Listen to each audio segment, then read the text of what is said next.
even right now I see signs that say, show us the evidence. Please understand there is plenty of evidence. The toughest part on this whole thing is sorting it out and triaging it and identify what is most pertinent to the discussions of the day. And today I'm going to focus in on one particular body of evidence. The rest of the folks can chime in on the rest of them. And as you pointed out, I was present at the Detroit AV Accounting Board. I was there as a poll challenger, certified through the Election Integrity Fund, which is an organization I helped start quite a while ago in anticipation for concerns around this upcoming election. And in addition to that, which is pertinent to my testimony today, I'm also a certified Microsoft Small Business Specialist. I work in cabling design for the International Space Station. I worked on with the Department of Defense as a contractor on advanced simulation systems for the military, wargaming systems, so pretty comfortable in the software area. There's been a huge narrative around this whole election that says, number one, it started off saying that there is no voter fraud. Then the narrative changed in the media to there is no widespread voter fraud. Then it changed into there is no widespread voter fraud that could impact the results of the election.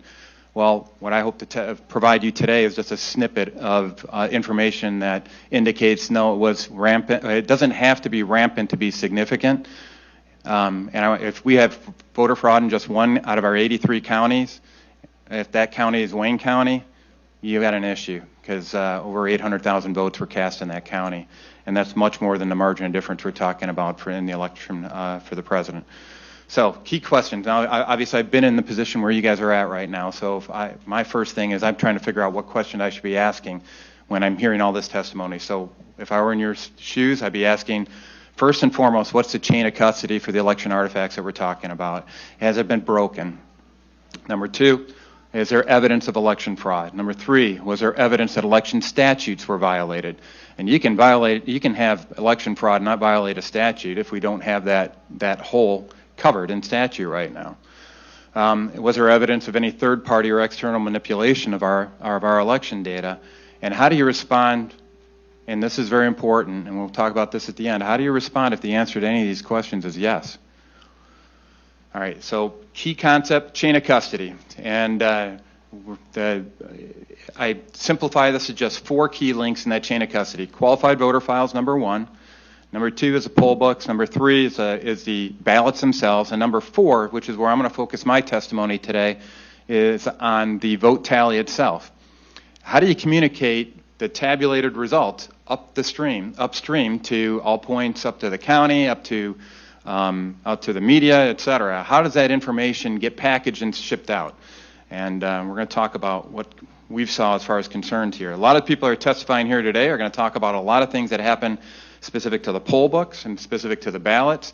The QVF is not something that happened on the ground here, but that's something that should be of concern as well. But let's focus in on the vote tabulation. So there's all kinds of anomalies that were identified that after the fact in the election when we actually looked at the vote tally results. And I'm not going to go into any of the details on any of this stuff in the interest of time, but as a person who was on the ground at the Detroit AV Accounting Board, it's tough for me to go off and see a big picture item. If I can't actually trace the vote tallies coming out of the tabulator, I can't see where there are specific anomalies that are happening. This is something that happens after the fact. I will attest to some things that corroborate nefarious purposes towards the end of what we did when you look at this data in context of what we did observe. First thing I want to point out is one of the things that when you're looking at data that was transmitted during the election, there was something very interesting that happened. And they were transmitting, we have evidence that from the Dominion voting system, there is a transmittal of fractional vote data. Now, you guys have done a lot of votes inside the Senate, as I did when I was serving my 2 terms. I don't recall any of those vote tallies up on the board having a decimal point. Do you guys? So that indicates right off the top that something's rotten in Denmark. So I'm going to start off just one quick example. I'm not going to belabor this. I call it the little switch, where we all acknowledge that there are some issues with votes. If it wasn't for an alert, regular old citizen by the name of Bill Bailey identifying that this doesn't make sense that Antrim County went for Joe Biden and it led to a recount, we never would have understood or found that vote flip of 6,000 votes. And what are some possible technical explanations for that? Well, we know what the official explanations were. They said that It was initially a software glitch, and then it was changed to a clerical error. But the technical explanations for what might have happened is that when you scan a ballot, it's going to be coded in accordance with it's going to have a QR code that tells you what the ballot type is on it or what the ballot style is. And if you flip that ballot style so that maybe you juxtapose the position of maybe a presidential candidate from one to the other, all of a sudden what would normally have been registered as a vote maybe for Trump turns into a vote for Biden. Another way that that could happen, and how you can, this is the only way that I know of that can explain a fractional vote, is if you implemented a ranked choice voting algorithm. That's the only technical part of the Dominion suite that I am aware of that could lead to a fractional value.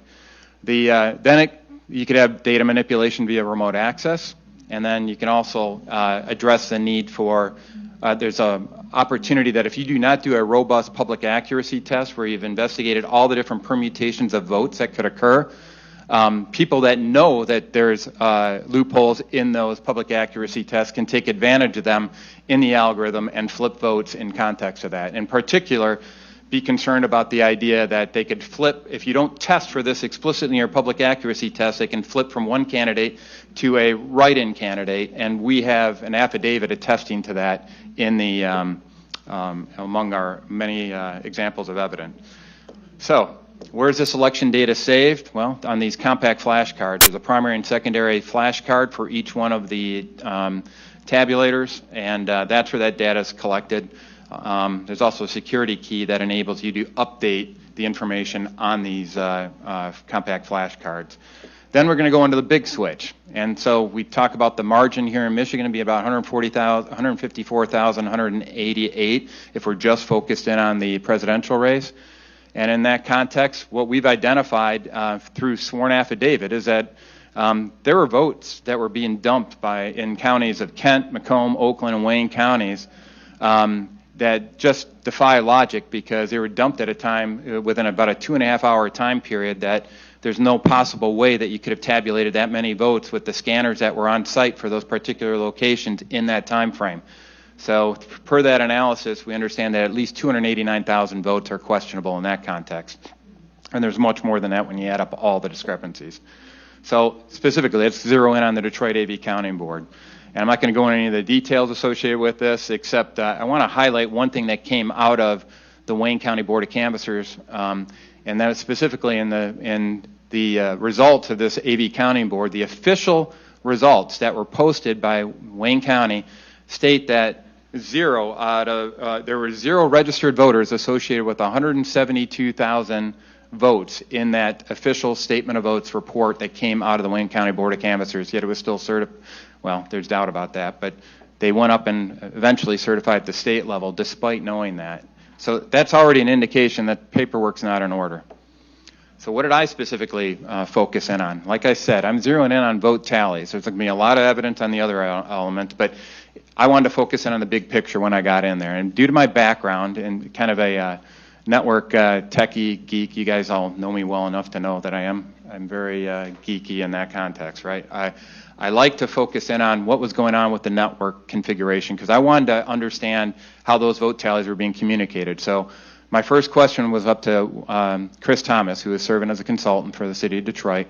And Chris, as you know, is the state elections director here in Michigan for decades, very knowledgeable gentleman on voting processes. And I had what I thought was a pretty simple question. I go, Chris, I want to know how you maintain chain of custody between these tabulators and all points north up to the county, and where are these reported, where are these results being reported? And he stated that he didn't know. All right. So I kept asking him. Finally, the end game was, I don't know, and I'm not going to tell you. That was the final answer I got, and I thought that was kind of disconcerting because my role there was as a poll challenger to make sure we protected the integrity of the election, and I was specifically. I can see physically, I can see a ballot, I can see if an envelope signature doesn't match a poll book signature. That stuff I can see.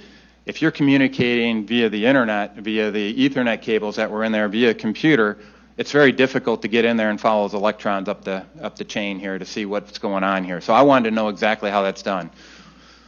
In most precincts in my former Senate district, what would happen is the way you communicate the results is that you wait until the end of the night, you do a final tabulation of the books, and you put all the final results. So you get a dump onto a flash drive, you put that flash drive into a sealed envelope, and you send that up the chain either to the city or to the county, actually to both. There's probably about 5 copies of the flash drive made. And you send it, it's in a secure package, and you can maintain that chain of custody. What I saw in Detroit was something more concerning. Every one of those tabulator machines was connected via Ethernet cable. That Ethernet cable connected to a router. That router connected to all the other computers in that network, including up to what's called the local data center, which was managing all the returns for 503 precincts here in the city of Detroit. What was further concerning was that I saw a Ethernet cable coming from the wall connected into one of these routers that was connected to the local data center, which was connected to all the tabulators and adjudicators, and that seemed to indicate an outside internet connection. When I flip on my phone and I look for connected networks, I also understand that there's a wireless network called AV_connect that was accessible. I wonder what AV stands for. I mean, it doesn't take a rocket scientist to figure out that that's probably something to do with absentee vote. So, bottom line, I was a little concerned with the physical configuration. So the stuff I could observe, here's the network topology that I put together the night that I got back after serving on the at the AV Counting Board, and what it showed to me explicitly was a connection to the internet. Furthermore, I asked all the election officials that were there, Daniel Baxter, I asked former state representative David Nathan, I said, are these connected to the internet? And they all denied internet connectivity. Yet when I went around to all the monitors on it, and you guys probably have Windows laptops with you right now, you go down to the bottom right-hand corner and look at that little, there's a little icon there talking about your network connectivity. When you roll your mouse over there, it'll pop up in Word saying connected to internet. All right, so why is that a big deal? Let's go through. First, I want to demonstrate these guys were indeed connected to a local area network, and that local area network includes a connection to the local data center. Chris Thomas has already, through other statements, validated that local data center was connected to the internet. And for anybody who's not familiar with IT, if one computer on a network is connected to the internet, all the computers are connected to the internet. Now, the folks at Dominion will say that there's an air gap because they have a firewall in between there, and they use encryption for all the communications. I'm telling you, there's folks from that attend these DEF CON conferences every single year that can hack into a system like that in a matter of seconds. So, no, there's no such thing as an air gap. And you think something like elections determine who the leader of the free world is going to be for the next 4 years might tempt somebody to go off and play games with that? And we've got evidence that indeed happened. So further evidence of, even the contract with the state of Michigan defines that these are designed, this equipment's designed to connect to the Ethernet and also in some cases, specifically via cell-based modems, to the internet. The Dominion Tech Support Manual says these are designed to connect via Ethernet cables. So, so why does it matter? Here's why it matters. How many of you guys had a chance to read Sidney Powell's lawsuit in the state of Michigan? It's about 75 pages.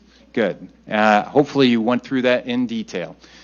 Because in there, it highlights some things that should be a concern to every single senator, every single representative, no matter what party you're a member of. And I'm telling you, all the data that I've collected here, I want to make sure it's clear that everybody understands. I've been working with Bernie Sanders supporters. I've been working with registered Democrats. I've been working with libertarians, independents, and Republicans of all stripes. The stuff that we're talking about here should not be just a concern for Republicans. This should be a concern for everybody who calls themselves an American. So in this context, I want to highlight the detailed evidence on this. Go read the affidavits that are put into that Sidney Powell lawsuit. I'm not going to go through in detail here. Bottom line is, if it's connected to the internet, you open the door to nefarious actors outside of this country. And that should be a concern to everybody. Furthermore, we discovered that the National Institute of Standards and Technology left a proverbial key under the mat, essentially provided a map for anybody. By the way, first, before I get into that, we found admin passwords for the Dominion voting system, and the testimony attests to that, available up on the dark web. People could get access to it. That's important because with this key under the mat left by a gentleman out at the NIST, It provided all the specs or the specific files to look for in these election systems and what their sizes were so that you could mask any abnormal traffic that would happen when you're hacking a system.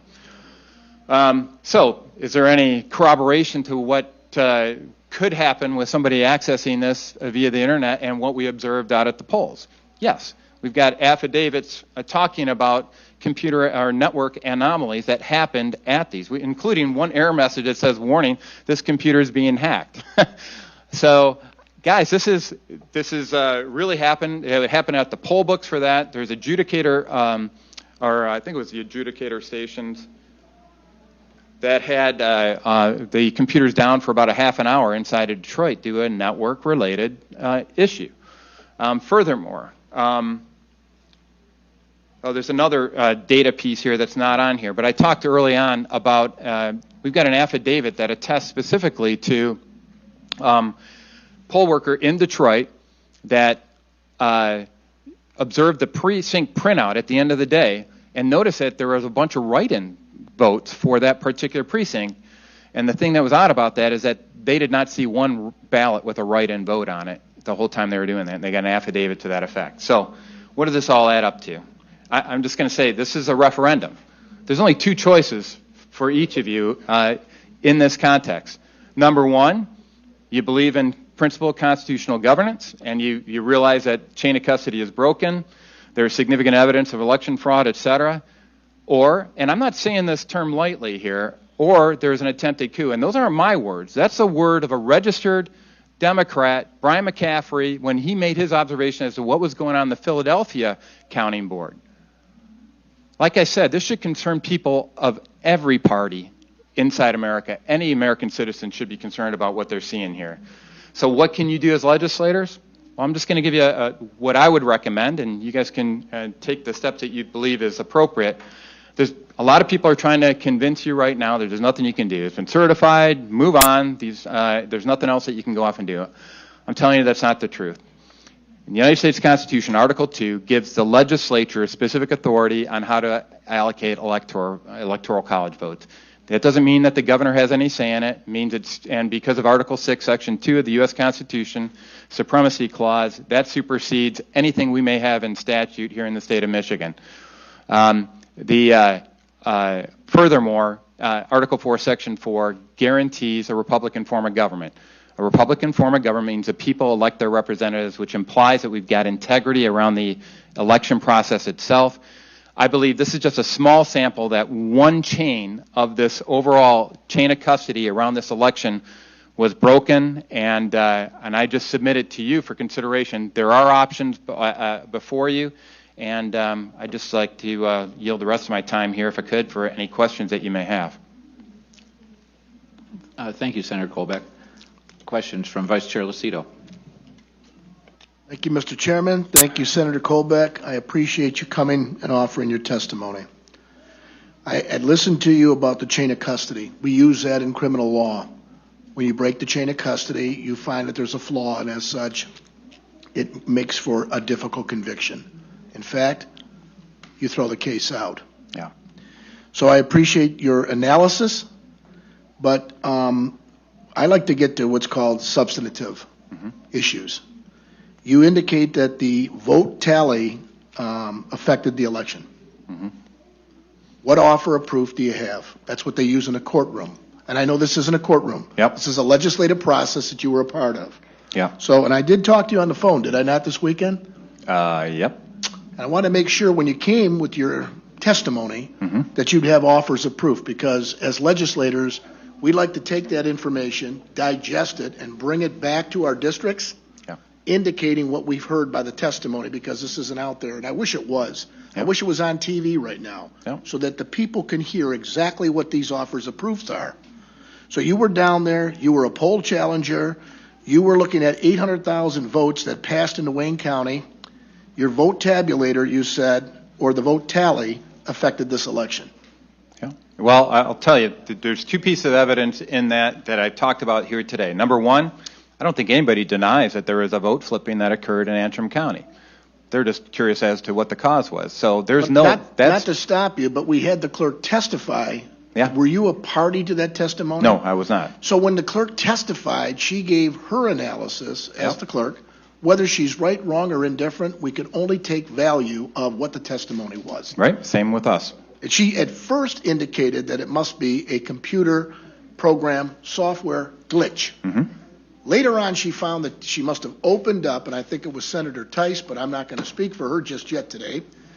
But it was somebody that opened up and changed the ballot that was already locked into place and had two nonpartisan candidates or counties or two nonpartisan communities Yeah. that they locked in, and that's what was said to us, Yeah. whether it's right or wrong. And I do appreciate your depth and scope about being an engineer and having this amazing ability to go ahead and try to identify and articulate these issues. The next thing is the electronic chain of custody. I'm real interested in this. Yeah. If I have a computer with a ether cable, router, and therefore I would have the ability to be hacked, I think you called it, tell us how we don't have an expert in computer software with computer hardware about the cable, rotor, and the hacking portion that we can all digest as citizens. Yeah, well, number one, you need to have access after the fact. I mean, if they're not allowing me to inspect, and I was deliberately prohibited from getting close to a lot of these connections by one of the gentlemen that was up there and the configuration of the site, but I saw enough to indicate I could follow the connections between them. So, I mean, there's, I don't know how much detail to go into on any of this stuff, but the bottom line is, if you're connecting, I can verify this physical connection between all those, the tabulators, the adjudicators, and the local data center with one another. We've already got Chris Thomas testifying that the local data center was connected to the internet. So the only question is, were there protections and layers in between that would give the appearance of an air gap? And I'm just telling you, I'm not the hacker that does this. I'm not a black hat that can go in and do this, but there are people that can do that. I got it. So then it comes down to this. Yeah. How does one maintain the chain of custody in electronics? Well, I think the only way to do that is what I was talking about, what usually happens in other precincts where the clerks are getting that information from an encrypted flash drive from a tabulator that's not connected to the internet, and then transferring that in a sealed envelope up to the county so that they can add it to the tabulated result to the other areas. That did not happen in Detroit. I never saw one flash drive transferred from a computer to another computer. There was a wall up on the wall all around the center. There's a red area that was supposed to be where they put out the final precinct tallies, just like you would see in most other precincts, if you will. That never happened. That they had all the zero printouts from all the tabulators, which is good. So they had them printed up for the beginning of the counting day, but they never had the final tally printed up there at all. So I would be very curious, and this is an area that I think, frankly, the burden of proof is on the Secretary of State and the Board of Canvassers, which is how do you verify that you maintain the chain of custody? Because I'd be very interested in their answer on that. The data transmission, and Mr. Chairman, going to Senator Colbeck's point, we are all elected. We all put a vote up on the board, and I've never seen a fraction, so thank you for sharing that, because we don't have fraction votes. We have one vote for our district. Yeah, I was joking that sometimes you don't feel like your vote means as much as some other people's votes, but it's kind of, The data transmission, though, of the fractional vote, has anybody ever questioned the software company and asked them, is that a possibility? To the best of my knowledge, no, but it's undeniable that that's something that they use it for. I guess if I was to ask, I think they're using this software in 29 states. Is that correct? It depends on where you look. I've seen anywhere from 28 to 30. Yeah. Okay. So we're right in the ballpark, just maybe a wrong base. But at the end of the day, Yeah. has anybody asked the software company, including maybe the Attorney General of this state, could you explain how this fraction tallied, how it was possible that a fraction could even be thought about? To the best of my knowledge, no, but I do know that the state of Texas refused to procure Dominion voting systems because of security vulnerabilities. Thank you very much for your testimony, and it's great to see you, Pat. All right, Thank you, thanks. Mr. Chairman. Thank you, Vice Chair Lucido. Senator Tice. Thank you very much. Thank you all for being here, and thank you, Senator Colbeck, for all your work. I know you've been almost nonstop on this, so thank you. First off, can we get your presentation? He's got it. Great.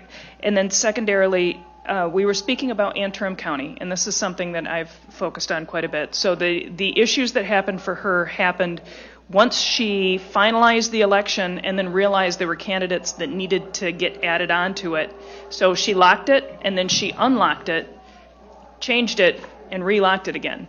All over the state, there were courts that ordered things on ballots after that deadline.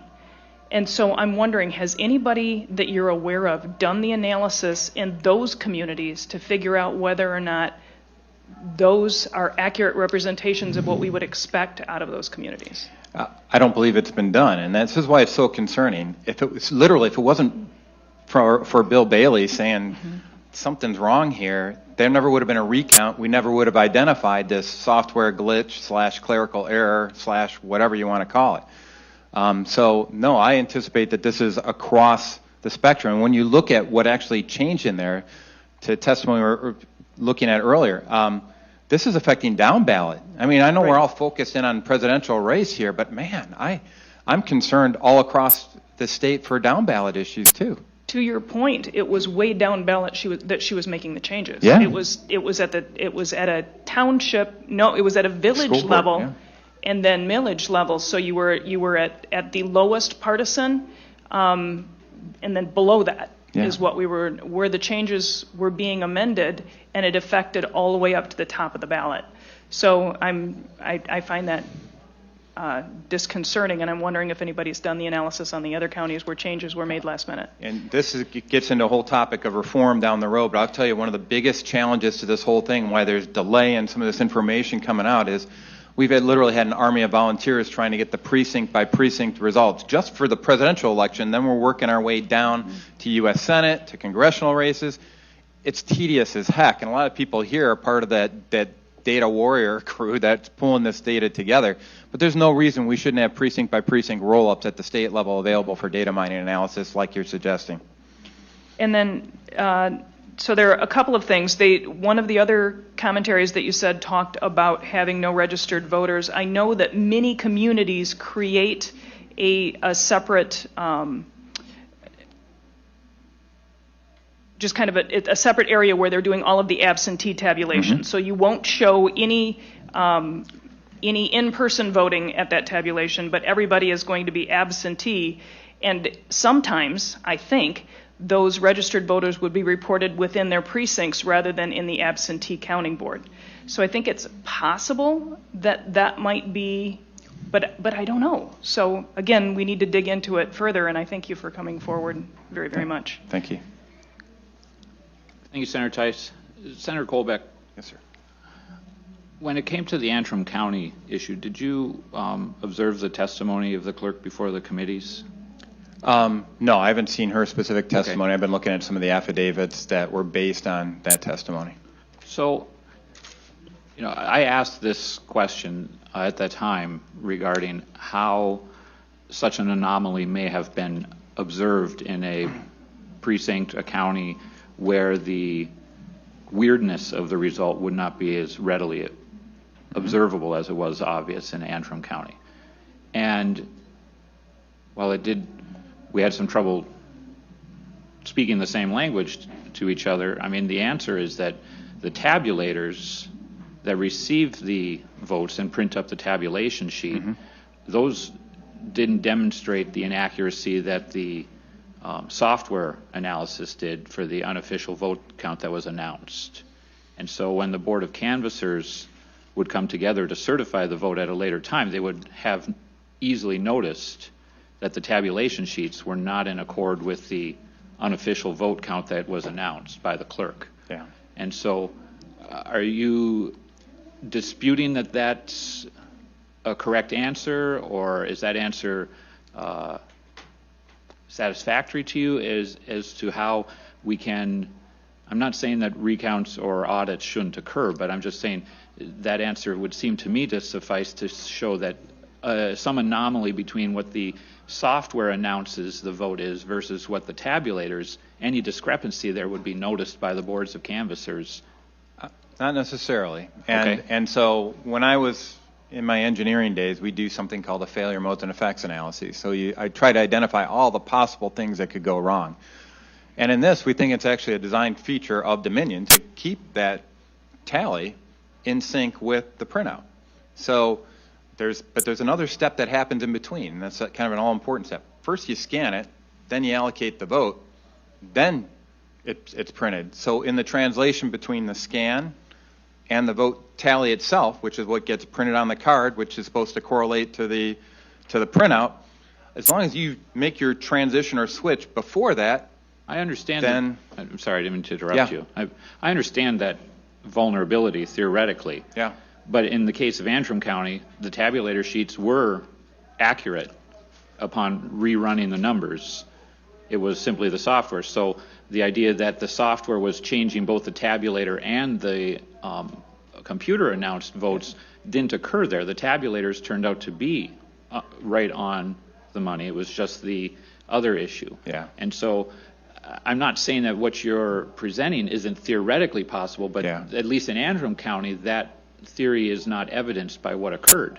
Yeah, and I'm just, when I did in my testimony, I wanted to highlight all the different possibilities from a technical perspective on how that could be done. There are forensic experts that can testify to that specifically. And this gets to a fundamental issue that we've had since day one on it, is getting access to this information to go off and do that detailed forensic analysis. And I don't think it's limited to Antrim County. How do we move, though, from what's possible to what's actually happened? By getting access to that actual data. And so those compact flashcards in particular are very important to get access to. And the chain of custody issues, I recognize that. So one other question, and then I have other members who are waiting.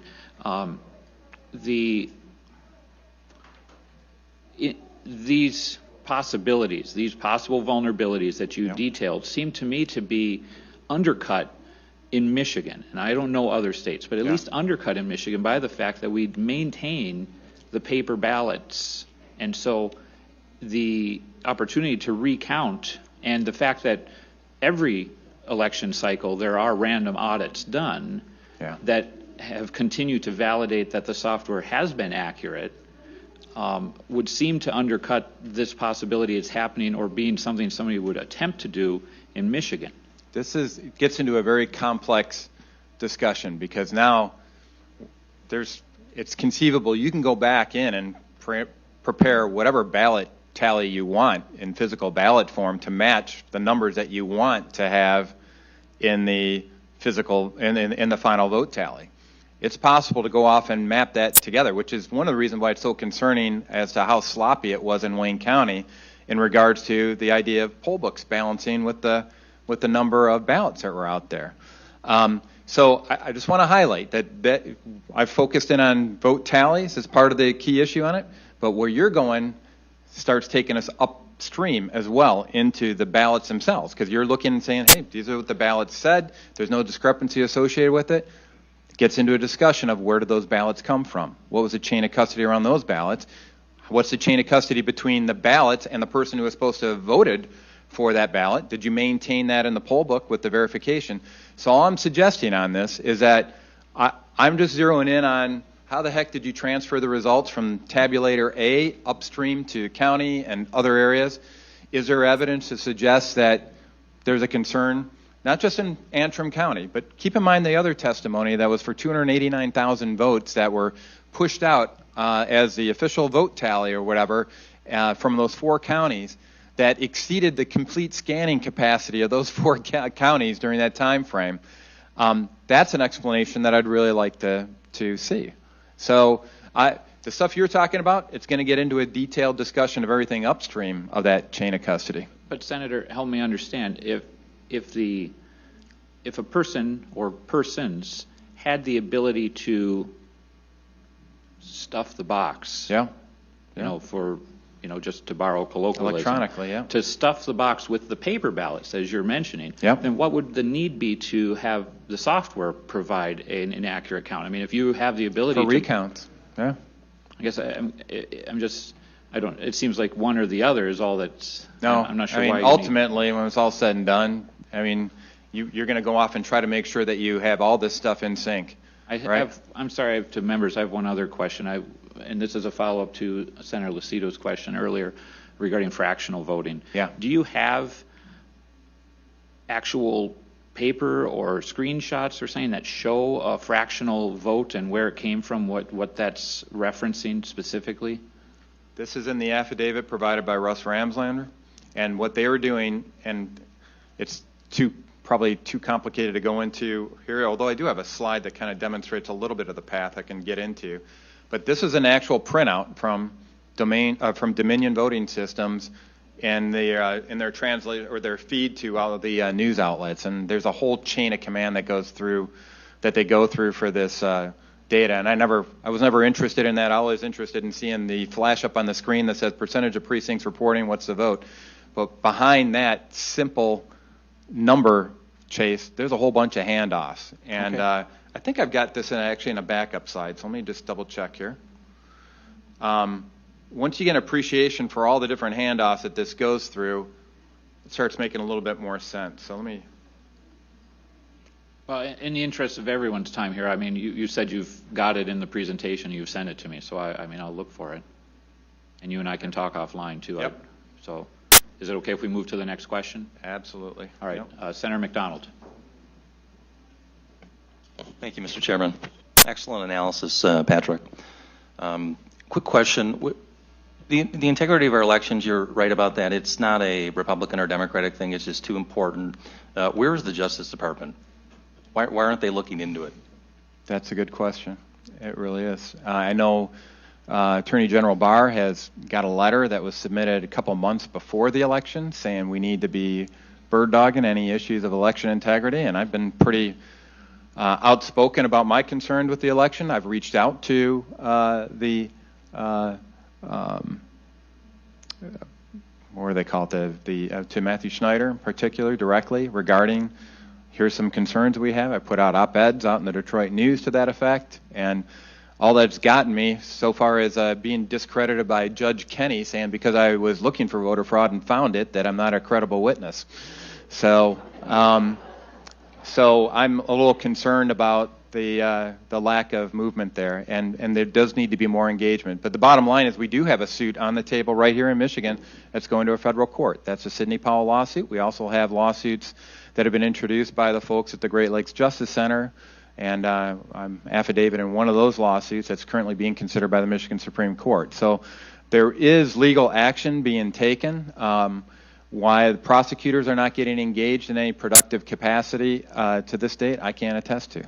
Yeah, it's very concerning. Thank you. Thanks. Thank you, Senator McDonald. Vice Chair Irwin. Yep. Thank you, Chair. If you were a statewide candidate in Michigan in this last election, with everything that you believe about election fraud, and you were on the losing end, much like, say, President Trump or candidate John James, would you have requested a recount? I've got doubts with the integrity of the recount process, so I probably would not have done that. And by the way, just to put this in context, back in 2016, when President Trump did win Michigan explicitly, and Jill Stein ordered a recount, I was just as adamant about pursuing election integrity in the wake of that. I had one of my staffers that was out in Detroit, same place where I identified a lot of other problems right now, and she was there present when they came up and identified a poll book that said 306 votes were cast, but there's only 50 ballots inside of it. So I've been concerned about this from even when our top of the ticket guy is the victor. So you would not seek a recount even though you believe there is fraud. You would seek remedy through the courts to just throw out votes and tally what was left? Is that your approach? What I believe should be done, which was not done by the State Board of Canvassers and Wayne County Board of Canvassers, is a detailed forensic audit, because that's what a canvass is. It's an internal audit, essentially, is what it comes down to. And I wanted them to perform, and I still would like a performance of a detailed forensic audit. And as we've identified, I mean, we talk about Antrim County. This isn't just a Wayne County issue. We don't know how many other counties this may have impacted that flew under the radar. It didn't have a Bill Bailey highlighting what was going on. I believe you need a full forensic audit.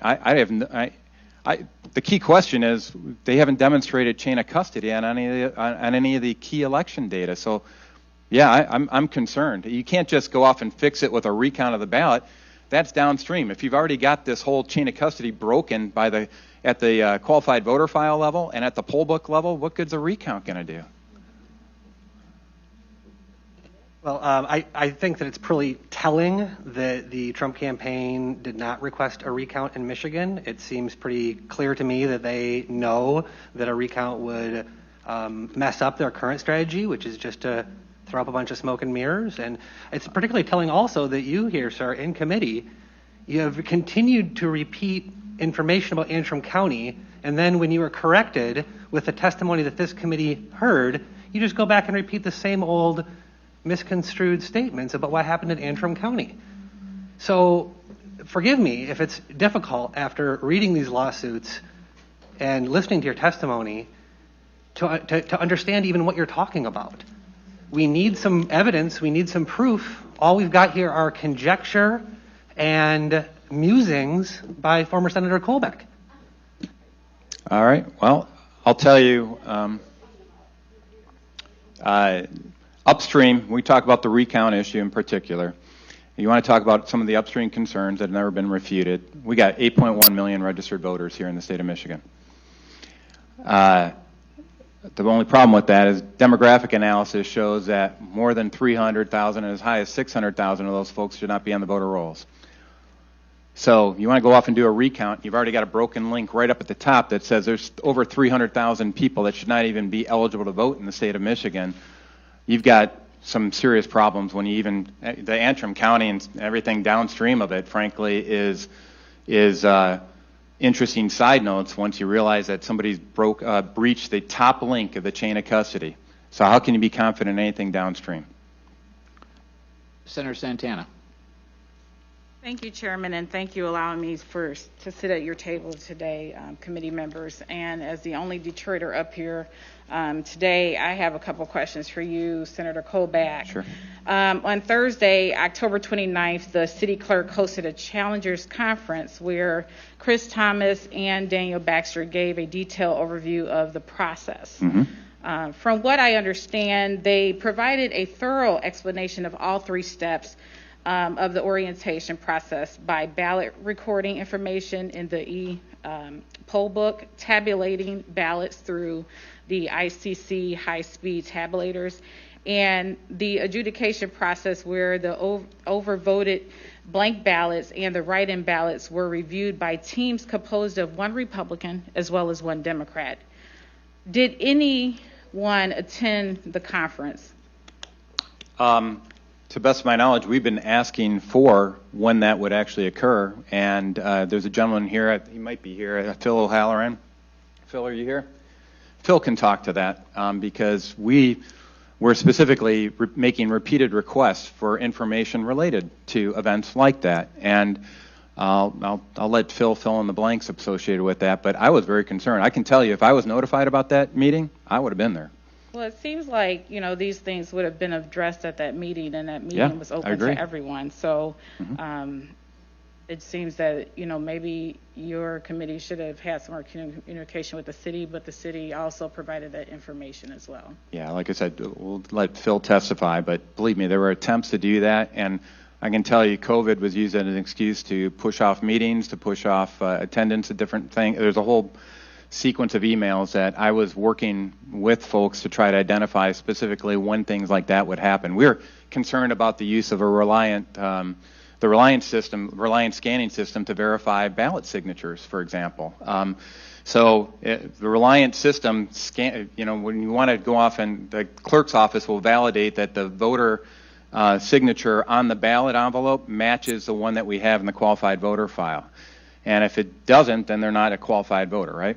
So you can't go off and count their ballot. We wanted to know what was going on with that Reliant system. How was it being calibrated? Because if you calibrate that at a very permissive level, if you will, you're not going to filter out any bad signatures. And we also know that Reliant voting system is based on 8-point signature technology that was over 2 decades old. So it's not the latest and greatest you'll see with banking systems that are used today. So believe me, we're trying to get access to that type of information for quite a while before the election. Mayor Chair, I'm glad you brought that up because I actually ran into a constituent at Marshall's as I was shopping, and her mother had an issue with the signature, and so her ballot, she got that information back to her home. So she had, because the signatures did not match up. Yeah. And the clerk's office did resubmit to her a new, that one obviously was spoiled, but they did submit to her a new ballot for her to be able to fill out. So the integrity that the clerk is providing, in my opinion, is very concise, and it is a integral system. So they did look at that signature to see that it was not matching up with her mother's signature. So I don't think that your argument is valid. Wow. And if you don't have factual information to prove that, then it seems like this is speculative in nature. Okay. Thank you, Senator Santana. Senator Colbeck, I really appreciate all the time you put into the presentation and for your efforts at voter integrity and stuff. And so appreciate you being here today and submitting this to me, as well as some other information that I'll be making available to the group on process flow for Election Day. Any other members have a question? No? Yes? Sorry, it's not a question, just a point of clarification. The Antrim County Clerk said that they pulled their numbers off the tapes. They didn't do an actual physical recount of the ballots. Thank you, Senator. I appreciate that correction.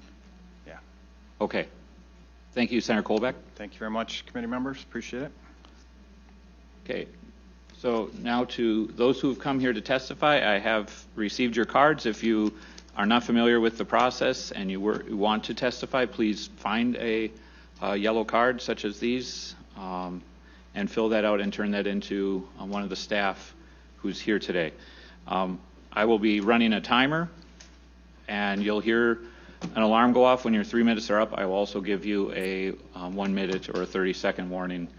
And so I just want to get through as many folks as we can. And if you don't have the time today, as I've mentioned before, we welcome your conclusions and such in writing. It's great if you can submit the whole testimony in writing. If you don't have firsthand knowledge, if you weren't there, we still will accept written testimony, but I ask that you not take the time away from those who do have firsthand knowledge at the microphone today, and I'll rule you out of vacate the space for someone else if that turns out to be the case. Vice Chair Lucido?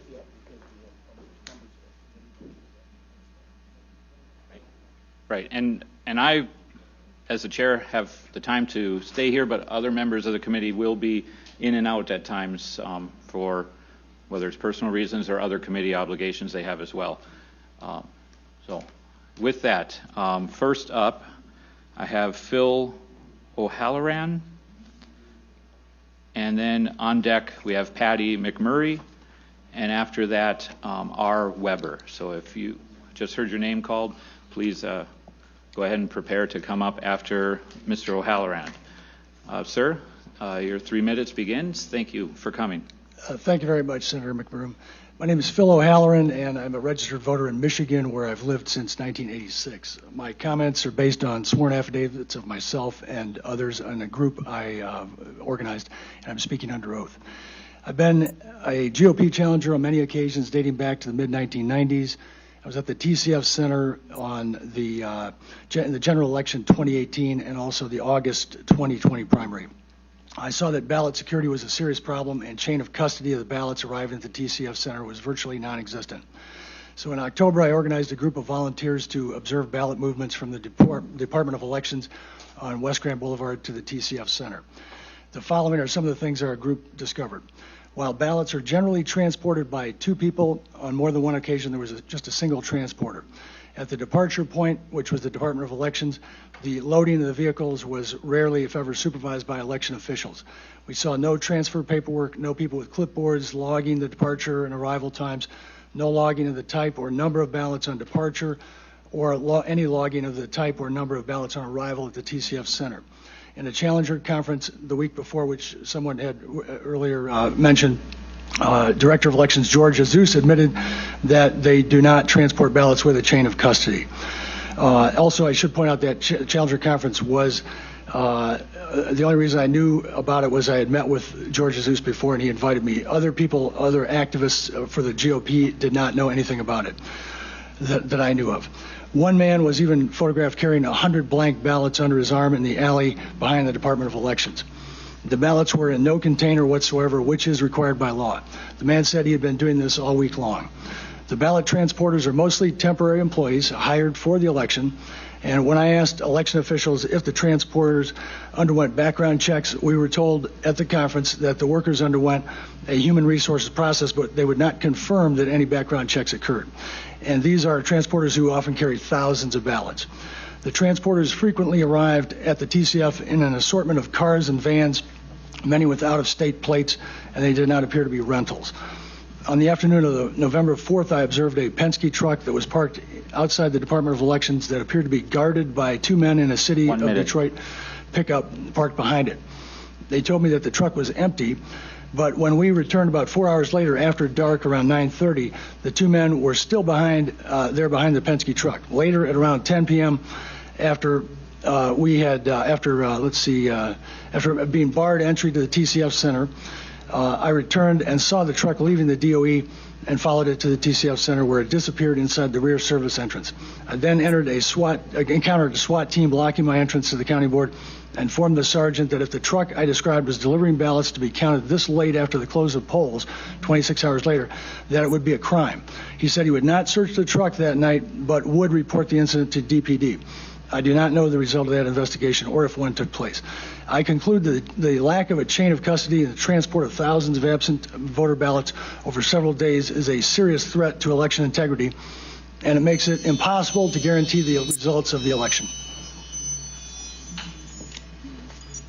Thank you very much, sir. Any questions? Oh, thank you. Oh, yes, Vice Chair Lucido. Yeah. The only question I have is, can we get the full copy of your testimony in written form? Thank you. And Mr. Chairman, Yes, Vice Chair Lucido. did we get, Mr. O'Halloran, the name, address, and phone number of that transporter who you indicated he's been there doing this all week long? Do you have that name, address, and phone number so we can contact him? It was more than one. It was many people. We have all that information. The yes. one that's in your testimony, you said the one that you stopped, the name of the individual is what I'm looking for. Is it incorporated in your testimony that you've written out for us? Not right here. We have that available, though. Yes. All right. Okay. So I can't contact him, is that what you're saying? You can't. Well, you're talking about the person who was carrying the ballots or the person who saw them? The man that you said all week long he's been carrying ballots like that. Yeah, the name at the time was given to the lawyer that we contacted. As soon as this occurred, we contacted a lawyer. What lawyer was that? I'm sorry, Mr. Chairman, for digging deep, but these are individuals that are testifying under affidavit that I need to know the name of the lawyer. Yeah, I believe that it was Mr. Sean Flynn. Sean Flynn? But yeah, I believe we gave the name of the gentleman who saw the man in the street. Did have a name. I don't know if they wrote it down. They did mention the name, so I don't remember the name offhand. Mr. Chairman, so that when the what's called the compounded testimony goes on, I need to know, is there individuals that are signed up that are transporters that have to give their name, address, phone number, city, so that we know who these individuals are that are handling the ballots? Would that be fair? Correct. When the committee has the opportunity to speak to the elections officials of Wayne County and the city of Detroit, we should ask that question, but we'll try to get an answer even before then. Thank you, Mr. Chairman, and thank you, Mr. O'Halloran. Thank you, Senator. Okay, next, Patty McMurray. On deck is R. Weber, and followed by that is Jeff Stearns. Patty here. Welcome to the Senate Oversight Committee, Patty.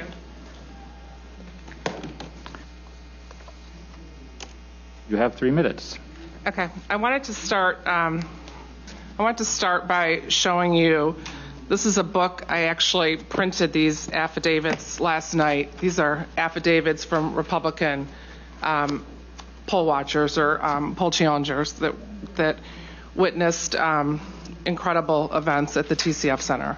Mostly they're all from the TCF Center. So I want to thank you for having me. I've been a poll challenger for 9 years. So I wasn't new to poll challenging when I worked at the TCF Center. I originally applied to be a worker as an election inspector for the Wayne County elections.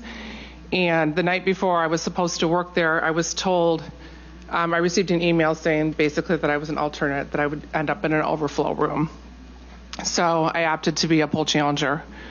When I got there, I began working on the duplicate ballot process, where one poll worker would hold the ballot that they needed to duplicate, and the other would have a blank ballot, and they would duplicate it. And then there was a witness that would stand behind them. And I knew the procedure at every table because, like I said, I had been trained to be an election worker, so I knew what was going on. We were never told that the person that was inspecting the ballot, their job was to stand in front of the Republican poll challenger, but consistently, that's what we saw. Whenever we would try to watch the process, the person that was inspecting the ballot would stand in front of us, and if we tried to move to the side, one of the agitators that were at the TCF Center, and there were lots of agitators that were there working on behalf, in my opinion, of the Democrat Party. They would challenge us and tell us to stand back, that we were too close, that we were going to kill people with COVID. So that's what we encountered, and we were not allowed to get up close to the ballots. It just was prohibited, wasn't allowed. At one point, when the military ballots came in, we were told to take a break, that it was a good time to take a break. I'd been there for 6 hours. I worked for a total of 13 hours that day, and the only time I sat down, because Republican poll workers had to go upstairs to another room to get lunch or to sit on a chair. Democrats and the agitators all had a corner where food was brought into them. They were served food. They didn't have to leave. When it was time to go to lunch, we had to leave because we didn't have food provided. We had to go to another room. When we got back, the doors were locked. I was able to get back into the room, but I witnessed pizza boxes being placed over the windows so that the poll challengers couldn't see in, and those were being placed over the windows by election workers and by the agitators that were down there. Jocelyn Benson was on the radio with Frank Beckman, where she talked about the poll challengers outside that were locked out, and she told him that the police had to cover the windows. There were no police that were even anywhere near where the windows were being covered because the windows were being broken by the poll challengers. I don't know why she felt it necessary to completely make up a story about what happened. She wasn't there. She didn't see it.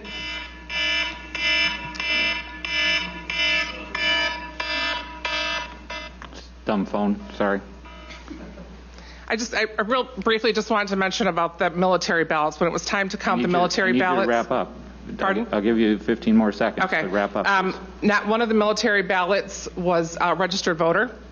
And the ballots looked like they were all exactly the same Xerox copies of the ballot. They were all for Biden across the board. There wasn't a single Trump vote, and none of the voters were registered. They had to manually enter the names and addresses and a birth date of 1/1/2020, which would override the system and allow them to enter non-registered voters, of which I saw several that day. Throughout the day, that's how they would override voters that were neither in the electronic poll book or the supplemental updated poll book. Thank you.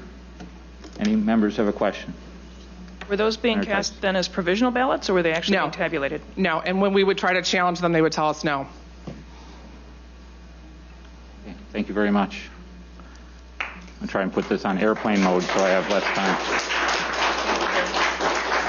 Next we have R. Weber, followed by Jeff Stearns, and then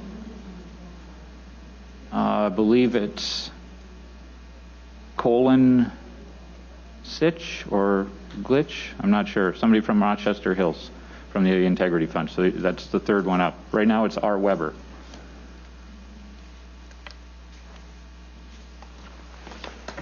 Welcome to the Senate Oversight Committee. You have 3 minutes. Hi, my name is Rhonda Weber, and I'm going to provide some sworn testimony. I was asked to provide surveillance at the Department of Elections on West Grand Boulevard. the day of election day. And approximately 4:45, I noticed a man working in front of the elections area with an open bin, accepting ballots as people would drop them off. Then I noticed a black SUV parked on West Grand Boulevard, and a woman with blonde hair was taking a Tupperware and dropping these off into the man's unsecured area or kind of box. And she did this 3 times. And so what I did was I took a picture of that, and I have photos of that, so if you'd like to see them. Thank you. And the photos are kind of, I mean, they're very busy, West Grand Boulevard, but I have circled what you should be looking at. Then, on the day after elections, I was providing observation in the back of Department of Elections, where there's a big garage door, and I was then kind of relieved of my post by an off-duty police officer, and all of a sudden he contacted me and said, "We have a gentleman who has ballots in his hand, placed them in the back of the car, and he's driving off." And I was right at the alley, right on 2nd at West Grand Boulevard. So I followed him. I have photos of that also. And he went to the post office, which is a few blocks east of West Grand Boulevard. I then got out of my car and took some photos of him, putting in white envelopes that were in post office trays into the back of the car. The car that was doing this, I have a license plate. It was a municipal vehicle, and I have the license plate. And again, these photos. He then saw that I was taking his photo. So when he pulled out, he boxed me in, and it became quite aggressive, and I was scared. Him doing that prevented me from following him, but he went down in the direction to Woodward and then made a left, so he would have been going in the direction of TCF. I then spoke to my colleague, who was an off-duty police officer, and he was back at Department of Elections at 2 o'clock that day. And this is, again, the day after elections, and I have photos of this. And that's my testimony. Thank you very much. Any questions?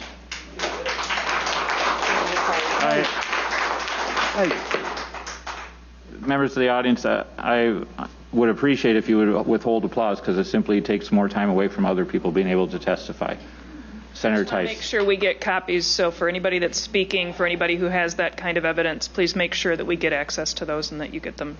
Yeah, if you would please to the chair, and then he'll make sure they come to us. Thank you. Okay, thank you.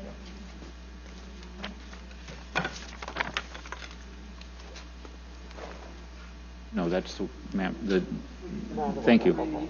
We have it here. We'll attach it. Thank you very much. Next we have Jack Stearns. Then we'll be followed by, I now can read this, it's Glenn. I'm sorry for not reading the handwriting correctly the first time. Glenn Sitch. And then after that will be Patty Camadre or Camact. I'm from Family America. So my apologies if I don't get the names pronounced correctly. Jeffrey, welcome to the Senate Oversight Committee. You have 3 minutes. All right. Thank you to the senators who are here. My name is Jeff, or Jack Stearns. I go by Jack as a nickname. I'm a resident of Orion Township, and I'm a registered independent. First, I want to begin by thanking the Oversight Committee today for allowing me the opportunity to present my concerns regarding what happened here in Michigan and in Oakland and in Wayne County on November 3rd and 4th of the 2020 election. I realize that the process of oversight can be trying and tedious, but it is nonetheless an important part of transparency, which I think we can all agree is something that is necessary and critical when it comes to having a free and fair election. The people here today are in the spirit of seeking closure and answers for what many believe was a potential miscarriage of justice in the form of voting irregularities, rule breaking, manipulation, or outright fraud. And these are issues which must be addressed. We hope that today the committee will also approach in good faith the concerns raised and take every effort to address and answer questions, as well as correct problems and mistakes which occurred during the election where they exist. What I'm offering today is my impassioned plea, my emotional cadence, which will hopefully spur the committee to act in the interests of justice and integrity. The allegations of what transpired at TCF are in no short supply, and you have no doubt heard them and will continue to hear them. I can say that for my part, what I heard and witnessed myself, admittedly through secondhand sources, was appalling and bears enough credence to warrant a full and complete audit. The allegations are serious, and anyone in this committee who values the integrity of our electoral process should find them highly troubling. They should not be dismissed or ignored. I offer this plea not because I am disappointed in the results, but because the response by our governor's office, by the Secretary of State, and by administrators of Wayne County to legitimate questions and concerns has been wholly and astonishingly unsatisfactory. There is a vital component of our representative democracy, of our republic, that allows for any government action, and that is consent of the governed. And this is achieved foremost through our duly and properly elected representatives, with whom we as citizens trust to make decisions, laws, restrictions, and punishments for the general populace on the assumption, the belief as it were, that they hold their positions legitimately and through legitimate election. If a portion of the population believes that their representatives from the lowest office to the highest were not elected fairly, properly, or legitimately, then it throws the whole system through which we agree to be governed, in effect, this experiment of a republic, of a liberal democracy, into question. We have seen this happen in many places throughout the world, and we like to think that it can't happen here or it doesn't happen here. But when there are signs, when people witness irregularities, be they subtle or blatant, or when there are occurrences which make no logical sense, then it should be concerning to everyone, not just the side that lost. Benjamin Franklin famously called our proposed system of governments in our nation's infancy, quote, a republic, if you can keep it. This relies on the consent of the governed, so that we are not merely subjects under the whims of tyranny. Do not simply tell us that everything went smoothly, that there's nothing to see here. Do not tell us to shut up and crawl back into our holes. These are actions of people who are not in control of a transparent election, and these are not the actions of a government who values the consent of which it governs. Thank you. Thank you for your time. Any questions? Thank you. I submitted this in email to the committee so you can read it in full. Thank you very much. I appreciate your time. Next, we have Glenn Sitch or Sita, followed by Patty, and then Lori Levi or Levy. Is Glenn here?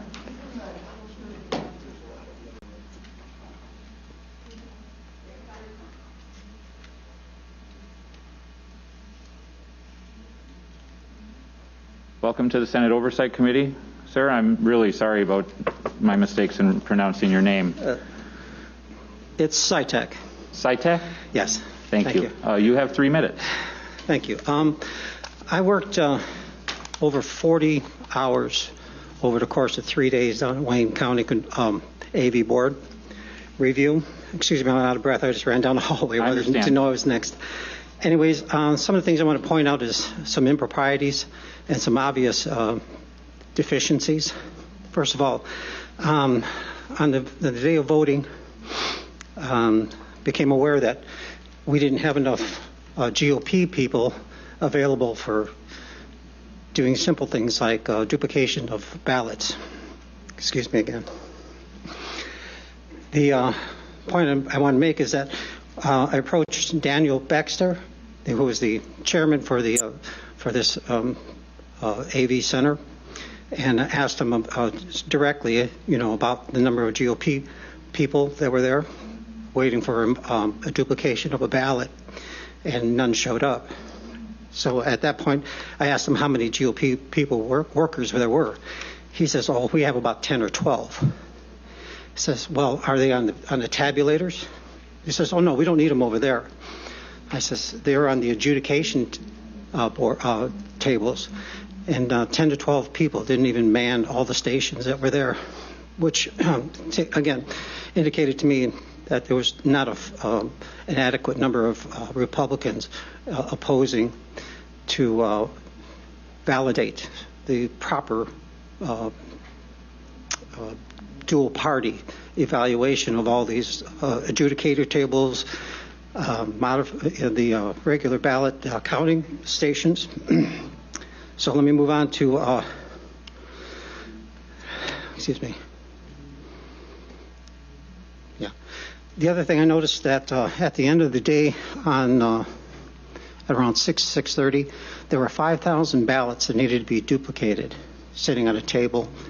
If you perceive the workforce, most of the tables had retired. They were on break, and they were none of them were doing anything. And a few of the, or maybe a quarter of the tables, were finishing up precinct countings. When I went upstairs to take a break, right around 7 o'clock, they were dismissing the extra workers that they had for their staff, telling them they were no longer needed. And I came back down, and still none of those ballots had been challenged or were being duplicated.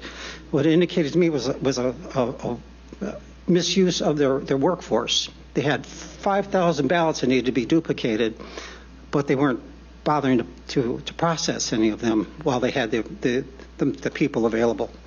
So, and then I ended up being there, excuse me, on Wednesday to follow up, and I actually was watching a tabulator machine, and it's important to know that I ended up in assault and battery with a worker there. I'm very sorry about why this alarm is so hard to shut off. But right. That's the conclusion of your 3 minutes. Did you submit your testimony in writing? I did on the assault and battery charge. Would you please, we'll make sure to take note of that and attach it to your testimony. Thank you. I'll see if I have a copy. Any questions, members? Thank you very much for your time, sir. Thank you. Next, we have Patty Kamakte from Family America, followed by Lori Levy, followed by Chris Shornack. Is Patty here? That's fine. I'll wait.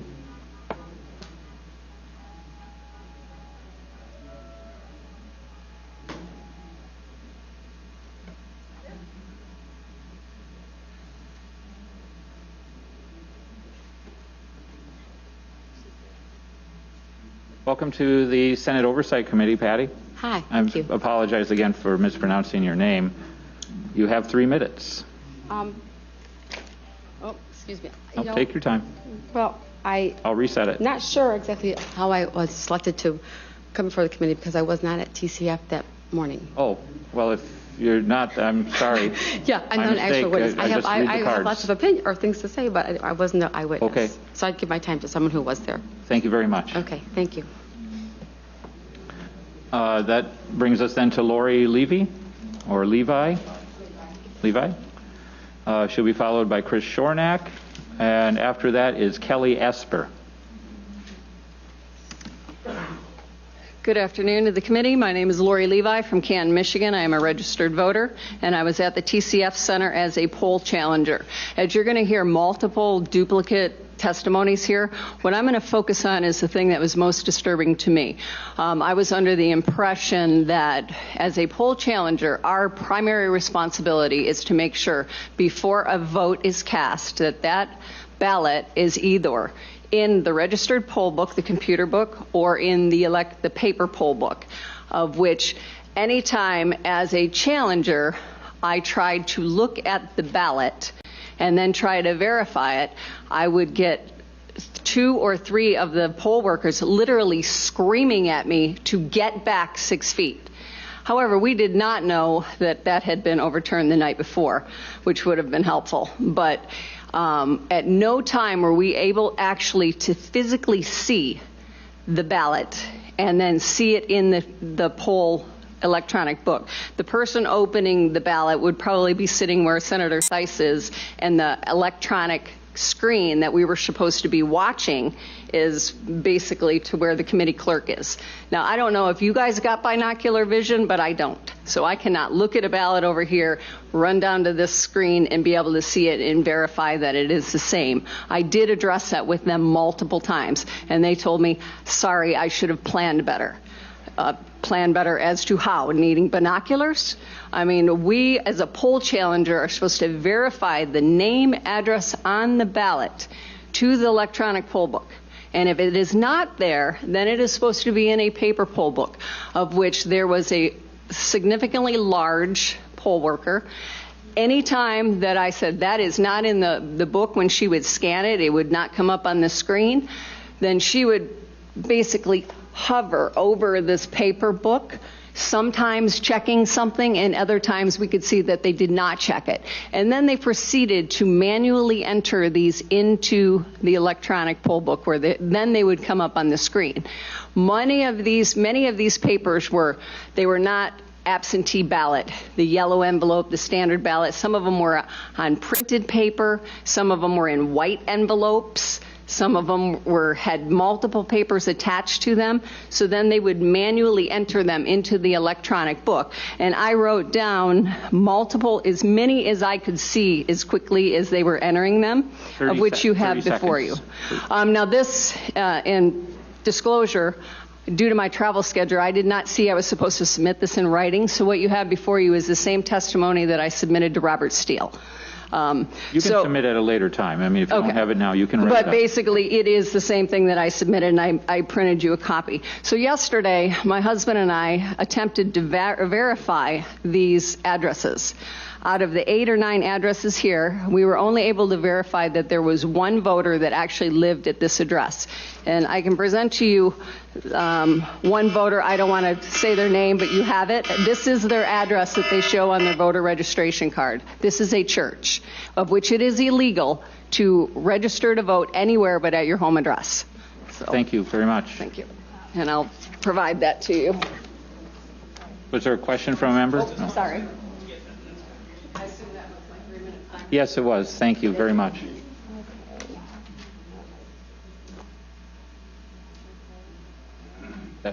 That's her written testimony from before, but she might have sent us an amendment, she said so. Okay, next we have Chris Shornack, followed by Kelly Esper, and after that, Christina Karamu. Thank you. Welcome to the Senate Oversight Committee, Chris. Thank you, Chairman McBroom. Dear Chairman, I was a poll challenger with the Nonpartisan Election Integrity Fund, both on Tuesday, November 3rd and Wednesday, November 4th. On Tuesday, I was a poll challenger for the city of Royal Oak, where only 10 ballots out of the 25,000 ballots were spoiled and not able to be matched to the QVF, qualified voter file. Royal Oak ran their absentee ballot counting board perfectly. The chain of custody was broken at the absentee counting board in Detroit. How? I watched as hundreds and thousands of ballots came in that poll workers were not able to verify in the QVF nor the paper logbook. Yet, that ballot was removed from the secrecy sleeve, bunched together with other verified ballots, counted and ran through the high-speed tabulators. I have a sworn affidavit of this and have attached it to my public statement. I was able to challenge only 2 of these ballots and get them entered into the electronic record.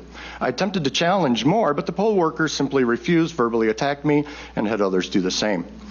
Since then, I volunteered with Guard the Vote. Over the last 3 weeks, Guard the Vote had over 1,000 volunteers painstakingly go through 30,000 of the 172,000 absentee votes in the city of Detroit and found the following results, which I have brought with me here.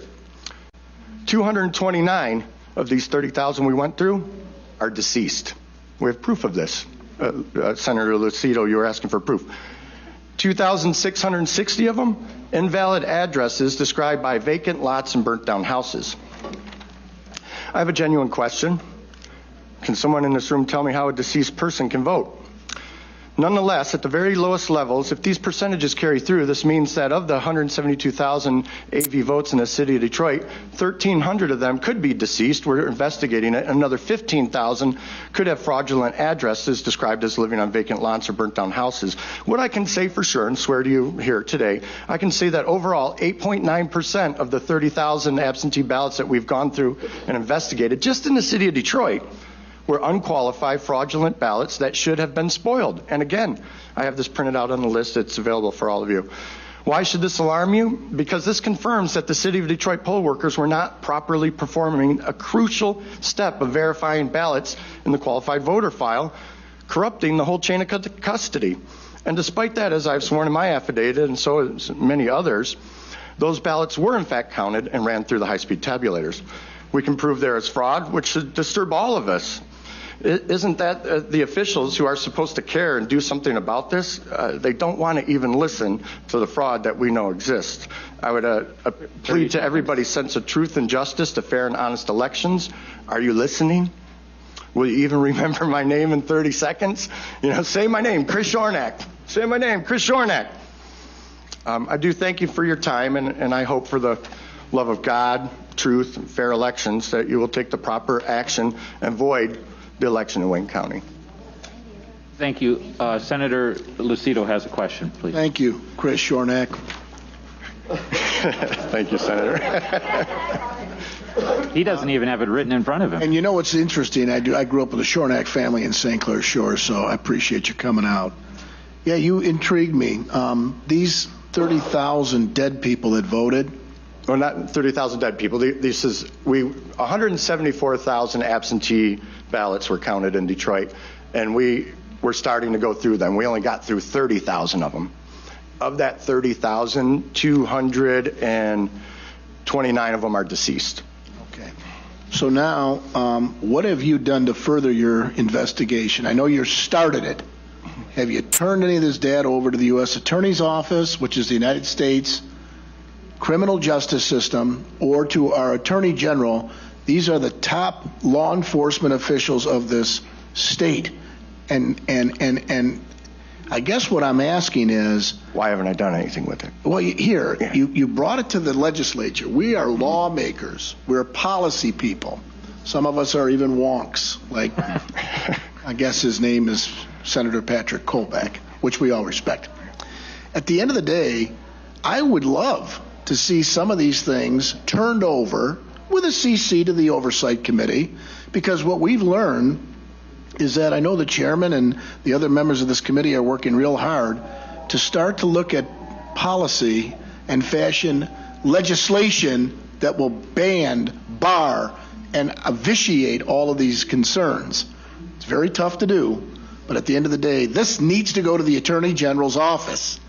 If there is people that have died and are voting in an election, that needs to be brought to her attention, as well as the United States Department of Justice that ensures voting, as well as the respect of our Constitution. I can assure you that's going to be done. I stand here representing over 1,000 volunteers, and they got my word. And I'm a husband, I'm a father, I'm volunteering like everybody else behind me. And this is new to me. I'm a hack, but I do know that we're going to follow this up, and we're going to get it to those exact same people. And we appreciate that, and I got to tell you, the concerns that everybody sitting in here, outside, in the other overflow rooms have are genuine, legitimate, but more importantly, they need to be brought to our attention as policymakers, not court of law. This is not a judge sitting here. He's a committee chairman, respected in his communities as we are all in ours. We're elected officials. But we don't wear robes and we don't make decisions on what is going on here.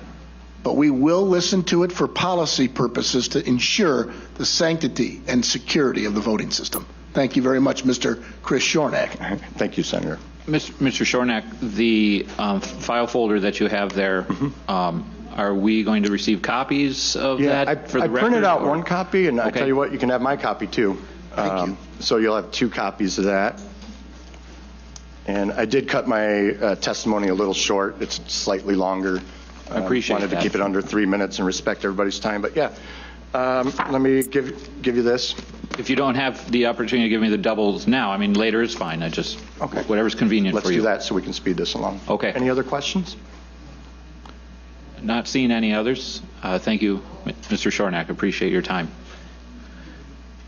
Next we have Kelly Esper, followed by Christina Caramo, and then will be Monica Palmer. Ms. Esper, welcome to the Senate Oversight Committee. You have 3 minutes. Hello, everybody. I'm here today as a registered Michigan voter, a mother, an educator, and a precinct delegate. I volunteered my time with the Election Integrity Fund to be a nonpartisan poll challenger. I worked at the TCF Center from 6:30 in the morning until approximately 9 o'clock at night. Throughout my training, I was told that the poll workers should not even have pens or pencils at the table. Shortly into the whole process, 150 tables simultaneously started duplicating ballots. And by the admission of several of the people, who are like the supervisors in Detroit, they had 10 to 12 Republican poll workers. So when you think about this, ballots were being duplicated en masse by 3 Democrat poll workers at a time. Where was the oversight in that? I also witnessed a August 4th primary ballot come in, to which they decided they would go ahead and duplicate it to a general election ballot. I also witnessed several of the poll workers yelling, cussing, all kinds of nasty things at a lot of the poll challengers, including myself. I'm trying to think what else I saw. I'm trying to cut it short. I did submit my whole testimony. But other than that, it was just rampant, going on all night. I tried to raise challenges and was denied several times. So I know that there were things going on that were not lawful and should not have been going on. It does not give us a free and fair election, and that's why I'm here to tell you. Thank you, Ms. Esper. Could you tell me what happens when you as a poll challenger issue a challenge to a ballot and they say, I'm not going to accept that? Is there a justification given?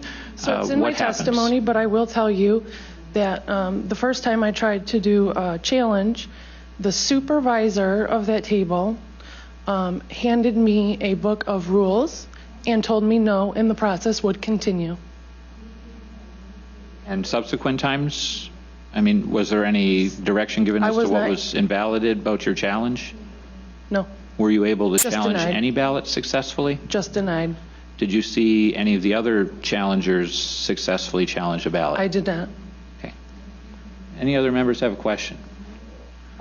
Okay. Thank you very much for your testimony. Thank you.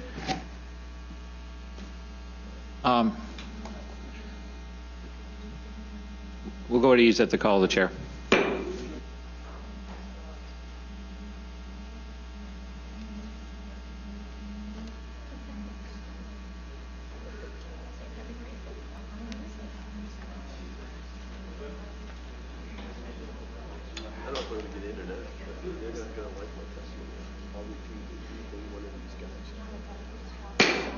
Committee will come back to order. Mr. Shornack, since you are still right here in the very front, and one of my colleagues, I neglected to see she had a question, would you please come back up? Senator Santana does have a question for you. My apologies, Senator, for missing your signal that you had a question. Oh, that's okay.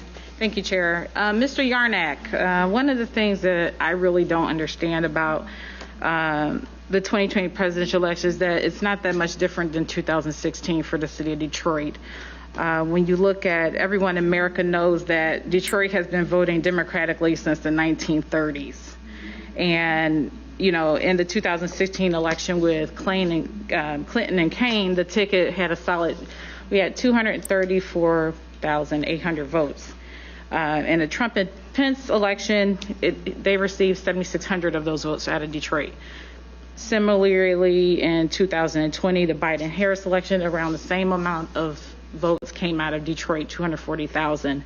And Trump and Pence received 13,000 of those votes from almost about 5,000 more than he received in 2015. So with the numbers being so close in the city of Detroit around the voters, how can you validate a fraud situation when not only this election, but also the 2016 presidential election shows similar numbers coming out of the city of Detroit.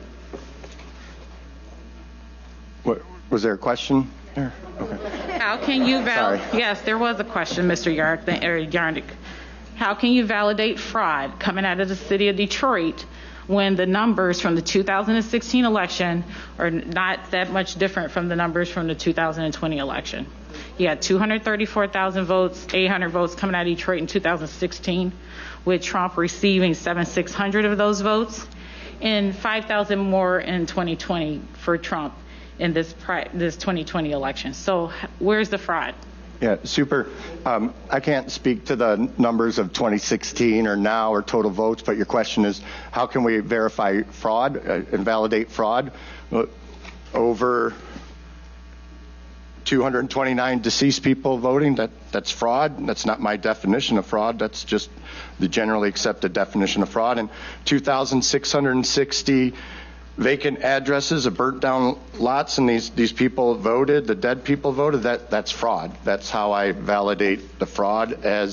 And my personal experience on November 4th, being there, watching ballots come in that aren't in the qualified voter file, they're not on the written log, and yet they're still counting those. And you'll hear from other people say, hey, all we want to do, it's so easy to challenge a ballot. You just go like this. You type in the computer that one of the poll watchers challenged it. It takes 3 seconds. It doesn't slow the process down, and they pretty much refuse to do that. I struggled to get two, and I said to our attorney, Tim Griffin, I said, Tim, they won't let us challenge anything. He goes, Chris, you got to get at least something in the poll book that you challenged it. And I said, I'll push it until I get arrested. Well, lo and behold, I didn't get arrested. They didn't put cuffs on me, but I was pulled out of there for about 20 minutes by 3 police officers. It was rough. It was a really hostile environment, and I know you guys aren't judges or legislators, so I just want to be transparent in answering your question. What we all witnessed there on Election Day and the day after matches the research of the 30,000 records we just went through very clearly. And did you also attend the training on how things were going to operate at the TFC Center? Yep. I didn't bring my training with me, but yeah, I had hours of training, almost like a day and a half, because I helped train other people too. Thank you, Senator Santana. Thank you, sir, for coming back. Members of the audience, please remember. Senator Tice. Thank you. I just want to apologize. I have another committee that I'm supposed to be chairing. I'm going to head off and do that. It shouldn't take very long, and then I will be back. But I wanted to apologize. I'll make sure I watch whatever I miss on the recorded session. Thank you. Thank you, Senator Tice. Next, we have Christina Caramo, followed by Monica Palmer, followed by Karen Cordes. Ms. Caramo? I'm sorry if I'm not pronouncing that correctly. It's Caramo. Caramo, thank you. It's quite all right. Welcome to the Senate Oversight Committee. You have 3 minutes. All right, thank you for having me. So I was a poll challenger at the TCF Center on Monday, November 2nd, 3rd, and 4th. On November 4th, early in the morning, I was standing at the adjudication table, and a ballot came across the screen. The ballot had a straight party ticket vote for both the Democrat and the Republican. It was a filled-in circle, which is an intentional mark. It's not a dash, it's not a dot. When the ballot came across the screen, there was no other marks. None of the judges and none of the other ballot proposals had been voted on. The poll worker then said, I think I'm going to give it to the Democrats. That's absolutely absurd. That is illegal. The vote should have been tossed out. At that moment, I said, absolutely not. I'm going to challenge this. So I go get her supervisor. And then her supervisor defers to her and says, well, what do you think? And I'm like, well, what do you think? It doesn't matter what you think. It's the law. Our feelings, our emotions, our thoughts are totally irrelevant. You follow the law. And that ballot is to be tossed out. But she wanted to give it to the Democrats. So then I go get the gentleman who was overseeing the entire absentee ballot counting process while Daniel Baxter was gone. So this gentleman's name I do not know. I go get him. He's overseeing the entire process while Daniel Baxter is gone. I ask him. He says to the girl, what do you think? It was disgusting. I was enraged, and I simply asked a question. I said, well, why not give it to the Republicans instead of the Democrats? The gentleman began screaming at me, began yelling at me, began telling me that I had no right to talk to her, and he told her to push the ballot through. And prior to that, that same poll worker, a ballot came across the adjudication screen where this voter had voted for Joe Biden and the Green Party presidential candidate, and she gave the vote to Joe Biden. I also saw the ballots show up in the middle of the night. Also, I inquired about the tabulation numbers from the tabulation machine between shift changes. I was denied that information. We saw a lot of irregular things. This is not an anomaly. Just because all of us have different accounts of what we saw, that doesn't make them invalid. And to expect Secretary Benson to actually do something about it is foolhardy. To accept Dan and Essel to do anything about it would be foolhardy. So we're appealing to you guys to do something about it. Because if our elections aren't fair, then we have no republic left. It's a banana republic. We have nothing. And we don't trust the election process. Why do you think a lot of people don't vote? Because they feel it's a big fraud. So our claims are being dismissed. I mean, Secretary Benson dismissed us before she did any investigation. So clearly she can't be trusted to do her job. It's not our job to conduct an investigation. There are paid officials who are to do that. And we're imploring you guys to please step up and listen to us and investigate our claims. Check us out. Don't just take our word. Investigate what we had to say, because we have nothing left. Thank you. Thank you very much. Any members have a question? Vice Chair Lucido, please. Thank you. Extremely insightful. All these accounts that you've indicated, and it's pretty clear. I mean, it doesn't seem like you're on the edge. You're sitting right here in front of us. Has any of these accounts gone to the attorneys that are representing the candidate or candidates? I did submit an affidavit. They are pursuing lawsuits, but we also need our Attorney General to investigate it, because ultimately it's her job to enforce the law. I agree. And if she doesn't do her job, we can't just accept that as, oh, I'm just not going to do it. You guys are lying. Thank you. Appreciate it. Thank you, Senator Lucido. I don't have any other questions. Thank you so much. Did you submit written testimony? Okay. No, I did not. No, I can, though. Please do. All right. Thank you. Thank you. Next, we have Monica Palmer, followed by Karen Cortis, and then after that will be Brian Panabaker. Ms. Palmer? Yes? Yes. Welcome to the Senate Oversight Committee. You have 3 minutes. Thank you, Chairman McBroom. Members of the committee, I appreciate the opportunity to speak to you. My name is Monica Palmer. I am the chair of the Wayne County Board of Canvassers. After the primary election, we had 76% of the Detroit absentee precincts unrecountable because they were unbalanced and unexplained. At that time, the Board of Canvassers issued a bipartisan resolution asking for an investigation of the election, and we asked the Secretary of State to assist in conducting the November election, understanding that there would be an increase in the absentee ballots that were cast. When we went through the primary election, I was asked as a canvasser, what happened? How did we end up with so many precincts out of balance? Was it fraud? Was it human error? And at that point, I didn't know, because I had never witnessed the process in person.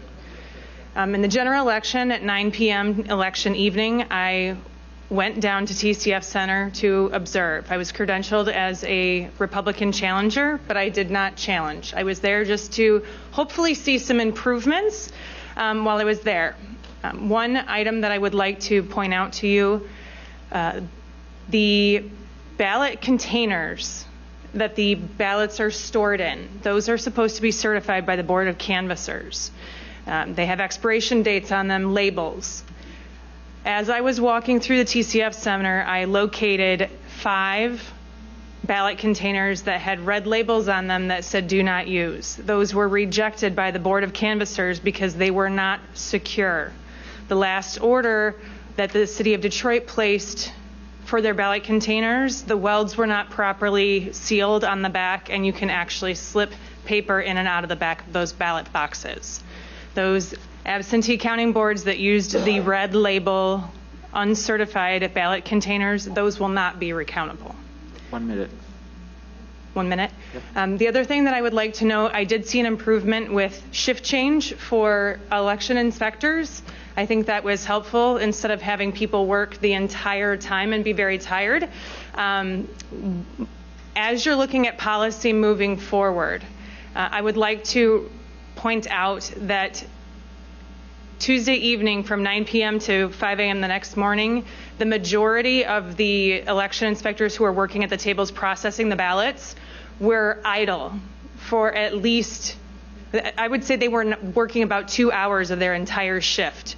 If you're looking at improving the process moving forward, the adjudication process is what is the bottleneck, and it's taking the most time. I would look at more funding and more equipment for the adjudication process as a solution for policy changes. I do have additional information regarding poll books and how that impacts the canvas and balancing out of the precincts, but I don't think we have time for that this afternoon. If you have additional questions, I'd be happy to answer them. Yep, Ms. Palmer, thank you for that, and I would like to be able to reach out to you later and ask not just some of those questions, but to understand better some of the canvassing processes and how they work too. So I appreciate you taking the time to be here. Vice Chair Lucido has a question. Thank you very much, Mr. Chairman, and thank you, Ms. Palmer. I echo the same sentiments. I think that you're knowledgeable and, more importantly, necessary to create and to shape policy. And it would make more sense. Did you take any photographs of these boxes, these ballot boxes with the red tags? I did take a photo of one, yes. Mr. Chairman, have they been, did you offer this as part of your testimony, some of these photographs that we can have on file? And are you planning on submitting those to the Attorney General of this state and the U.S. Attorney? I will include that with my email to all of you. Through the chair, I don't have a problem with the clerk or whatever receives it. Do you know whether or not those ballot boxes were being used? Yes, they were. They were on the floor at TCF Center. Was that included in your affidavit? It was not. I did not submit an affidavit as to the events at TCF Center. I was there observing, and I did not want to impact the canvas with what I saw. But you are a necessary party now, yes, based on your testimony. Yes. Thank you. Thank you, Mr. Chairman. Thank you, Vice Chair Lucido. Seeing no other questions, thank you for your time today. Thank you.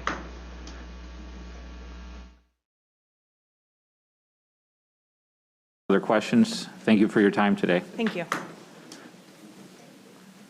Next, I have Karen Cordes, followed by Brian Panabaker, and then a name that I'm absolutely not going to get right, I'm sure, but Hima Kolanagridi from Northville. So if you aren't sure if I pronounced your name correctly, it's Hima from Northville.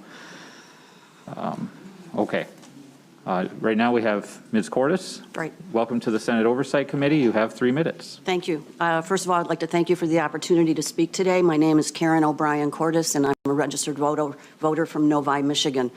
On a sidebar, I'd like to say that I was so thrilled to work at TCF this year. I'm born and raised in Detroit. My father was a firefighter for the city of Detroit for 35 years, and I love the city. There's 5 points that I think are of interest that I'd like to present today. The first is I applied to be a poll worker weeks or months before the election and was told that they were full. So then I decided that I wanted to be a poll challenger because I wanted to work at TCF. The first thing in the morning before the work started on November 3rd, Mr. Baxter was speaking to the entire community at TCF, and I found it interesting when he asked for a show of hands of how many Republican poll workers there were. From my quick peruse of the view of the room, I saw no hands go up. And I commented to one of the workers that I was with, wow, that's a surprise. I don't see any Republican hands go up. The votes in the ballots through the tabulator machine. As the ballots came up, they were rubber banded together in groups of 50 for a total group of 200 that were put through the machines. I counted the ballots. And the ballots that went through the tabulator machine were 196. So I commented to the workers. I said, well, that's kind of interesting because on the laptop, it showed 204 ballots that were counted. But on the tabulator, only 196 went through. So I asked the workers about that, and they said they didn't know why that happened, that they had to put some of them through twice, but they didn't know why, and that I would have to speak to a supervisor. I went back That was on November 3rd. On November 4th, some of us were summoned to come back that they needed more workers, more challengers. So we went back on November 4th. In the afternoon of November 4th, I believe it was about 4:30 or 5 o'clock when the military ballots came in. And I was working with one particular table when I was witnessing the military ballots. And I found it highly unusual that every military ballot that was logged into the system had a birth date of January 1st, 1900. You have 1 minute. And nobody could tell me why the birth dates were 1900. When I went to challenge those votes, the supervisor at the table told me, and I quote, "We're not doing that." So I pressured her. I said, "I want this challenge. I want it noted in the laptop and in the poll book."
And these ballots came in, they were all in envelopes, military ballots. They had been logically mailed back. And I found it interesting because they were all in pretty stationary envelopes. And I thought, oh, well, maybe our military gets gifts from their families or friends of stationery, because every one of them was in really cool looking stationery. But they were different? Yes. Thank you. So when you mentioned that you see ballots, and you see signatures, names, date of birth, you're not actually seeing those on the ballot, right? You're seeing those on an envelope. The date of birth were on the laptop, on the screen. Okay. So at the tables, they had a laptop set up over here, and in the corner there was a larger screen that we could view what was actually on the laptop screen. But I just want to be clear, I mean, those pieces of evidence are not actually on the ballot itself. Okay. Any other questions from members? All right. Thank you so much for your time today.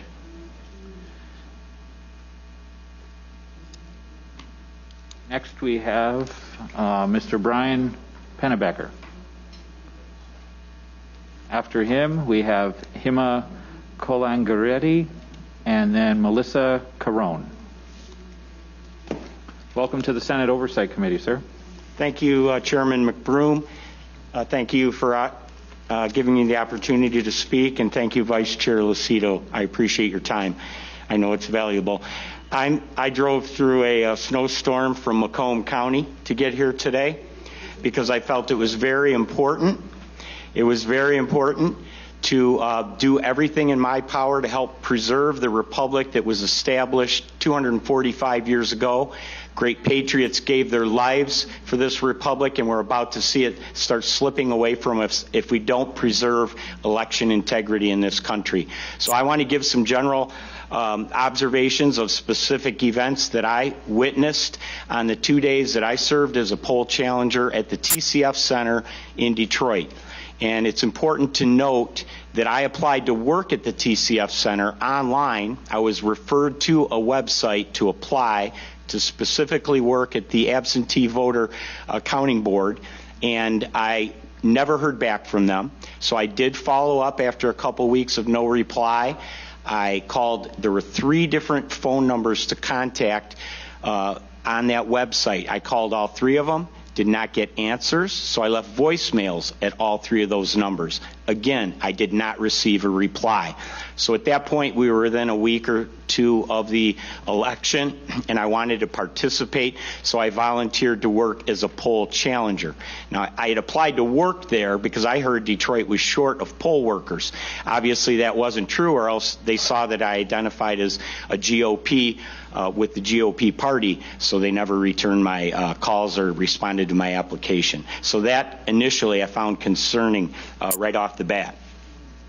I did not prepare a statement for my remarks today, so I'll be using the sworn affidavit that I submitted to a lawyer named Sean Flynn, who's working directly with Rudy Giuliani on collecting evidence, sworn statements. I hear in the media all the time that there's no evidence, there's no evidence.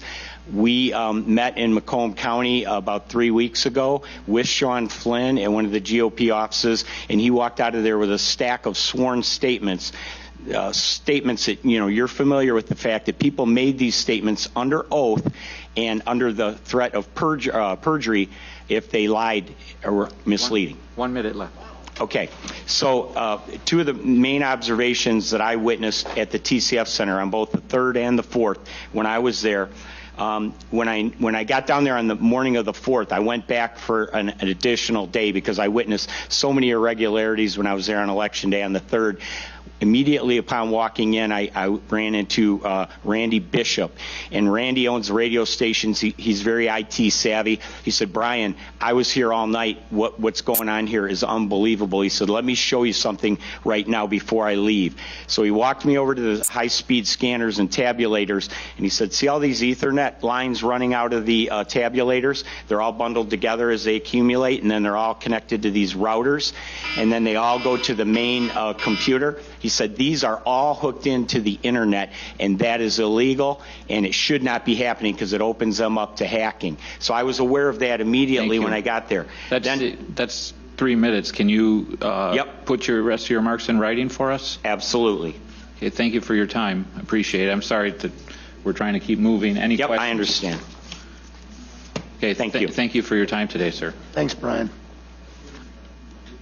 Next, we have this name that I'm doing very poorly with, Hema. Oh, Hema, welcome to the Senate Oversight Committee. After her will be Melissa Carone and James Danley.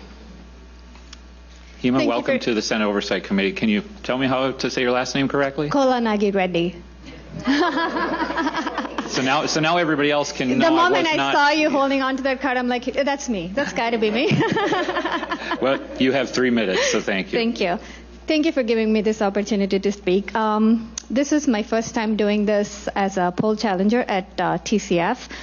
As an immigrant to this country, as you can tell, we had great respect for America, the elections here. We always thought it has a lot of integrity, whereas the countries we come from, a lot of things happen. But all of that changed the day I went there. Like I was at TCF on both the days, 3rd and the 4th. 3rd was pretty much the same monotonous stuff going on, nothing much to note, other than occasional ballot challenging. But the next day is where I noticed a lot of issues. There was a group of people who were like agitators who were trying to get GOP people in trouble. And from my skin color, everybody assumes that I'm a Democrat. And so they just kind of come to me. And one of the ladies was thinking that let's get these MFs out. And I'm like, MFs who? Like, because she thought I was a Democrat. Then when I pulled out my tag, she looked at me and she's like, "You're on the wrong side." I'm like, how can you say I'm on the wrong side? I pick whoever I want, right? Because this is a free country. But then I noticed that they were going and getting all the white male Republicans out by, just kind of sheer intimidation, just saying, "Oh, your mask's flipped, you're going to get people killed," like you heard from so many other people. And then what I did was I got trained by both the MIGOP and Election Integrity Fund. So I went to Tim Griffin of Election Integrity Fund and I said, "Can I have my nonpartisan credentials?" And then when I got that badge on, everything changed. Like people just looked at me differently. I was looked at with a lot of hostility when I had the GOP tag, and now that I have a nonpartisan tag, I was respected at the counting boards. I was respected by the Democrats and the ACLU. And in fact, I was able to even help some of the GOP people from being escorted out by putting myself there and asking why they were even being escorted out and arguing with these people. But the whole environment was so hostile and condescending. And a lot of people have talked about the ballots that were not in the poll book or the system. And I was at a table which had a full stack of this file which said not in EPB/S, which is poll book or system. They were scanning and manually entering them, and the signatures on those sleeves were exactly alike, like a bar graph. And then they were sequential ballot numbers. They started from 2232, and sequence was something that threw me off. I'm like, how does that happen? And most of those people were from the Goddard Street, and they were being entered manually. So those were the observations that I had. I had all the details, the last names and everything. I gave the affidavit to the Election Integrity Fund. The thing that bothered me was that when every time a GOP challenger was being escorted out, all the poll workers, Democrats, and everybody else were cheering. And that was very disappointing because these people were just doing their job. They were not attacking. They were not there with guns. They were just volunteering their time, and they were treated with utmost disrespect. Thank you for your time, your testimony. Could you briefly go back to just a few seconds ago? You mentioned how you saw some ballots that were sequential, and then you described them somehow, and I missed the phrase that you used. Where they came from, I think you mentioned. Yeah, it was from Goddard Street in Wayne County. Goddard Street, okay. Yeah, and they all had sequential ballot numbers, and they were being manually fed into the system. Okay, thank you. Any other members have a question? Okay, thank you so much for your time. Thank you. Next, we have Melissa Carone, followed by James Danley, followed by Bobby Tenorio. Ms. Carone, welcome to the Senate Oversight Committee. Hi, you have 3 minutes. Thank you. My name is Melissa Carone. I am a resident of Wayne County. I have a background in IT and cybersecurity. I was contracted by PDS staffing to work with Dominion Voting Systems, assisting with IT at the TCF Center. I started work at 6 a.m. on November 3rd, and I worked until 5 a.m. on November 4th. I returned to work at 10 a.m. November 4th and worked until 2 p.m. November 4th. I was initially supposed to return back to work around 4, but I was told via text through one of the other Dominion workers named Samuel that I wasn't needed, that they were almost finished counting. I wasn't going to mention this, being that it has been mentioned numerous times. I'm going to. I was initially supposed to be working. I was initially supposed to be working at the Department of Elections. That was an order from Dominion Voting Systems. They told me that I would be parking in a parking lot and I would be shuttled in through a shuttle. I called my mother and I told my mother about this, and my mom said, no, absolutely not. You're not doing that. I also had a concern about that because I do have two small young children at home and I needed access to my vehicle. What I witnessed at the TCF Center was complete fraud. The whole 27 hours I was there, there was batches of ballots being ran through the tabulating machines numerous times, being counted 8 to 10 times. I watched this with my own eyes. I was there to assist with IT. These people on night shift, I had 4 people on night shift that I've known. One of them I've known for over 20 years.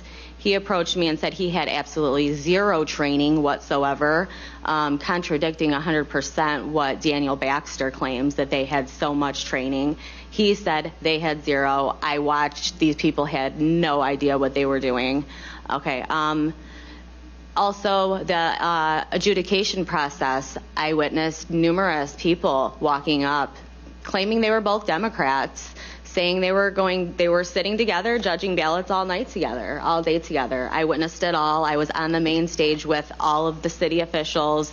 Daniel Baxter was in on the whole thing, and I am under the impression 100% that at least 90% of those workers were all in on this. There was not a single ballot the whole night, the whole 27 hours I was there, that I saw that was for Donald Trump. Not one, not a single ballot.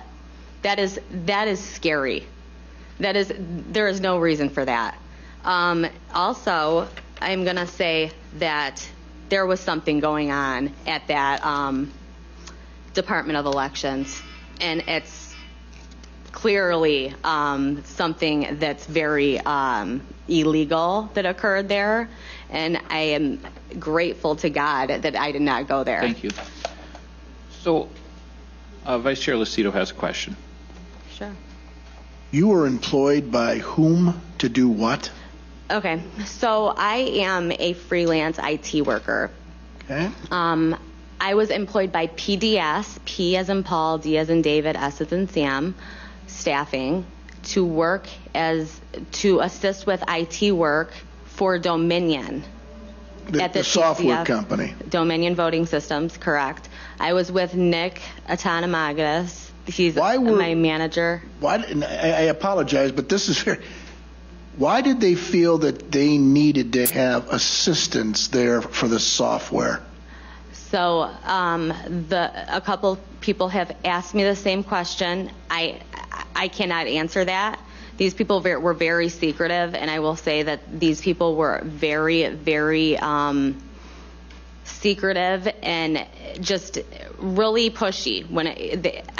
Never did I ever admit I was a Republican to these people. The comments that they were making were disgusting. Regardless of Republican, Democrat, Independent, Green, it doesn't matter. I'm getting right to the heart of it. What was the instated purpose that the software company needed to have the assistance of support staff for IT? I believe that it was because Nick and Samuel, that are permanent employees of Dominion, Nick is a part owner, that they had to be together on the stage working together, so it looked like they had assistance with IT. Now, I was also not allowed to wear a badge or tell anybody who I was working with. That's fine. So your opinion that it was them that needed to be there, you don't know anything if it was contractual, you don't know if there was anything that was going glitchy, which means that there was... I know of a lot of stuff that... But my question is, factually, which means today, as you sit here, is there anything you can tell us that was happening with the software where Nick and Samuel had to go assist in this? Absolutely. What was that? Okay, so Samuel was missing for about 3 hours. When he returned, I said, "Where were you?" He said, "I was at the warehouse." I said, "Where's this warehouse?" And I said, "Is it an Amazon warehouse? I don't know. What kind of warehouse is it, right?" And he said, "We call it the Chicago warehouse." And I said, "Okay, so it's in Chicago?" Because they're from Colorado. I said, "So it's in Chicago?" And he said, "No, Melissa, it's in Detroit. We call it the Chicago warehouse." I said, "Okay," and I just walked away. But there was something very secretive that he was doing. There was also they said a big data loss right before they sent Samuel to this warehouse. What time was that? That was when Samuel went to the warehouse.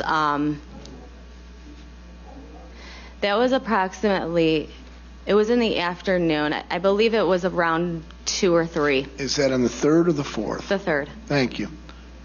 I'm okay. You have written testimony for the chair? I have my and the second committee? Affidavit, and I have what I was speaking off of just now. Could you send that to us, please? Absolutely. Include your phone number if you could, Absolutely. in case we have questions. Thank you. Thank you, Mr. Vice Chair. Before you go, please, Sure. I have a question. When you testify about ballots being counted multiple times, what are you basing that analysis that they were counted multiple times? Okay. So, I'm sorry. So the tabulating machines, when a ballot jams, it puts up an error. It'll say discard or recount.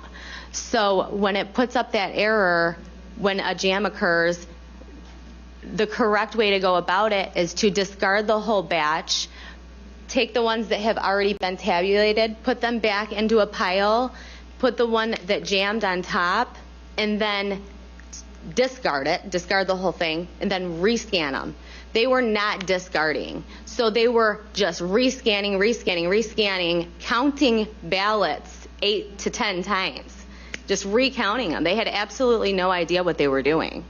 So you're saying that they were literally opening up the box, taking the ballots back out of the box, and then sending them through again? No. They were just taking, so when a ballot, so when a ballot was, when the error came up on the PC in front of them, and it said that a jam occurred, I would go try, because it happened so many times in the 27-hour period. Each machine, it did it between 2 and 3 times an hour. So, because these were folded ballots, they're mail-in ballots. So when it occurred, and then it threw up the error, discard, rescan. As I just stated, you are supposed to take the problem ballot that got jammed, put it on top of the whole pile, discard it, because that's why the option is there. If you do not discard it, it is recounting it. So they would take the ones that were, say ballot number 25 had an issue.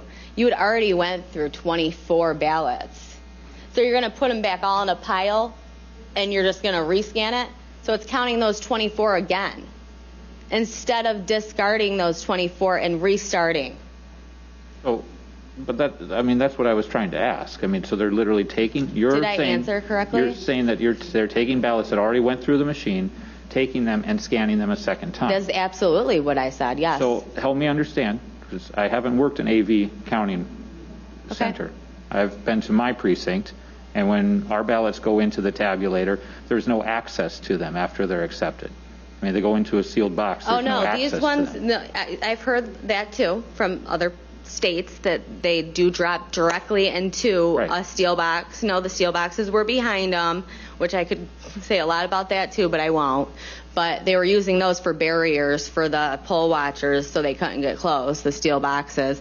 But no, they were 100% in the counter's hands.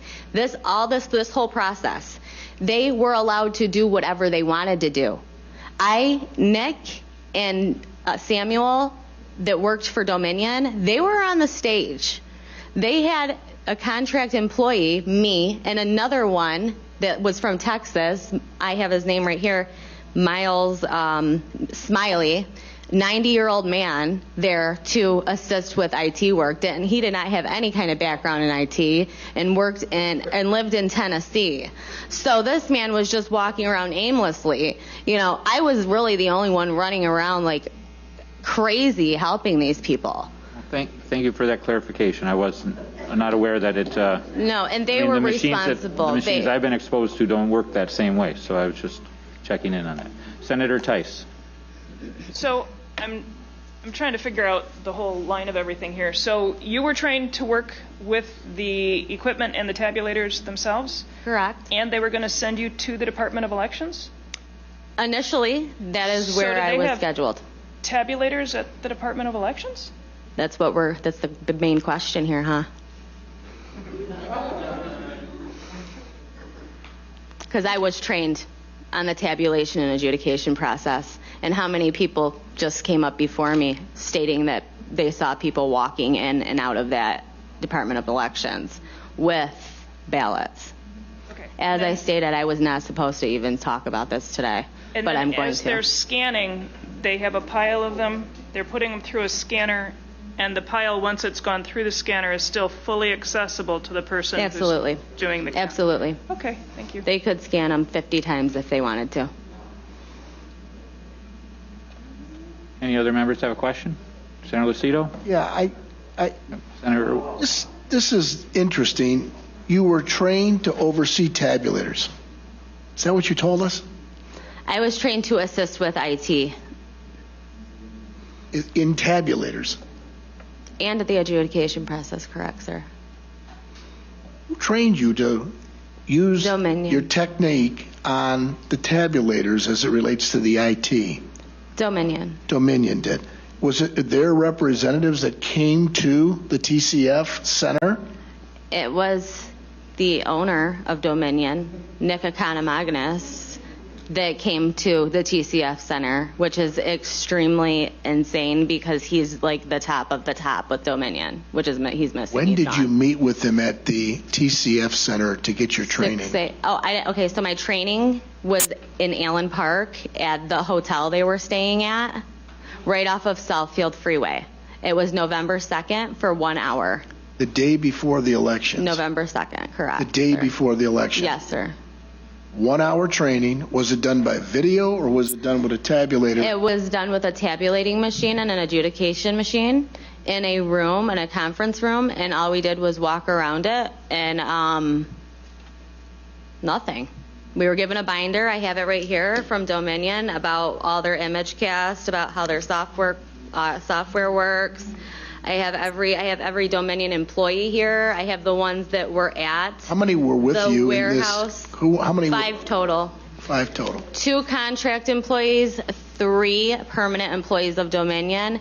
Let me just say this. There was 1 permanent employee of Dominion. She went by the name of Danielle. Her real name was China, which she told me later. She's the one who told me Nick was a part owner, which was confirmed later on.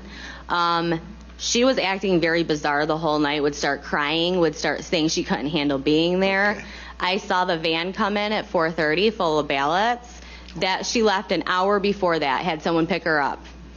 Thank you. Mr. Chairman, as long as we get her testimony, I would be intrigued to look at whatever you have. Absolutely. Through the chair. Absolutely. Thank you. Thank you, Mr. Vice Chair. Hold on. I have another question for you, ma'am. Please. Please. Vice Chair Irwin has a question. Thank you. Thank you, Mr. Chair. If I were to take a ballot, an absentee ballot, and I were to run that through a machine multiple times, and that ballot were to be counted multiple times, is that machine going to reflect those votes in the vote total at the end of the day? And is that ballot going to be recorded in the poll book 8 times or something? I mean, what's the... Why do you think the poll books were so off? Well, they were off a little bit less than they were in previous elections. So unless your allegation is that they were off 100%. Excuse me, members of the audience, please respect the. Sorry, I mean, you asked me a question. And, what do you expect the answer to be? I was hoping for an answer, but I don't think I'm going to get one. Excuse me. I couldn't hear what was going on because too many people talking over each other. So if you could please, Mr. Vice Chair, finish your line of questioning. I'd like to hear the end of it, please. That was the end of it. There was just one question, which was that, if this were to happen, it would show up in the tabulations being off. And we know... They were off. Do we know to what extent that they're off? They were off. Right, yeah, we know that. So why are you asking? What are you asking me? I'm trying to ask you if Sir, someone were to... Go ahead. If someone were to go and run the same ballot over and over and over again, that would end up showing up as a massive discrepancy, right? And we've added up the discrepancies. Took a ballot and ran it over and over and over again? Just one ballot or a batch of 50? Either way. I mean, the batch of 50 is going to be even more. If you take one and you run it over and over and over again, yeah, people are going to notice that one has been ran over and over. I had numerous challengers come up to me and say, what's going on here? One guy got thrown out because he took a picture of me. Sure. I'm just wondering why the numbers at the end of the day aren't matching up with the stories that we're hearing. I'm trying to square that circle. And I know there's going to be an investigation of all of these allegations. As good as everybody else is in here. Yeah, there's going to be an investigation of all of this, and we're going to look into all these details. It's not matching up. Everything that happened at that TCF Center was fraud. Every single thing. Every avenue was taken to commit it. Please. Appreciate your passion, but he feels his question was answered. Appreciate that. I do have one additional follow-up. Sure. You mentioned observing ballots arriving late. Do you have knowledge of where they came from? I cannot say that for 100%. I do not know 100%. Okay. Do I assume where they came from? Absolutely. Okay. Thank you. You're welcome. Senator McDonald, thank you. I'll be brief. Your testimony was very compelling. So I just want to go back to what I asked Senator Colbeck. Where is the Department of Justice in this? I mean, without arresting it, I mean, are they even looking into it? I mean, your testimony is unbelievably compelling. So I'm just wondering, where are they? Okay. Your question is as good as mine. So I did call the FBI on November 5th, and Okay. I spoke with a woman for at least 40 minutes. The phone disconnected. She had all my information. She never called me back. I had to call them back. I haven't been contacted back since. Well, you would think that, did you contact anybody from the Trump campaign? Oh, yeah. I've been Wouldn't they talking- have a pipeline to the Department of Justice? Well, I mean, I've been talking to attorneys. What I said just now regarding the Department of Elections and how I was scheduled to work there, that is coming out. That is coming out. That will be coming out next week. There's a lot coming. I was not even supposed to talk about that, but a lot of people mentioned it. So you know what? I'm going to tell you guys about it because this is fraud. Okay. And there was fraudulent activity occurring there. thank you. Your testimony was excellent. Thank you. Thank you. Thank you, Senator. Thank you, ma'am, for being here. Next, we have James Danley, and he'll be followed by Bobby Tenorio, and then Austin Kreutz.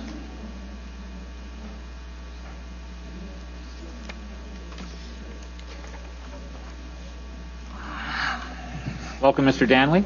Thank you, committee members. You have 3 minutes. Appreciate the time.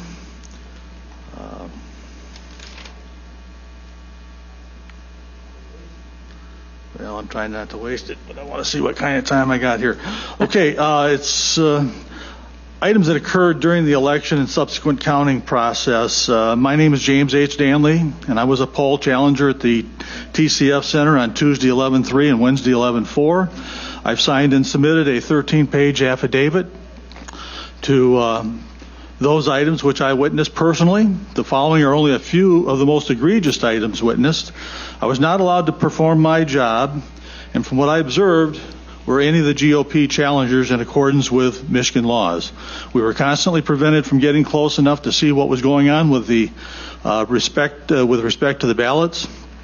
Procedures were not being properly followed. When we brought these to the attention of the supervisors, our concerns were dismissed and ignored. We observed ballots being backdated from 11/4 to 11/2, and data being entered into the computers for these mail-in ballots. Poll workers were entering ballot information from new mail-in ballots, including dates of birth of 1/1/1900, into the electronic poll books and processing those ballots for tabulation. The information wasn't in either the electronic poll book or the paper supplement book prior to that. There's been lots and lots of reports after the election counting process. First of all, I did email a copy of what I'm reading from to each of the Republican senators and the House of Representative members. So I'd be happy to provide this to you. Dead people were voting. I sent a website to that effect, and the list that they had up to that date was 17,327 randomly checked Michigan voters that were registered for voting and were above the age of 80. Every name on this list has voted in the 2020 election. Check for yourself, and has also been found in one or more of the obituaries online. This is the most important election in my lifetime, and I think the most important election in the history of our republic. Every legislator, whether seated in the House or the Senate, whether Democrat or Republican, took an oath to defend the U.S. and state constitutions of the U.S. and Michigan against enemies both foreign and domestic. Time is of the essence, and now is the time to fulfill that oath. Despite what the media is telling everyone, there are mountains of evidence that voter fraud occurred on a massive scale, the likes of which we've never witnessed in the country. 30 seconds. For those politicians that say we have to tighten up the election process relative to mail-in ballots for future elections, you admit that there are problems, and you propose to fix those problems sometime in the future. I and millions of Americans say no. You must fulfill your oath and do your duty to the citizens of the state and country now. You can't turn a blind eye to the mountains of evidence proving the fraud, and the citizens of this state expect the state legislators to act swiftly to correct the fraudulent activity that took place in this election, because time is of the essence. This cannot wait for the completion of the lawsuits currently underway. Thank you, sir. I did submit this to each of you. I would appreciate it if you would go through it thoroughly, read the articles that I've attached to it. Thank you, sir. And we appreciate it. Thank you. Any questions? No. The committee will go at ease for 5 minutes.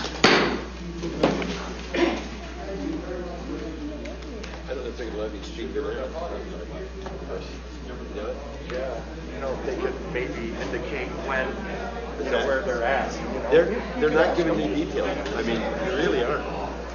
The problem is they don't know about the other software. They only know about the video. They're not even talking about the other stuff. When can it come down?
Well, I don't know if we're talking about this building, but what happened is the pressure was this. When we put pressure on the House of Representatives for Michigan, because they were supposed to pass it. Well, then they didn't. So what happened is the Senate Majority Leader of the House of Representatives, Senator Martin,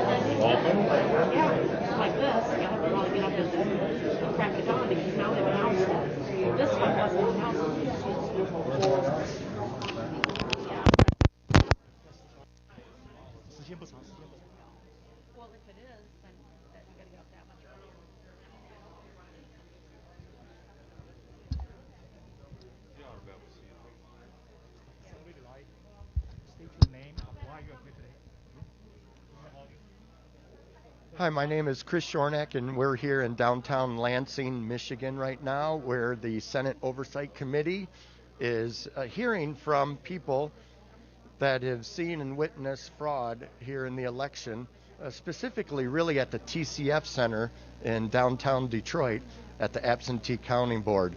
Right now it's about almost 1 o'clock, and there's many more people.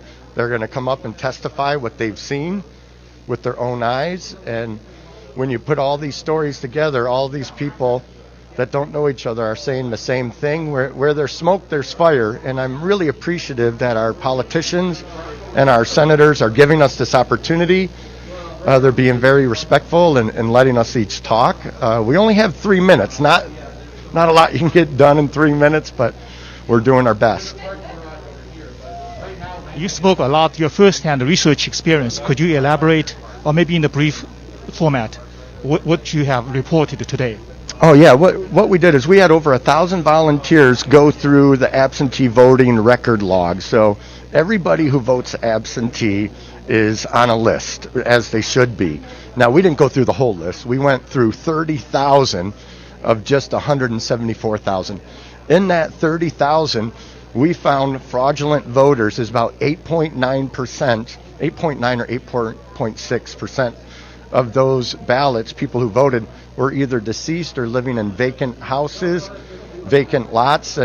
One of the most important things is that we want everybody's vote to count, but they need to be a registered voter, and they weren't.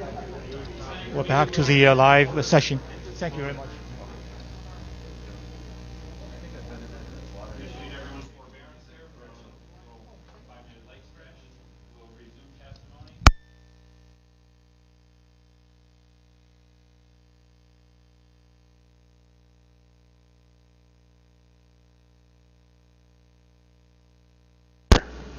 And so it was Bobby Tenario, followed by Austin Kreutz, and then Dr. Michael Dubiel.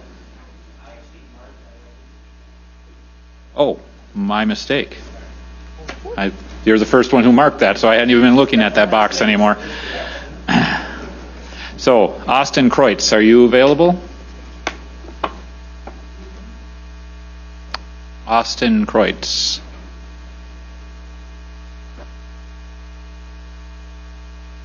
Austin.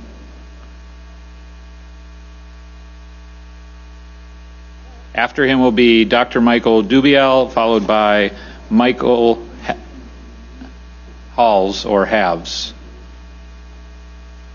Anyone seen Austin Kreutz? Is Dr. Dubiel available?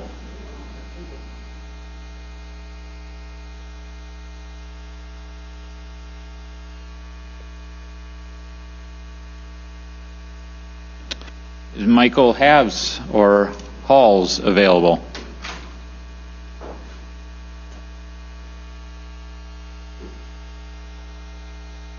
It might be Haynes. Yeah, it could be.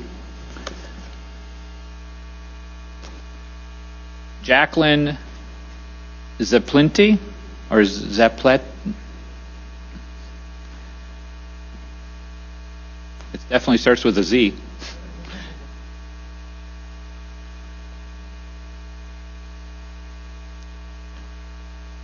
Lori Eba.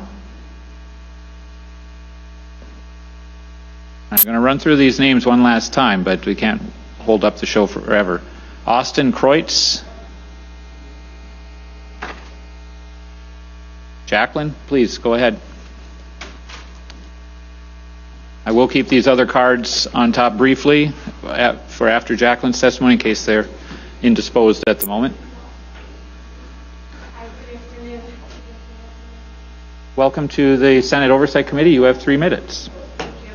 My name is Jacqueline Zaplinty. Dual credentialed for Election Day this year. I worked at a precinct 205 at Mason Elementary School in Detroit during the day, and then I also worked at the TCF Center that evening as a poll challenger. So I've submitted my written testimony, also an affidavit to you today, affidavit that I had submitted with the Trump campaign previously, so you have a copy of both of those. There was a couple questions that I wanted to answer that I heard earlier, so I'm going to kind of go off script, but I don't think you guys realize that on when you go to vote in person and you're feeding your ballot into a tabulator box, and I was the tabulator inspector at Precinct 205 in Detroit, it goes in. If there's an error, it comes right back out at you. You see the screen, you have an option to either correct your ballot or resubmit it as is. So then it goes into the locked box. It is never opened until the end of the day after polls close at 8 p.m. And then it is, opened up, processed, put into sealed envelopes, and so forth. So the high-speed tabulators look more like, that were at the TCF Center, look more like a printer. And so they were fed 50 ballots at a time, sometimes in stacks of up to like 200. They were each, individually rubber band at 50 at a time was the way we were taught, that's directed to do. And they just came out the back. They were in a bin there, an open bin. So they could grab them all and refeed them. So I don't know if, you all had a clear picture of that sense of, they were just open and available to basically, you get an error, grab it back, feed it through again. So that's where a lot of the repetition, I think, happened. Also, as far as training is concerned, I did 2 classes. Each were for about an hour. I was trained as a poll worker, which then I was credentialed as a ballot box inspector in the precinct. Then I was also trained as a poll challenger, which was for about an hour also, and then credentialed as a poll challenger, which I worked at the TCF Center. So I kind of had a little bit of a advantage, I felt like, because I did both trainings. However, both trainings were pretty ridiculous. Really didn't teach you much of anything. There were multiple copies of things that were, you were presented with and able to take home. You could reference later, but the training was really non-existent. Thank you. So, I appreciate your testimony, and I was going to actually ask if you could explain why you feel the training was not helpful. Well, or adequate. As a poll worker, I trained at Wayne County Community College. There was just no substance to it. There was no, other than working through the copies of the information that were given, there was no substance. They didn't tell you anything. They didn't say what to do if there was an error. Who do you contact? You were given like minimal to no information. And who provided this training? The Detroit or Wayne County Department of Elections. Okay. Also, you were almost threatened or taught to threaten a poll challenger. They came right out and said, you don't have to listen to them, you don't have to speak to them, they can't get near you, they cannot talk to you, you don't answer them, and if they continue to question you, then call the police. Literally, that's what the instructor told us to do. Call the police. Have them removed. Thank you. Any other members have a question? Thank you very much for your time today. Thank you. Okay, coming back to the top of the pile, Austin T. Kreutz. Has anyone seen Austin T. Kreutz? All right. Dr. Michael Dubiel. Okay. Michael Haynes or Halls.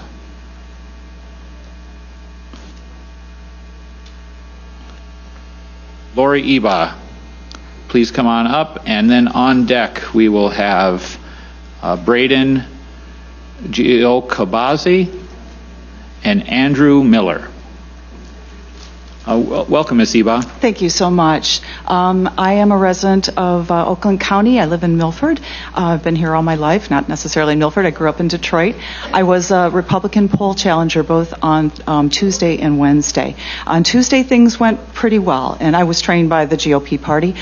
Tuesday, things went very well. When I was called back in early on Wednesday morning, I came back into the room. I could not believe, number one, how many more people were there, the tension in the room, and where did all these ballots come from? When I'd left on Tuesday, most of the tables had been complete. The table I was overseeing at the time still had about 200 ballots left, but it certainly didn't look like there was going to even be enough for a night shift. I was very surprised to see the level of activity on the following morning. As you've already heard from many people who've had my positions, there was a lot of intimidation and hostility vented toward the Republican challengers. I experienced a lot of that as well. Right away, of course, we know rules were broken because there were very, very few. I counted less than 5 when there was the hand raise of Republican poll workers in the room. There's supposed to be 1 at every counting table, at least, and there wasn't. I didn't see the ones back at the tabulator areas or the adjudication, so there may have been a few more back there, but I counted less than 5. In addition, by midday on Wednesday, there were no more Republicans allowed into the room. There was a lot of intimidation around those who were in the room, particularly the men and the lawyers, and they were hauled out forcibly by the police for really no good reason, while the whole room of workers cheered. This is intimidating. They stood and they cheered repeatedly as Republicans were hauled out for doing their job. This is wrong. I personally was the victim of 2 different accounts of intimidation, one by workers, supervisors included, and one by Republican poll challengers or watchers. In both cases, I had raised my hand to challenge a ballot. In one case, the ballot was being duplicated. I was being prevented from watching because only 2 workers were doing it, and they were shoulder to shoulder. I'd moved in to about 3 feet or so behind them so I could look over their shoulders. The supervisor came over and told me I had to get out of there at least 6 feet away. I told her that by the rules, election rules, I could move in during the time that I was watching the ballot while it was being duplicated. 1 minute left. She was yelling at me. And that ballot ended up being duplicated in error. We got a high enough supervisor to stop that. The second time I was surrounded by Democrat challengers who again were yelling at me, calling me a racist, telling me my mother didn't love me, all kinds of stupid but meant to intimidate things. This is wrong. We all deserve a fair ability to vote our conscience and to participate in the election process. This did not happen at TFC and it needs to be audited, and we're counting on you to do it. Thank you. I've submitted my comments so you can read the whole thing on your own. Thank you very much, Ms. Eba. Anyone have any questions? Okay. Thank you very much for your time today. Next, the doctor is here. All right. Dr. Michael Dubiel. Then on deck is still Braden Giacobasi, and then Andrew Miller. Dr. Dubiel, I apologize. We took that little break there, and I hadn't read who was on deck, so people might have gotten a little far away. So appreciate your forbearance. Welcome to the Senate Oversight Committee. You have 3 minutes. Okay. I was a poll challenger at TCF Center. I worked 10 p.m. to 5 a.m. I saw a few things, and I tried to make several statements to several different organizations. And I had nobody really follow up with me, or when I did get a statement back from my affidavit, it was different from what I had spoke over the phone. A few things that I saw, right off the bat, I saw table supervisors distinguished with the emblem on the chest, wearing political statements. Saw Black Lives Matter on masks. I saw t-shirts, undershirts wearing Black Lives Matter, which I didn't know was appropriate. The table I worked at, I saw several ballots that I challenged. One, through the process, the scanning of the ballot, the computer popped up a little box that said duplicate ballot already processed. I challenged that. I saw a ballot that was opened up that was completely blank, front and back. At the end of the night, I asked my table supervisor if our numbers matched and if it reconciled. She said it did. And then she told me, we decided to take the ballots that were challenged, the provisional ballots, and they will be tabulated. She told me the tabulator ultimately uncovers errors with ballots, that they would be spoiled by the tabulator. And I thought that was interesting. And I asked her again, and she assured me that tabulator would correct the error. And that's interesting because when I gave that statement over the phone, that was never put in my affidavit. And I have yet to make an affidavit because I tried to give it to a couple of people and nobody's followed up with me. Or if they followed up with me, it was inaccurate information. 1 minute left. Okay. And to me, that's a big deal. I also saw the ballots being dropped off about, 3:30, 4 o'clock in the morning. I was actually standing next to the lead attorney, and we were all talking about why are these ballots showing up as late as they did. I thought that was interesting. Those were the main things that I saw. When I first arrived, this was interesting as well. I was wearing a mask, and I was fidgeting with it because it was itchy. There was a gentleman who was a table supervisor. Again, he had the emblem on his breast. And he basically called me a bioterrorist. He basically said I was killing people. We're in the middle of a pandemic. And he was going to kick me out if I continued to itch my face because I was wearing an itchy mask. And I kept on trying to ask him, does everybody have to have this standard of wearing a mask? Because I saw numerous workers not wearing masks properly. Eventually, as he called me an agitator, I pointed to a gentleman. I said, does he have to wear his mask? And he didn't respond to me. And I wanted to stay in there because he told me he was going to arrest me because he identified himself as a Wayne County, working for the Wayne County Sheriff's Department. Thank you. I would like to know about the ballot that you said you saw that was blank. Mm-hmm. Do you know what the disposition of that became? What do you mean, the disposition of that? What happened to it? It was put in the folder to be tabulated, and it was ran through the tabulator from what my table supervisor told me. But it was blank, so... Mm-hmm. Okay. She said then the tabulator would uncover that, and then it would be spoiled at that time. I see. Mm-hmm. And then there was another ballot that you challenged specifically? Absolutely, because when they scanned it, the little window popped up on the computer. It said duplicate already processed. So what happened with that? So they initially put it into the provisional ballot folder like they should have. Okay. And I thought that was great. And I was like, awesome, we got a process that's working here. And then when I went up at the end of my shift, because I was told there was going to be reinforcements. So I left at 5 a.m. It was a long day. And I'm from Grand Rapids. She told me that all of the ballots in the provisional folder would be taken out and put into the folder to be tabulated because the tabulator would uncover the error. The tabulator would find out that this was a duplicate ballot. And I asked her that twice because I was under the impression that the tabulator is a counter. So I asked her, how will the tabulator uncover that? She told me, and she assured me, the tabulator would uncover the error. Okay. All right. Any other members have a question? Senator Santana, please. Thank you, Chairman. You mentioned that some of the people had on shirts that said black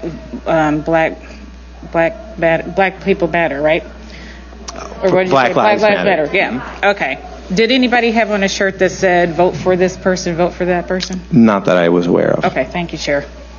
But distinguished on the face masks, and it was, I want to make this clear, it was underneath the T-shirt of the table supervisors. It wasn't outward, it was underneath the T-shirt that they were wearing. I understand. Chairman. Thank you.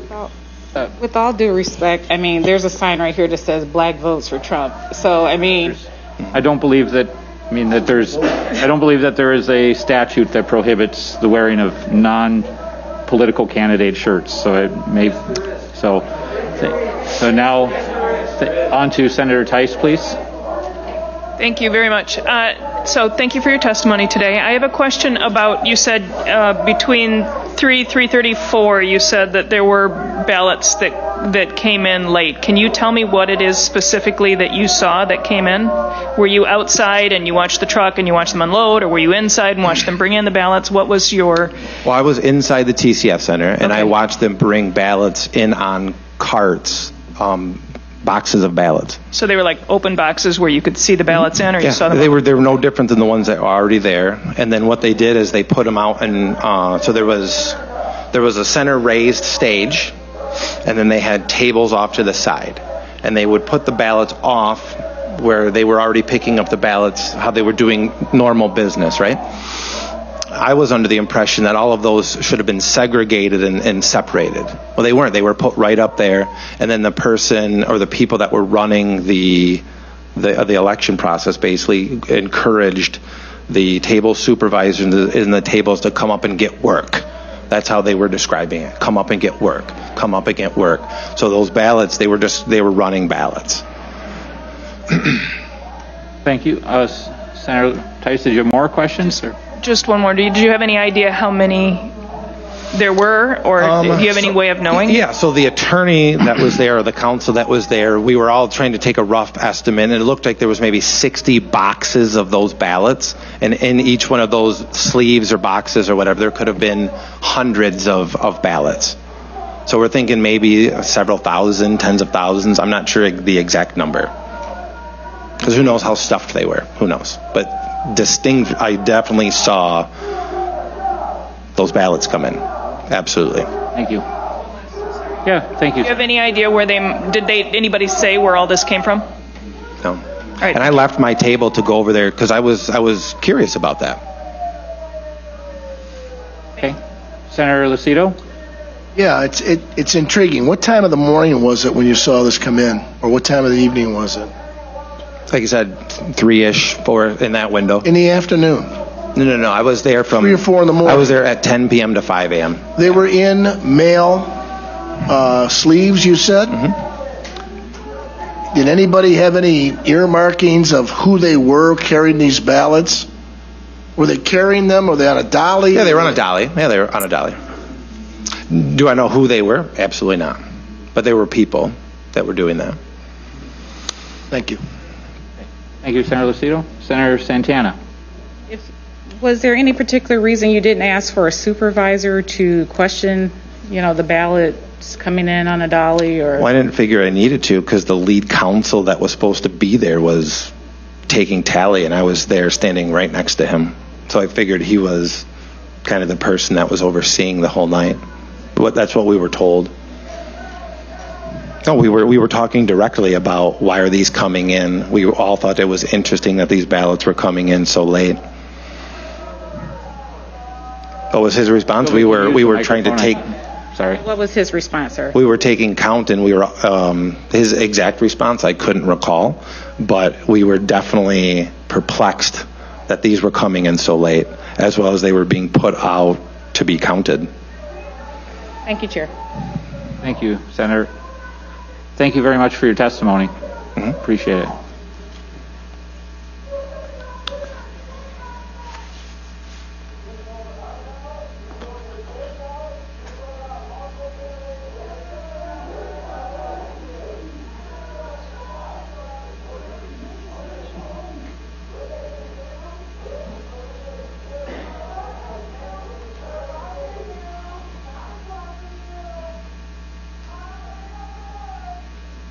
I have a large stack of cards yet to go through and would very much like to provide this opportunity for those who've taken the time to be here.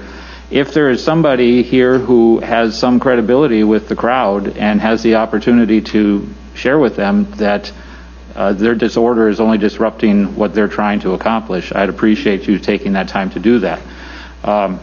Otherwise, I'll have to be forced to adjourn the meeting if it gets so difficult to hear anymore. So we'll continue. I'm not stopping the meeting at this point. I'm just suggesting that somebody suggest to the audience outside that they are disrupting the meeting in here, and it will cease if they can't control themselves. Do you think that we can control an audience by one person or a couple people going up there? If the audience inside also needs that same assistance, we can adjourn the meeting for that reason too. I have worked hard to put this together, and I would appreciate the opportunity to continue the work and listen to the folks who've taken the time to be here. At this time, next up we have Braden Giocabazi. After him, I have Andrew Miller, followed by Robert Cushman. Welcome to the Senate Oversight Committee, sir. You have 3 minutes. My name is Braden Giocabazi. This testimony is based on my sworn affidavit that I submitted. I am an unaffiliated Michigan voter who was trained by the GOP to be a poll challenger on Wednesday, November 4th, beginning in the late morning until around 8 p.m. because I was told that they needed help.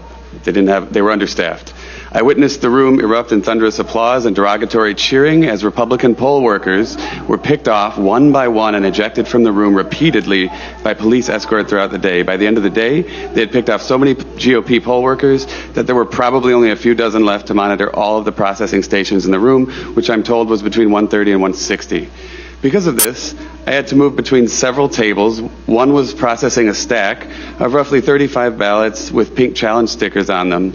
Many other tables also had similar stacks on them as well. None of the ballots appeared to be in the poll database, so the poll workers were simply entering 1/1/1900 as the birth dates and entering the addresses and names that no one seemed to be verifying and which I could not see to verify. When I would politely try to check such things, as had been the case throughout the entire day, I was told that I wasn't allowed within 6 feet of the tables even to verify ballots, and told that I was trying to kill people.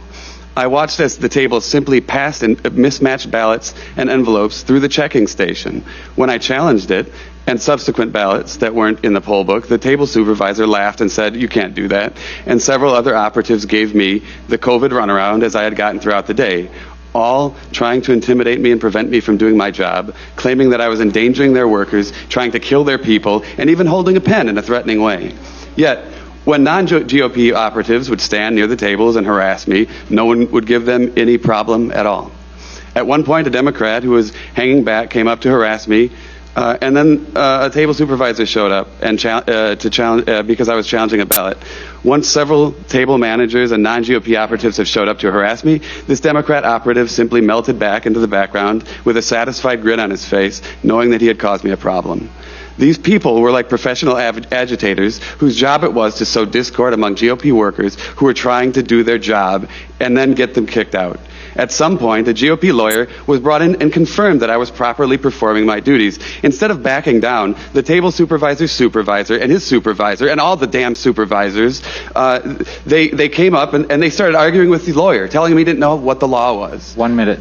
In the meantime, the ballots continued to go through, so I stepped up to the table to inspect the next ballot briefly. The manager separated me from the table, wielding COVID as a weapon one more time, and walking towards me, forcing me to step further away. He made some innuendo about playing with him that made me uncomfortable, and then he said something to the effect of, "I will kick your ass or I will kick you out of here." And I said, and I looked at him and I quizzically, and I said, "Are you threatening me?" He repeated the mantra more than once as he began to wave down a police officer. I raised my voice so that others could hear what was going on, and at this point, and I said, "Are you threatening me?" And at this point, the police officer arrived, and I did not ask any questions, and I was removed from the room without any due process. Realizing I had no recourse or rights, I grabbed my coat and I peacefully was escorted. I'd like to say one final thing. Please wrap it up. Okay. I saw several dozen military ballots throughout the day. I only saw 3 that were for President Trump. And I was also at your hearing the other day when the clerks were testifying. And one thing that stood out to me as a glaringly obvious thing, as an engineer, I'm a technical person. I love math. I have a fair bit of programming under my belt. Those people were not IT specialists. They know nothing. I assume they appeared to know nothing about programming, and yet they said multiple times throughout that hearing that it was the most secure election in history, and I would like to say that it seems like they have no credentials to be able to say that. Thank you. Anyone have any questions? Senator McDonald.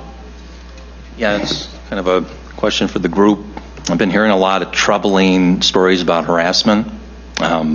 So sick, I don't even want to say them. You're saying people call you a murderer, they're going to kick your ass, all these things. It sounds like there's a lot of experience in this room, poll watching. Have any of you ever experienced anything to that level ever before, any other election process? So, never? Is this seems unprecedented, the type of stories that you're sharing, so. This was my first election. I didn't come there to agitate. I think I'm a likable guy. I came in there on Wednesday because I was told they were understaffed, so I thought this would be a good chance to just see how the process works. If I would have thought that it was going to be that much of a madhouse against the GOP people and it was so biased, I would have been there every day. I was not there with an agenda. I was there to just do my job, and they didn't like that simply because I had a GOP lanyard on, even though I'm an unaffiliated voter. They didn't know that. Sounds like from the stories you're sharing, it was a complete sideshow. Hopefully it doesn't continue. Professional agitator. That's the word that I would use to describe these people. They would melt back into the background as soon as they knew that they had accomplished their job of getting you agitated or kicked out. Thank you. They knew what they were doing. Thank you, Senator McDonald.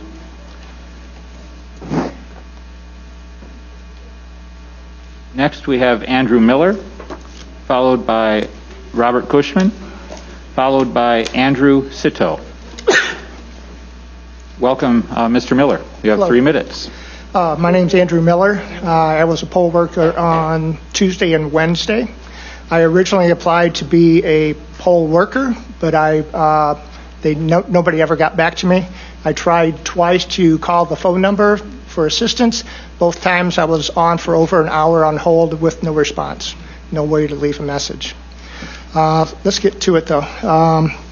Probably the most egregious one was on Tuesday evening after most of the tables had shut down. One table was still working at duplicating ballots. When I got there, there was 25 ballots that they were duplicating. One person quietly sat back and supposedly read the information, but from 6 feet away, I could not hear anything that he said. The other worker was filling in the ballot while being hunched over it, and there was another worker at the end of the table so that I could not see what was on the table. I had duplicated a ballot earlier that day. It was quite open. It worked well. I was asked by a table supervisor to participate in it. The ballot was stained. We worked through it. Everything was cool. We went to this one, and they were duplicating it, and I told the table manager that I needed to see those results, and he said I couldn't. And I said, why not? This is my job. I need to be able to see what the differences are between these two. And he said, no, duplicating ballots is just like voting. It's a personal endeavor, and I was not allowed to look at it. I stayed there for 4 ballots, and it all happened the same. I asked to challenge the ballots, and he said he would not be doing that. What else is there? Okay, I am also an engineer, so let's get to some of that. Every computer on Tuesday morning had an error code in the right-hand corner that says update was overdue. It was flashing on every single computer I looked at. I looked at least 20 of them. Also, about a third of the computers had the wrong time. At 10 a.m. in the morning, about a third of the computers said 2:59 p.m. I don't know how they keep track of when things are occurring when the time on the computer is not even correct. On Wednesday, I walked up to a table, and one of the computer operators was logging in, and she logged in as an admin. So she had full authority to do anything she wanted into that system. Did everybody in that facility use the admin in order to log into the computers? I also saw the routers with high amount of transferring and work when there was nobody even monitoring the copy machines that were collecting the ballots. Nobody was at the computers, but there was a lot of data going across those. I also was harassed by a number of people. At one table, there was... Sir, I forgot to give you your 1-minute warning, so I'll give you some additional time. I'm pretty much done, but please, 30 just seconds. The harassment from... there was a table worker, then there was a Democrat worker, then there was me, and the table worker said that I needed to back up because I was too close and I did not have the 6-foot distance. But there was a person between her and myself that was a Democrat challenger. A lot of this could go away if you had one Republican at each table. I applied to be a worker. You've heard here multiple people applied to be workers, and we are all denied that. So instead of having these hearings, why don't we have a clean process? It would not fix the computer glitches that came through, but it would fix a lot of this other issues. Thank you. Any members have a question? Senator Tice. You said you applied to be a poll worker. When did you apply? More than a month before the election. So well in advance of the training, because yes, it was before the training. Okay, because we heard from the clerk in Wayne County that the people who applied that were denied were people who applied too late and the training had already been done. So No, I just wanted to clarify. there was still training scheduled when I applied. Okay, thank you. Seeing no further questions, thank you for your time today. Did you submit your testimony in writing by any chance? My affidavit contained everything that I had except for the admin. Okay, thank you very much. Next we have Robert Cushman, and he'll be followed by Andrew Sito, followed by Shane Trejo.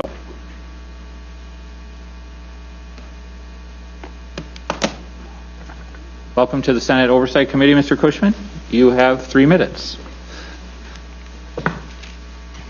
Thank you, Senator McBroom, Michigan legislators, and fellow citizens. My name is Bob Cushman. I'm a registered voter in Lyon Township, and I desire to testify concerning events in Detroit on November 4th, the day after the election. I believe that I witnessed evidence of mass election fraud on the morning of November 4th and the evening of November 4th, but I'm only going to talk about the morning right now.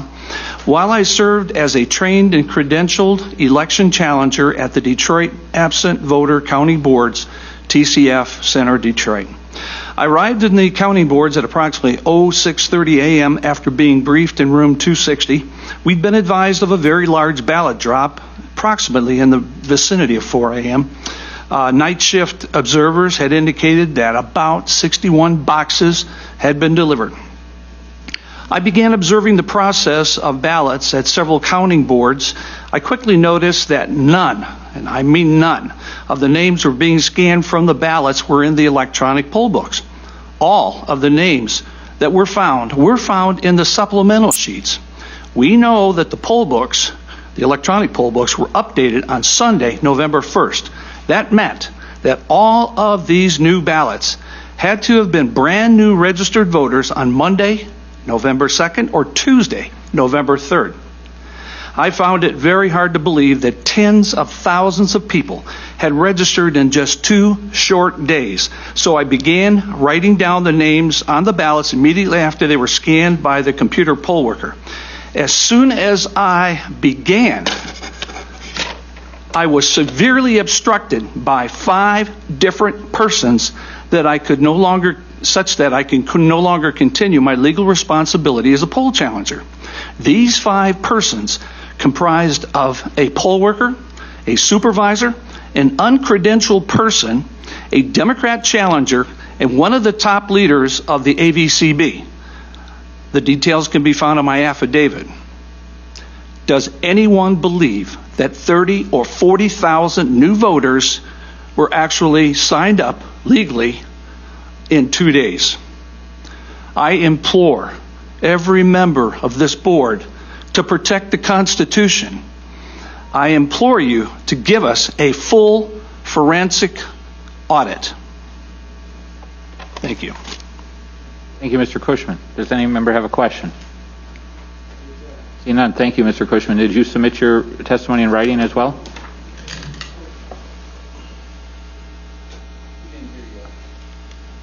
Mr. Cushman, can you give us a testimony, a copy in writing as well?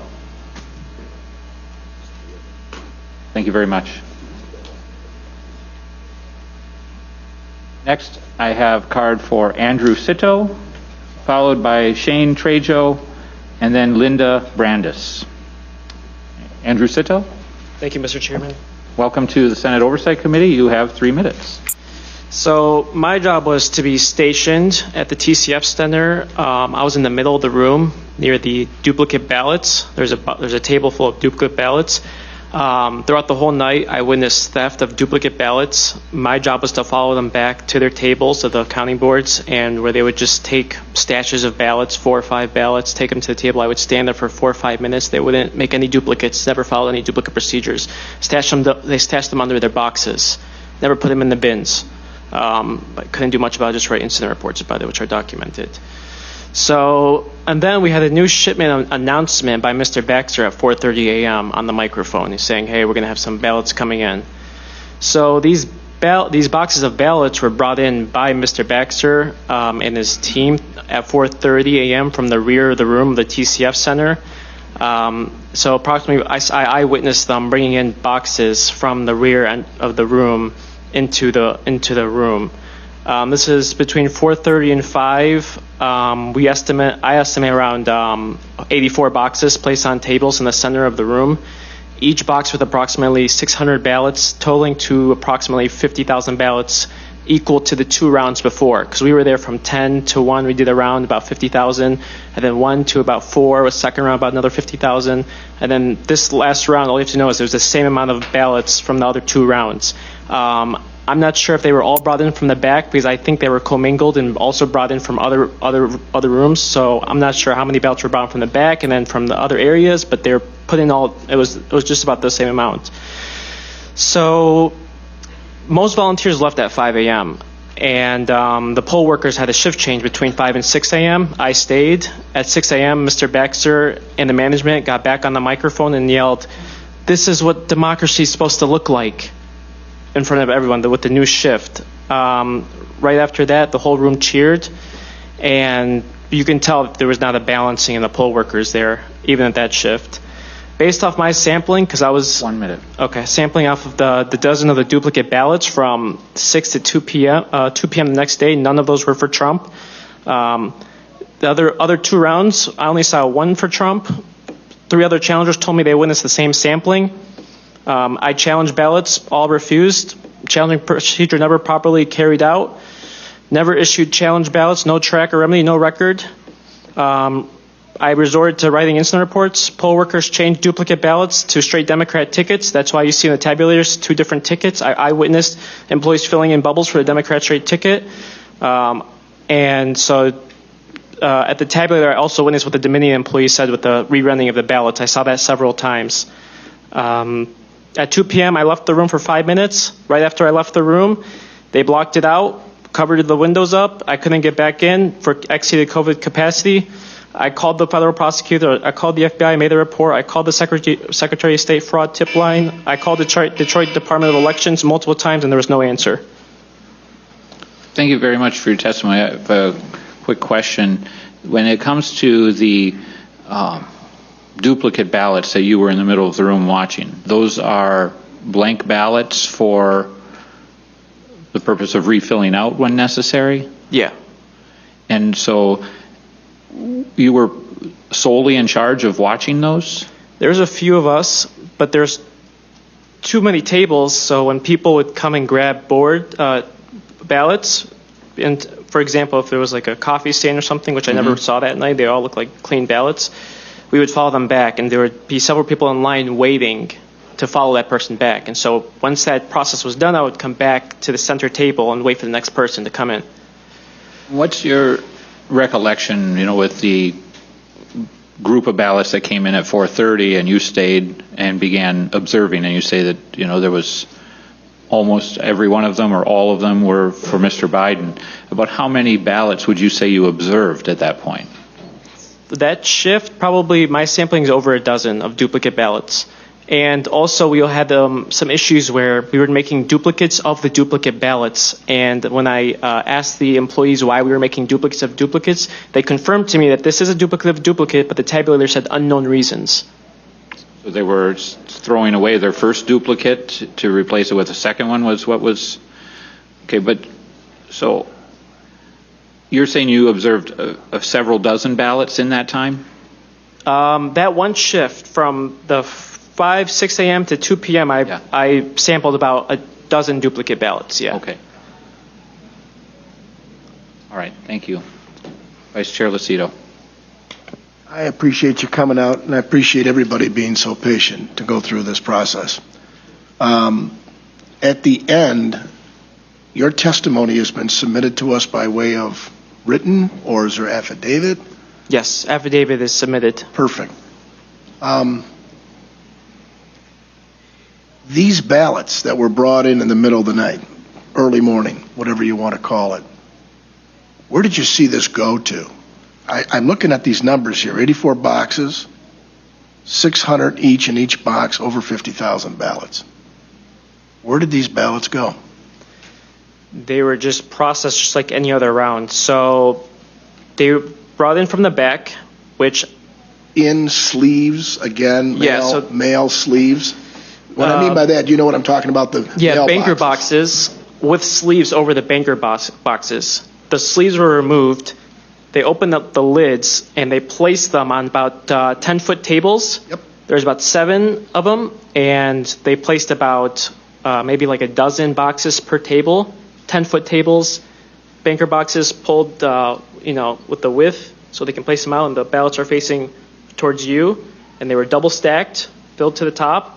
Each bundle is about 50 ballots. So maybe like 150, 300 stacked on top, each box. Did they, after they put them on these 10-foot tables, were workers taking the ballots and then putting them into the machine?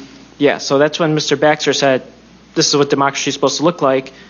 Then they came in and took the ballots, the employees took the ballots, took them back to their processing tables, and everyone just did it at once. And most of the Republican workers were gone at that time. 50,000 roughly, right? It was the same exact amount as the 10 p.m. to 1 a.m. round and the 1 a.m. round to 4 a.m. round. Okay. Yeah. Yeah. Did you see anything else after that period of time? Did you stay on? You stayed on till in the morning hours? I stayed in until I was kicked out. I was not, they said, you can leave the room for a snack. I left the room for a snack and immediately they closed it down. What time was that? Around 2 p.m. Okay. So you were there 4 o'clock in the morning all the way? Yeah, the whole shift. Yeah. Yeah. Thank you. Thank you very much. No problem. Did you or anyone you know ask where the origin of the late night ballot delivery was? What precincts it came from? I did not ask. However, the person right next to me grabbed me by the, pulled me to the side and said, I see a truck at the loading dock coming in the back of the TCF center. And by the time I looked, Mr. Baxter and his management team were personally holding in boxes and carrying them in to the tables. Okay. Senator Tice. The other deliveries, they didn't come in this way? No. This delivery was unlike every other that I witnessed from the other 2 rounds. Yeah. Thank you. See no further questions. Thank you very much for your testimony. No problem. Next, I have Shane Trejo, followed by Linda Brandis, followed by Bill Carzon. Welcome to the Senate Oversight Committee, sir. You have 3 minutes. My name is Shane Trejo. I'm going to be reading a little bit from my sworn affidavit and giving additional testimony, and I'll submit all that after the fact. I'm a registered voter and a credentialed poll challenger in the state of Michigan. I was a GOP poll challenger at the TCF Center Absentee Voter Counting Board in Detroit, Michigan, on election night Tuesday from 10 p.m. to 5 a.m. I was there at approximately 3 to 3:30 a.m., and I saw the huge dump of ballots that were delivered to the counting hall. I noticed that the City of Detroit Clerk's office there was their emblem on the white van that showed up with the ballots. Janice Winfrey's name was on there, and a number presumably for Janice Winfrey's office. I estimated that it was over 50 boxes that I counted, and I estimate that up to 1,000 could have been fit in each box, large boxes. There was no chain of custody. There was no accountability. There was no transparency. Nobody knew where these ballots had been. They had to be turned in at 8 p.m. They showed up at approximately 3:30 a.m. So 7.5 hours is a long time for these ballots to be kind of in limbo, not with anyone knowing where they are. There have been no answers up to this point, and whistleblowers are being intimidated. There is a campaign of terror that is being instituted by people such as Attorney General Dana Nessel to coerce public officials into certifying the vote and rubber stamping this insanity as quickly as possible. Keep in mind that you could not videotape at TCF. It was strictly prohibited, potentially a criminal act. That's why all of these sworn affidavits, there's hundreds and hundreds of them, are so important, because they are the key proof that severe impropriety took place in Detroit on election night. So all we want is a proper, thorough, independent investigation into what the hundreds of whistleblowers are coming forth and saying, with a forensic audit of all the suspicious ballots. We know what these investigations would yield, and we suspect that the interests desperately trying to obstruct the investigations, I think we know I think they know what would be found as well. So I implore you to do the right thing, and for your country, for your family, for your conscience, and stop this fraud. Thank you. Thank you, sir. Any members have a question? Oh, thank you very much for your time today. Next, I have Linda Brandis, followed by Bill Carzon, and then Christy Klamer. Linda, are you here or nearby? I'll take her place. Well, many of you have waited a long time, I know. We'll keep on going through the pile here. Linda Brandis? Okay. Bill Carzon, are you here? Mr. Carzon, I presume? Welcome to the Bill Senate Carzon. Oversight Committee. Yes, You thank you have very 3 much minutes. for having me here to speak. I'm a resident of Wayne County, registered voter, poll challenger, was registered at the TCF Center. I was at the TCF Center from November 3rd, 10 p.m. till November 4th, around 5 a.m., so I was there during the observation of the ballots that came in that have been discussed many times. I was made aware of the process, obviously, with the counting board tables, so I did witness some things with ballots taken to tabulators and run. Some cases they were run multiple times. Of course, there's a zeroing out. It wasn't always obvious to see how that was done completely. I witnessed on at least one occasion where operator number 5, who basically carries the ballots over to the stations for tabulation, was handed back a ballot. Didn't fully understand at that point why that would possibly be, because those are to be returned into the secure boxes. I would say between 1 a.m. and 4 in the morning, roughly, it was very quiet. It was a very big lull in the overall center. Many people can attest to folks with heads on tables. This was on not only the polling stations or the absentee ballot stations, but also at the tabulator table areas. In fact, I witnessed some person on a tabulator screen playing a card game. I sat there with my son, who was also there as a poll challenger, and another acquaintance as we watched this. So to give you the sense, there was a big lull. Around 4 o'clock, 3:30, I think I've heard 4 o'clock, is by my estimation. There was a delivery, I would estimate, because the table in the center next to the main stage is where the ballots were brought to. Somewhere at least 60 boxes were brought in. They did have a wrap around them, which was what I expected to be standard. When that work was basically prepared for people to come up and get it, the person called up and said, "Come and get your extra work." They were called up by precincts, and then those groups would come in small sections and take these back, and then run them to their table. So just to give you a feel for that environment and what was taking place. I was also taking the opportunity, because of the canvassing that was taking place. I was at the canvassing board meeting that Monica Palmer spoke about earlier, and I will just tell you, it was extremely hostile. It was very personal. It was very aggressive with regards to the threats that were made to her personally, her family. 1 minute left. Yep. And I would just say that really didn't have any place, and nobody shut that down. It was high intimidation. And Mr. Kinlock, or his other representative on the Democratic side, made no comments to calm this down. So when the vote was taken to not certify, of course, there was a side discussion that actually had some other further developments that everybody's aware of. I would just say nobody talked about the fact that they had so many out of precinct locations. When the meeting began, a pile of affidavits were set on the table. Mr. Kinlock said they were received by himself in that day.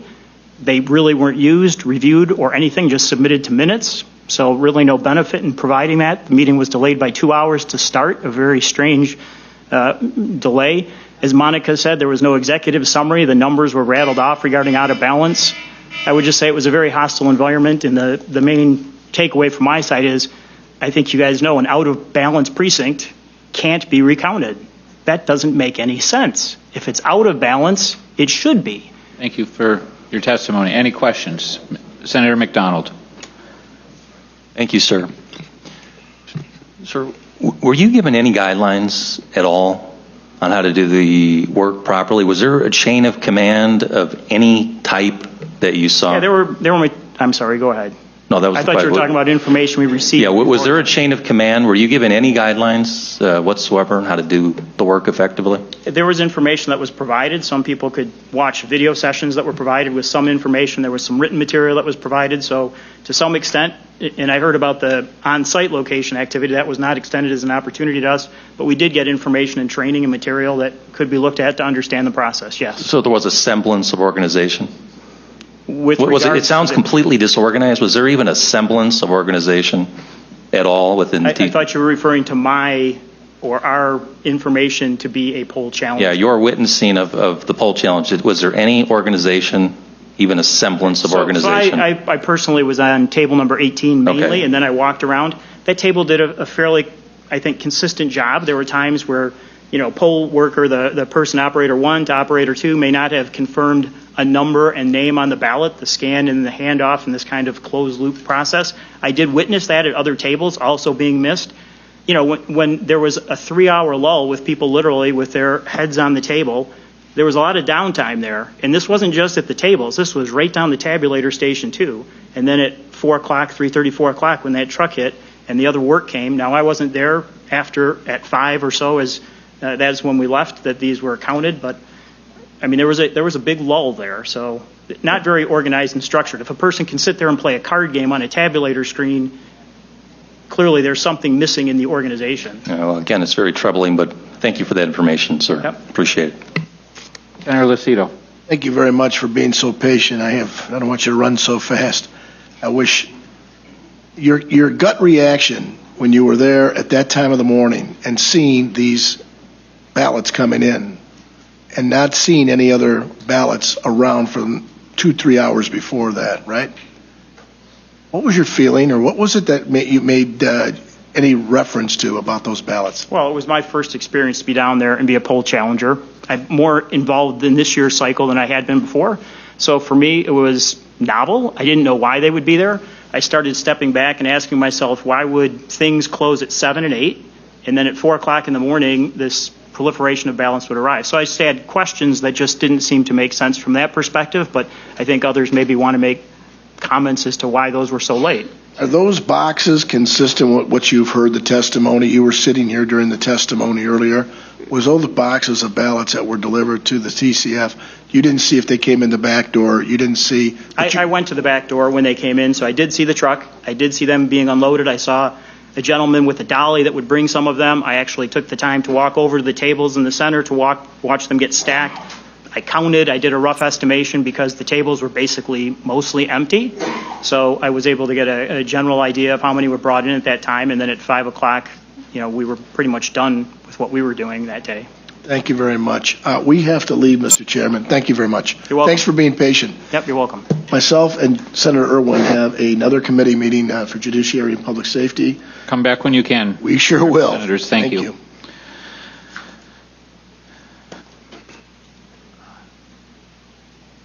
Was that just Bill Carzon that we had? Or I'm sorry. Thank you.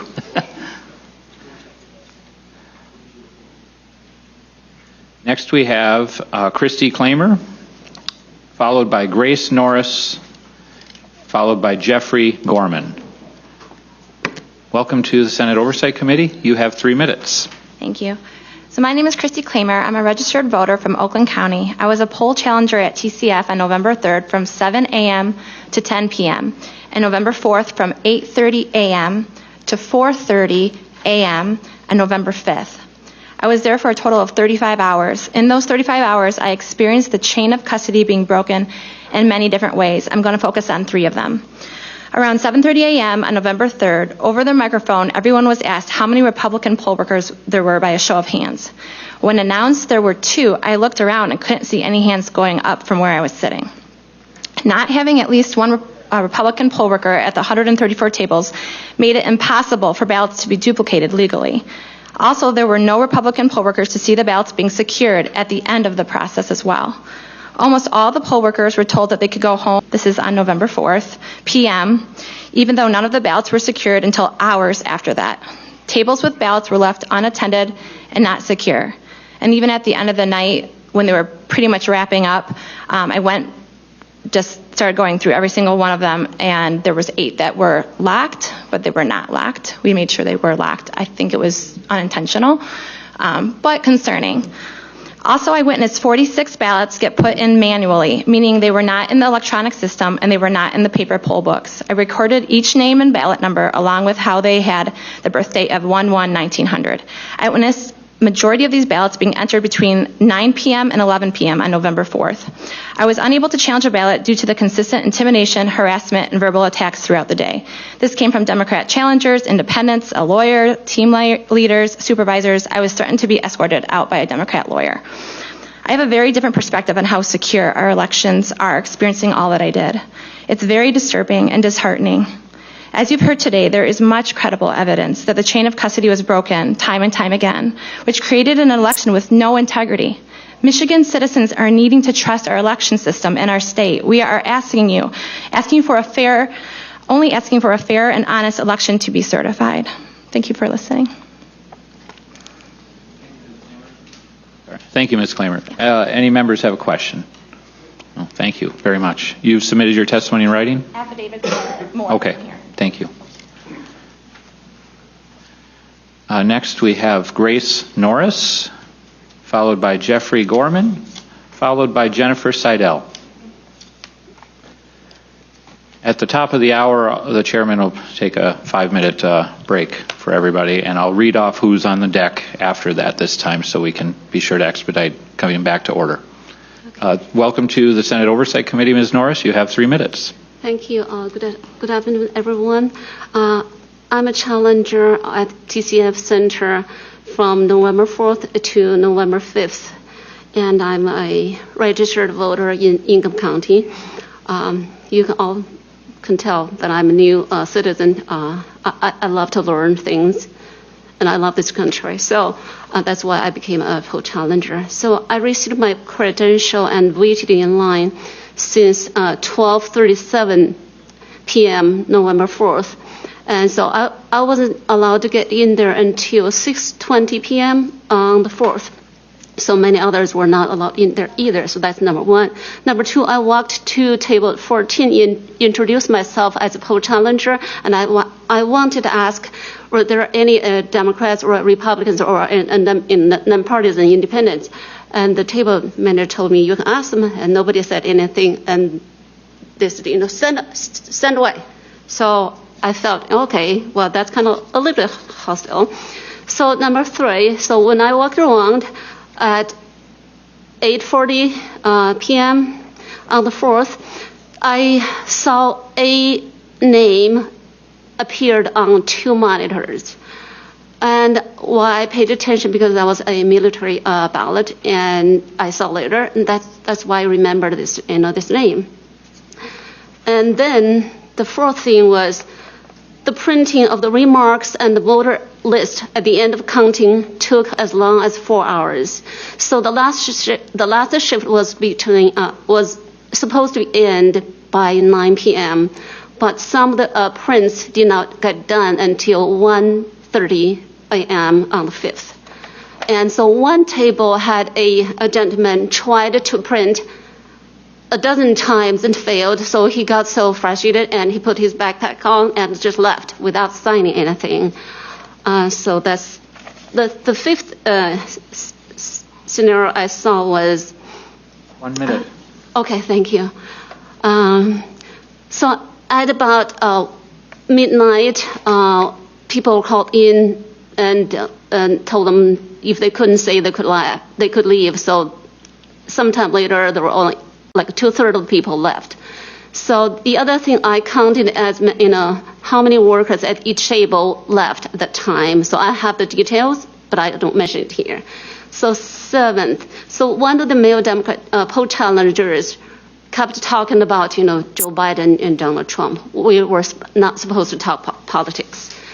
And eighth, some of the limit strip on the ballot cases were not put on, and some ballot, some postal mailbox were left open there, and that was concerning.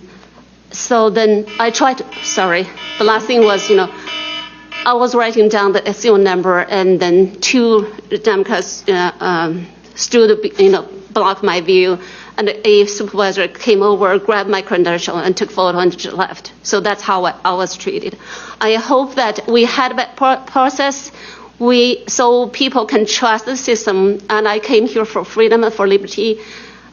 But this was so disappointing, and I hope that our legislators would do something, make better policy to fix up the loopholes. Thank you very much.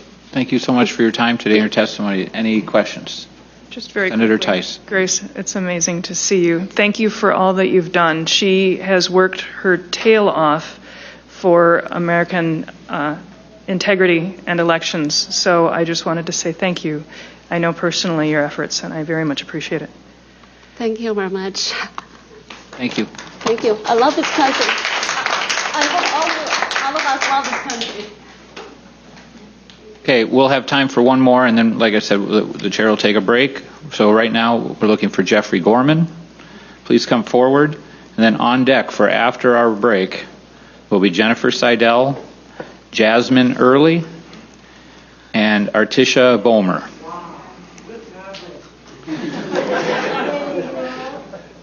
Mr. Gorman, welcome to the Senate Oversight Committee. You have 3 minutes. Yeah, my name is Jeff Gorman. I live in Wayne County, in Garden City. Born and raised in Michigan. Spent most of my life away from here. Left when I was 17. Came back 9 years ago. I was a retired Navy captain, retired airline pilot, and captain as well. And so integrity is very important to me because lives depend on it. I also went to a college where we had an honor concept, so we kind of frown on lying, cheating, and stealing. Well, I volunteered to be a poll challenger on the day after the election. Welcome Alice to the belly of the beast.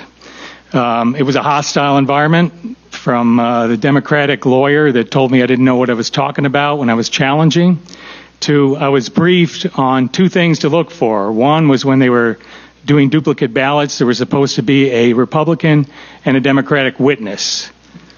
When they were doing the military ballots, I asked, where's the Republican witness? And they said, it's you. And I said, no, it has to be a paid worker. She says, well, I don't know what they are. The supervisor did. I don't know what they are. Ask him. So I asked him. The poll worker said, well, I ain't going to tell you. So it was obvious. I challenged it. They only, out of the 8 to 10 that I saw, they only took the challenge for the first one. They wouldn't record the challenge for the other ones. And the other thing I was told to watch out for was ballots that the name of the voter did not appear in the electronic or the supplemental. They had 2 that came in that met that criteria. They sent them back. They came back to the table again, so they raised the red flag to ask the supervisor, whatever the person's name is that was supposed to come in. She told them, oh, well, we checked these. These are on the list, so I'm going to show you how to get them and enter them in to the computer so that they appear, and then we can tabulate this. And they used the fictitious 1900 birth date in it. So I was only there for 2.5 hours. That was after in the hostile environment. I got there at 12:30. Tried to go in at 2 o'clock. They wouldn't allow us to come in, even though we know Republicans, poll watchers had left, and they need to be replaced. They wouldn't let us in until 6 o'clock is when I got in. At 6:06 in Book 1, I was recorded. Left at 8:30. For those full 2.5 hours, 1 minute. I watched violations of the rules that I was told to watch out for. Now, I said about my jobs, integrity was important because lives depended on it. Well, it's no less any important that we have integrity in the election because the life of the country as a democratic republic depends on it. This nonsense has got to stop. we got to take the steps that it takes that the legislature can take to make sure that we have fair elections. Because I've never seen anything like this before. And like I said, this goes against my grain and everything that I know as a person, as a professional. And like I said, I don't want to ever see anything like that again. Thank you very much for your testimony. Any members have questions? Okay, thank you very much, Mr. Gorman. Again, we'll be hearing next from Jennifer Seidel, Jasmine Early, and Artisha Bomer. And I beg everyone's indulgence in a 5 to 10 minute recess. Thank you.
Is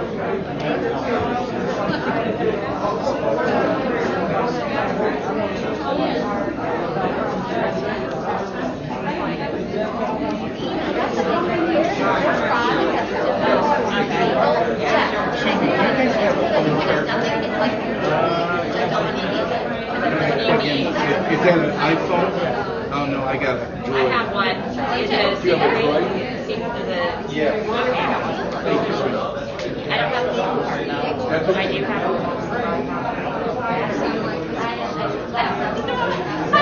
I'm trying to get one.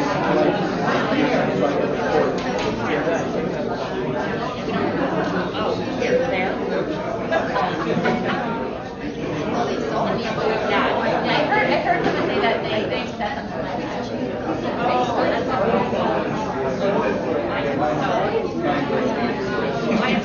That's okay, I'll find somebody else. Thank you.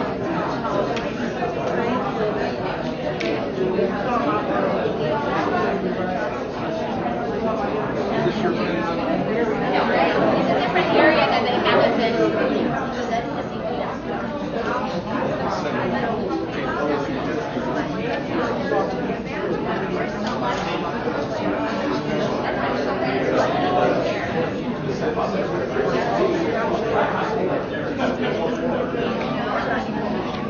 If you find the end of the charger, you can use this.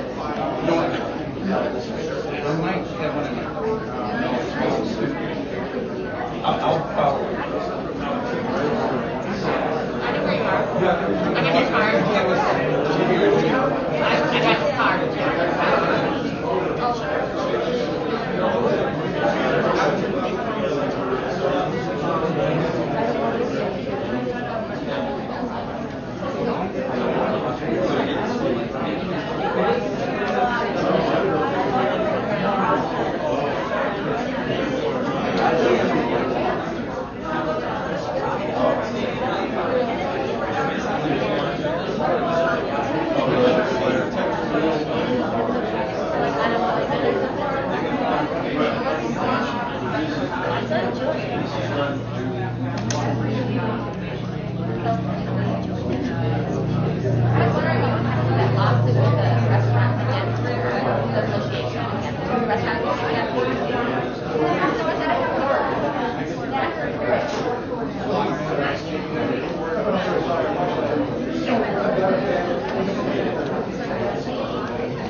Here.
The Senate Committee on Oversight will return to order.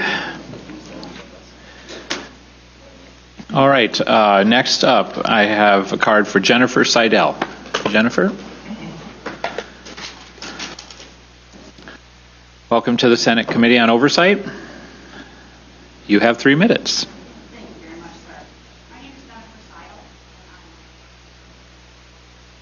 I have provided you my affidavit, and I have provided this under oath.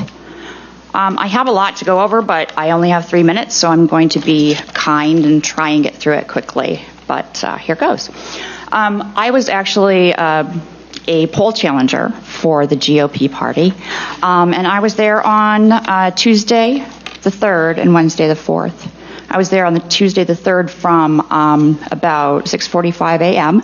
until about 11:30 p.m. And then I came back the next day, and I was there from about 11 a.m. until probably midnight. So I have a good overview of things that happened. I was one of the lucky ones who did not get kicked out of the room because I kept my mouth shut, as I was instructed to do. So there's a vast difference between the 2 days. The first day, on Tuesday, things were, moving along. There were a lot of duplicated ballots. I was told by an election official that an entire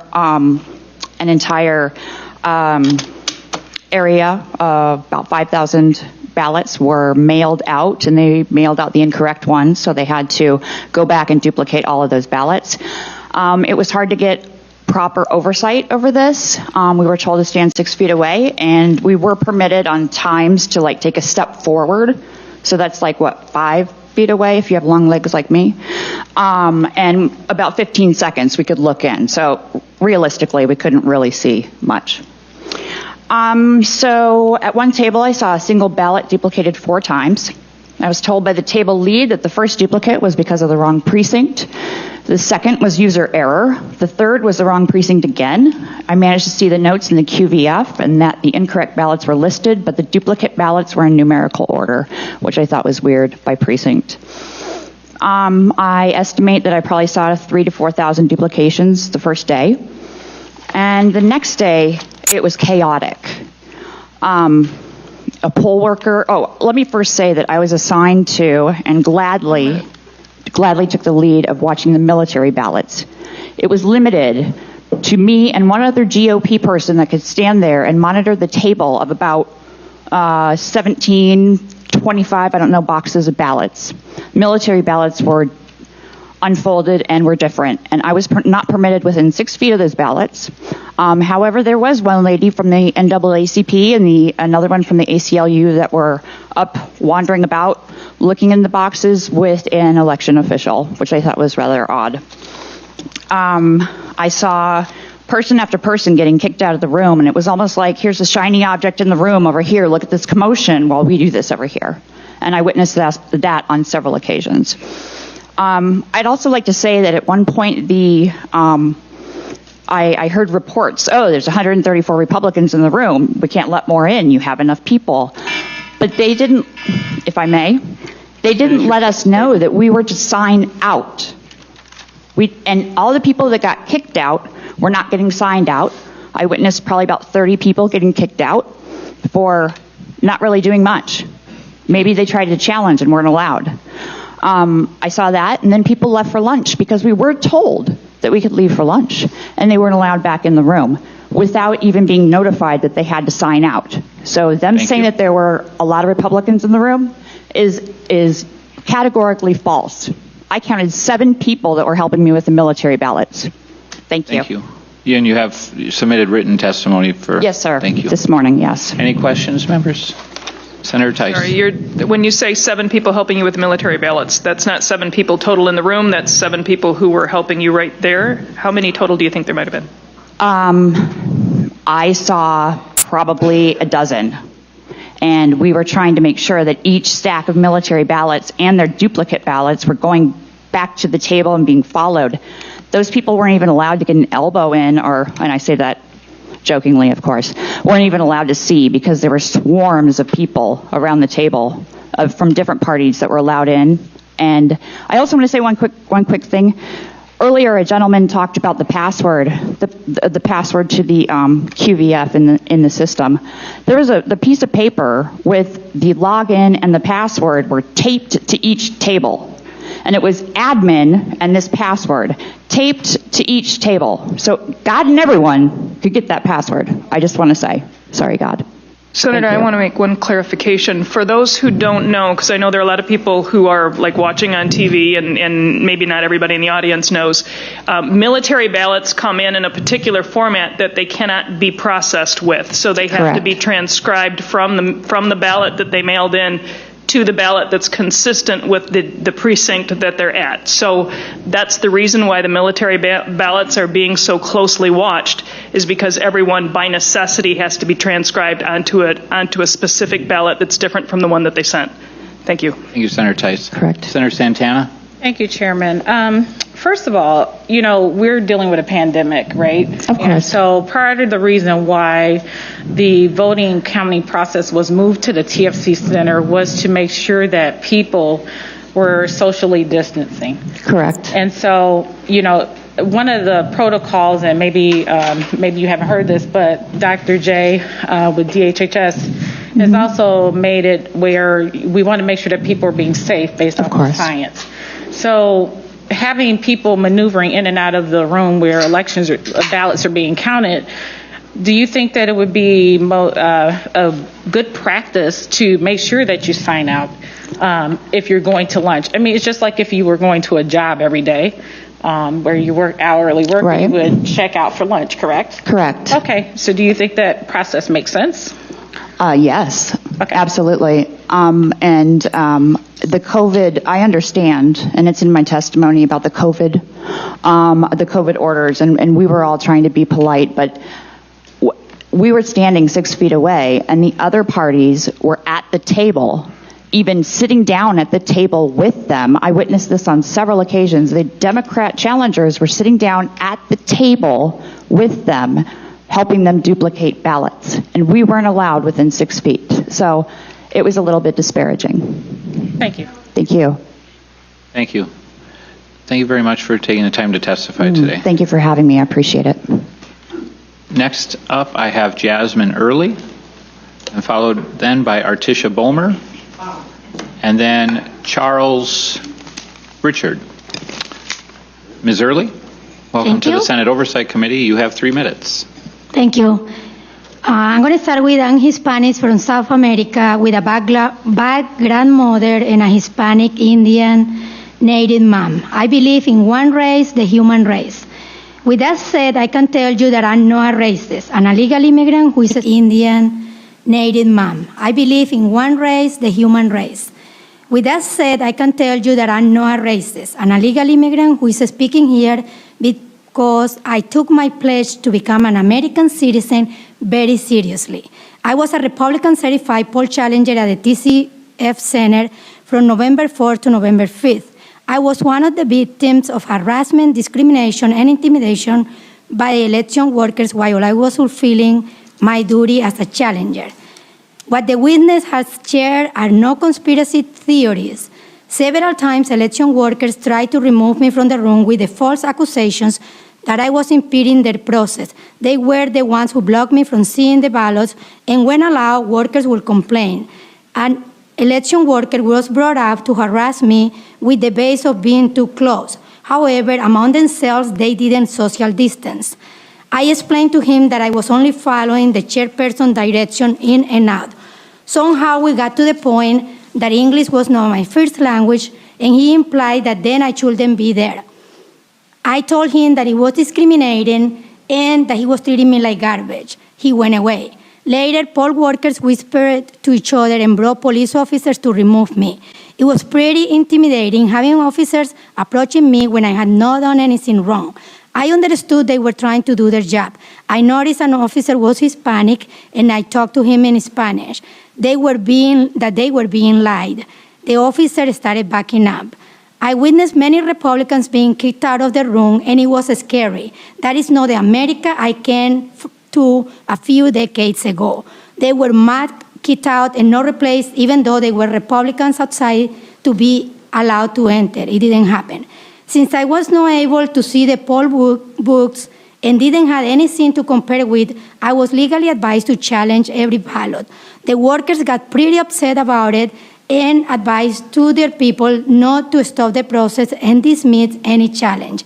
I had pages of notes of ballots. Here I had an affidavit where I can prove you that I didn't see, we couldn't do anything. There were people entered with a 11900, and I took the time to check those people. They didn't allow me to challenge it. The names of the people are here. While the Democrats are dismissing the finding from challengers, is those people were alive and registered to vote, why they were manually entered. Why weren't the ballot boxes properly sealed by the workers? Several of them were unattended, and I had a list of those tables. Me and another challenger questioned why those boxes were unsealed. The election director proceeded to seal them.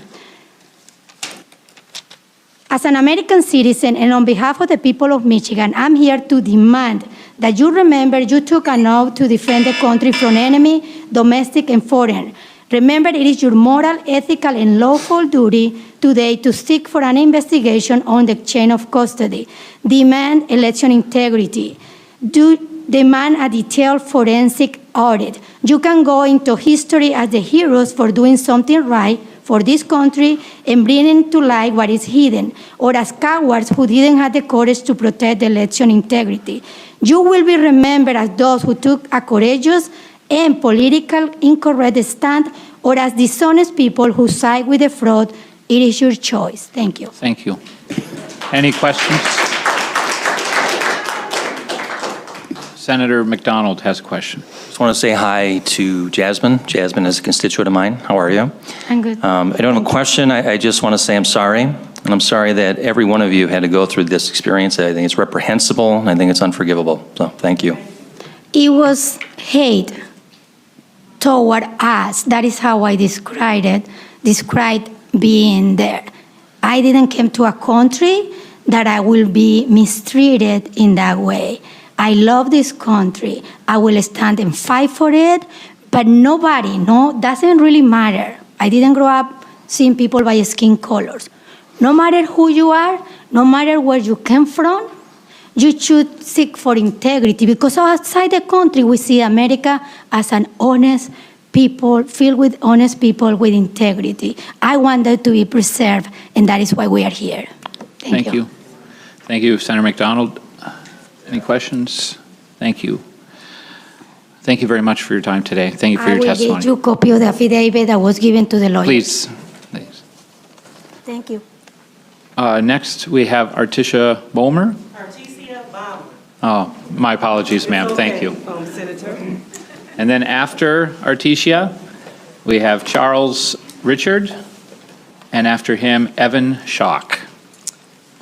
Welcome to the Senate Oversight Committee. You have 3 minutes. Thank you, committee. I am so happy to be here. Let me put my hat back on because this is my prize right here. This is the winner who won the election before it was cheated, before it was fraudulently cheated. It was cold and calculated fraud. And as a sidebar for Senator Santana, if Black Lives Matter, why did you skip me? Well, anyway, let me get on. Senator McBroom, sir, when I first saw your name, 2 things instantly came to my mind. One, will you sweep my testimony under the rug like the other people have done, such as Dana Nessel, who's in the fraud, check, Governor Whitmer, fraud, check, and all of the above, check. Or will you sweep me off my feet by taking my testimony as facts rather than fiction? My name is Artesia Bomber. I am an adult citizen, resident, state of Michigan, also a registered voter. I was trained and credentialed to be a poll challenger for the November 2020 general election. I witnessed many election irregularities and violations of Michigan election law, and I hope that my statement is taken seriously. I am sharing this information under the penalty of perjury that if I testify, I can be locked up if I'm telling a lie, which I am not. On November the 3rd, 2020, between 9:30 and 10 p.m., I reported to TCF Center. I was assigned to 2 separate tables, absentee voting county board, 123 and 120. I immediately noticed things were not normal. Election workers were allowed to wear Biden t-shirts, blue face masks, the ones I recognized on Gretchen Whitmer's face in some of her interviews on Charlie Langston show. I also saw poll workers wearing Black Lives Matter face masks, which is a political movement. Joe Biden is moving to defund the police. Thank you very much. I am not passing judgment on this because I am a proud Black woman from the city of Detroit. Welcome, my sister from the D. Please direct your comments to the chair, I know this because I've been strictly told not to wear anything of partisan related to my candidates for office. So election supervisors seem to be implementing a double standard. Election workers had jackets, backpacks, purses, etc. on the tables and on the floors. There was no system to check your personal effects. Some people even had coolers for food with them. I don't know what was in them. It could have been ballots for all I know. I observed an election worker pull out a ballot from an envelope where the circle was completed next to the name Donald J. Trump. I saw this with my own eyes, all this that I'm saying to you today. I could see this because the marking was at the very top left corner of the ballot. Instead of processing the ballot, I saw the election worker push the ballot back in the envelope and put it in there in a black container on top of the table. I witnessed a meeting between election workers, team leads, where they gathered together and spoke at meetings that was in the left far hand side of the wall. The meeting ended in cheers. Woo! They were just super excited. At approximately 11:43 p.m., I heard one of the team leads yell, "This is our house tonight," and further yell, "They gonna do what we tell them to do from here on out." I took that as they're saying, this is the Democrats' house tonight, and the Republicans, independent, or whoever is gonna do what we say tonight. And might I add, I was a U.S. Taxpayer Party of Michigan candidate at that time, sir. I observed stations where election workers were working on scanned ballots that had issues that needed to be manually corrected. I believe some of these workers were changing votes that had been cast for Donald Trump other than Republican candidates. I observed ballots with cursive writing notes at the top right-hand corner. I observed a lot of them. Let's say a count, maybe about 100 of them or more. I also observed these ballots did not have ballot codes on them. The one, you tear at the top, no ballot code numbers. At approximately 4:03 a.m., a poll worker announced, 50 boxes of ballots coming in. Election workers loudly cheered, woo! Why? Did they know that they were for Biden? Was it a Biden dump? We don't know, huh? About 4:50 a.m., I witnessed a man spraying a chemical inside the ballot. It could have been air, but I also saw him put whiteout tape up inside of there, and he was walking around with this whiteout tape during the whole night. I have witnesses. If you need to call on them, their name is Cheryl Constantino, Linda Sawyer, Judy Jump, Debbie Swaff, and Marlene Benser, including myself, Artesia Bomber.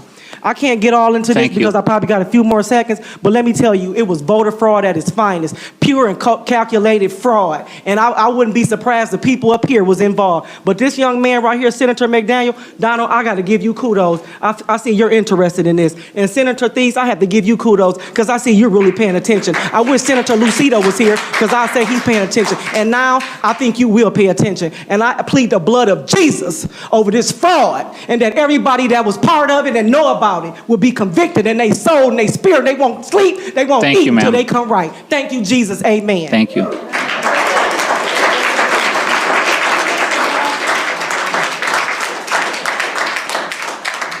Questions from Any questions? Questions from Senator Santana.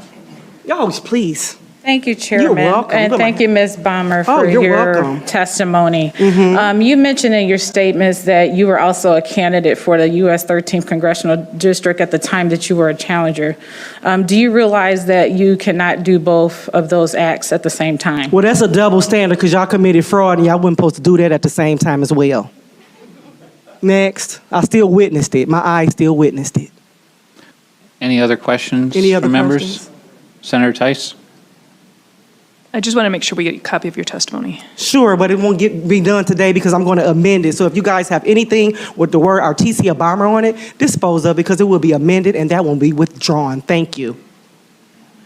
Thank you, ma'am. You're done? Thank you. You all have a wonderful day, and all who involved will not rest.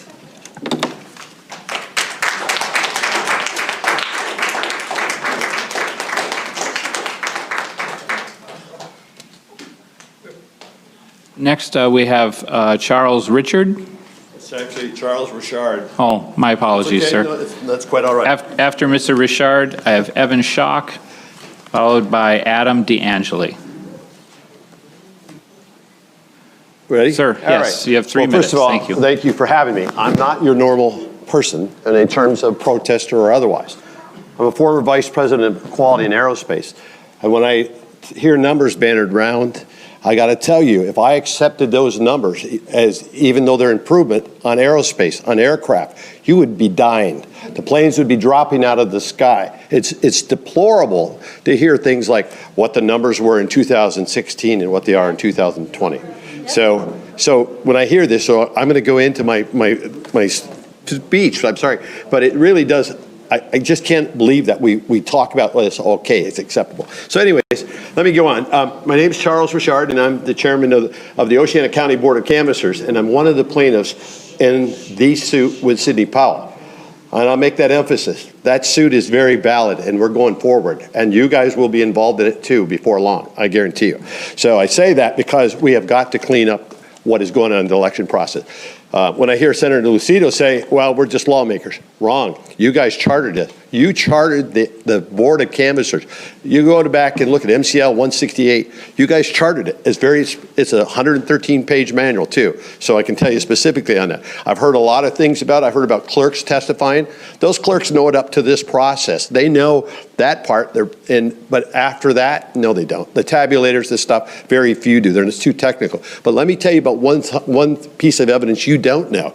The Secretary of State contracted with a company called VoterWorks. They use a software called Arlo. Arlo is an open architecture. You ought to look at that. That's a serious flaw. It's in a back way into the QVF, the qualified voter file. What does that do? It allows them to enter names that may be fictitious. Well, I've seen examples of places where these people don't live and whatnot. Take a look at it. That's a pretty serious flaw. It's like your bank or your credit card being open. No one's looking at that. How did we find it? We found it by preparing for the Board of Canvassers last week. I happened to discover it by looking at the audit file, the risk.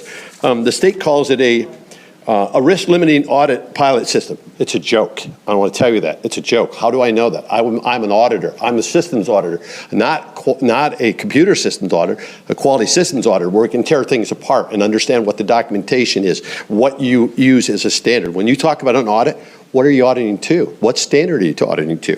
So when I say that, so that's a joke. And that 1 minute, sir. Actually, that open hole there is like your credit card being breached, and that's what it is. It is a distinct breach, and it's there. We need to really focus on that.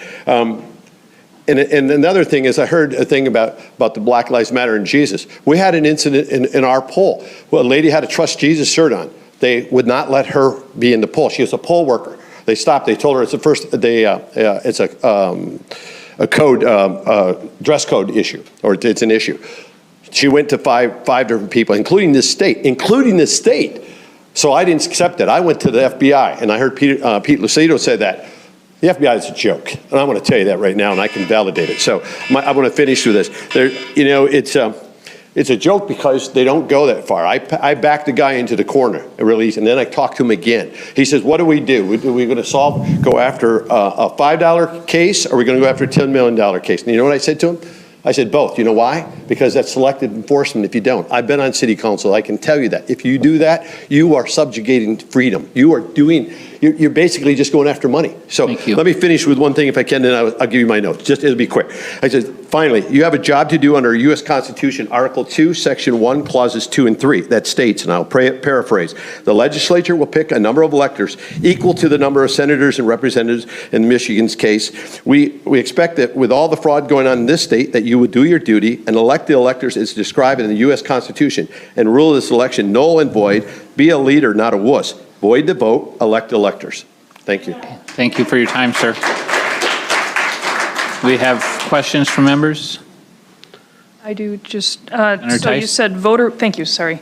VoterWorks, and then you gave another name, but I didn't. Arlo is the software that they use, yes. But if you go on, if I can, let me give you just a little bit addition on there. On their website, and I didn't tell you because we're out of time, it's an item 3, it states, add voter information for voter request. They're given a procedure, okay, just so you know that. It states, add voter information for voters requesting ballots. This can be done manually and does not require a voter registration system integration. In other words, it can bypass the verification steps. Who would ever approve an open system like that? It's a major flaw. And that's Arlo? Pardon me? That part is Arlo? That's right off. That's in VoterWorks. That's what that's a claim to fame. Pull it up and look at it. It's like I almost died when I found it. Thank you. So. Okay, thank you. Thank you very much, Senator. Okay. Thanks, Mr. Richard. Yeah. I'll give you these if you want. Please. I didn't put my phone there. Yes, thank you. Next, we have Mr. Evan Schock, followed by Adam DeAngeli. And after him, I have card for Karen Chopshian, I believe. Mr. Schock, welcome to the Senate Oversight Committee. Hi, thank you for your time. I'm a registered voter in Michigan, and I was an independent challenger at the TCF Center on November 4th, 2020. So I arrived around the time when the windows were being boarded up with cardboard boxes and signs and stuff like that. And when I walked in, I was confused on why they weren't letting challengers in and why these boards were being put up. And the people around me were also confused, so we decided to ask questions. Nobody around us could give us an answer. We were ignored, and people were walking in and out. We had no clue how these people were being let in and out. There was really nobody constituting it correctly. So after about an hour of waiting, I was an independent, so I had somebody come up to me and ask me, hey, are you an independent? I said yes, and I was let in. It was me and about 8 other people. Once I got in, I signed in, and I noticed right away that it was very chaotic in there. There was groups of people in the middle where somebody testified earlier and said there's empty ballots in the middle of the room. There were groups around those empty ballots where it'd be easy for somebody to grab these ballots, hide them, or take them somewhere without being seen. I noticed a commotion in the back right corner, so I decided to go over and see what was going on. And another independent challenger, I asked him what happened. He told me, from what I saw too, because I followed the police over there, he was being told to stay back. There were more than, I'd say, about 9 people around this table. And there was just a lot of commotion going on. He said that he was told he had to leave as an independent challenger, and they wanted a new challenger in. So I felt that was wrong. And as I was walking later, I saw a woman named Karen, who she's going to be speaking soon. She was raising her voice, so I went over and asked her if there was an independent challenger at her table, which she said no. And they were blocking her view from seeing the ballots. So I offered to tell her what I'm seeing when they're duplicating these ballots, because she was in fear that she would be kicked out if she spoke up and challenged any more than she did. With these manual ballots, after we watched the duplication process go on, they brought more ballots over. And we watched them scan the ballots and put in the date 1/1/1900. I was actually with the Democratic challenger too. We were both confused on why this was happening. So we decided to call over a supervisor who the only response we got was, oh, that's the default date that we put. I didn't ask any other questions, neither did he. Didn't ask any questions in the fear that I'd be kicked out, as I just witnessed 4 other Republicans/independents get kicked out. And it was interesting because in the guide or in the handbook, it does say that no propaganda is allowed inside of the polling center. And I did see Black Lives Matter masks. And again, I feel there's nothing wrong with that, but I feel like that's a double standard. And I feel that it's wrong that people can have that and it's okay. I was called names whenever my mask fell down even a little below my nose. I'd be called names. I'd say I was killing people, stuff like that, while they'd be talking to somebody not wearing a mask. People at the polling centers weren't wearing masks, the people who were doing the duplicating. It was just very unorganized. Yeah, that's all I've got. All right, thank you. Any questions from members? Thank you very much for taking the time to testify. Yeah, thank you. Was that Mr. Schock? Or yes. Okay. Are we one card off here? This is the next. We haven't had her yet. That was the name I was struggling with. This is one we just did. So if you want to change the number on it. All right. Thank you. Next we have Adam DeAngeli. On deck will be Karen Chopchian, followed by Randy Bishop. Thank you, Mr. Chairman and members, for this opportunity. My name is Adam DeAngeli, and I was a poll worker in the election for the city of Detroit, not a poll challenger, but a poll worker as an employee working at a polling place as a ballot box inspector on Election Day, November 3rd. I think I'm only the second person today who was a poll worker, so I can answer the question I think you may all have about why so many poll challengers were impeded. I took not one but 2 poll worker trainings for the city of Detroit, one for ballot inspector on October 14th and one for electronic poll book inspector on October 15th. And in both of those trainings, it was emphasized to the students in the classroom that the social distancing requirements could be used to impede poll challengers. In fact, both trainings emphasized that if poll workers got angry about it, we should call the police on them as a first resort. In fact, at the second training, we had a trainee, as they were explaining the social distancing rule, they said they have to wear a mask, they have to stay 6 feet back, and that's important because they can come behind your table. But if they don't have 6 feet behind your table, they can't come back there. So a trainee asks, so if they're 6 feet back, they can't actually see. And the trainer says, exactly, not unless they've got really good vision or they brought their binoculars. And later on, another trainee asked, what if they get really mad and they're yelling? The trainer responded, quote, 911, call the police on them, have them thrown up out of there. Knowing from these trainings that the city was setting up a confrontational setting in which poll challengers would be completely unable to perform their duties, I told others what I had been told, and I provided the audio that I had recorded of the poll worker trainings. This led to a lawsuit against the Secretary of State filed on Friday, October 23rd. The plaintiffs in that lawsuit, one was a gentleman testifying earlier this afternoon, and another will be your colleague in the House next year. There's a hearing on the suit, and resolution was reached in the morning of Wednesday, October 28th, 6 days before Election Day. That hearing is online at the Court of Claims YouTube page. You can watch it. It concluded with the Secretary of State agreeing to amend the policy to say that poll challengers would socially distance except as necessary to perform their duties. And critically, Judge Cynthia Stevens said, quote, I am more concerned that you get this directive out and amend the frequently asked questions for election workers than I am about this court's docket. Judge Stevens understood how time-sensitive and important this was. Both the hearing and the final order specified that this revised policy was to be made known to poll workers. I can tell you, as a poll worker in the city of Detroit on Election Day, nobody there was advised of this policy change. And in fact, the poll challengers were sitting at the end of our cafeteria table all the way at the end the entire day. Now, you might ask why I didn't tell the challengers myself about the policy, and the answer was because they're for the other side, which leads to another important point that I think you might have some questions about, which is how it is that so many of the poll workers were not real Republicans. Well, at both of the poll worker trainings I attended, they had made the point of announcing that the electronic poll book inspectors included many teenagers. And in fact, at the EPI training I took on October 15th, a clear majority of people in the room were in fact teenagers. So for all the people that came up today that said they applied to be a poll worker but didn't get the job, there was something going on that was coordinating the hiring of employees for a certain purpose. Now you'll know, or maybe you don't know, but I assume you do, poll workers are required to specify their party affiliation. They can't say they're independents. Well, what's your party affiliation when you're a minor and you're not even eligible to vote?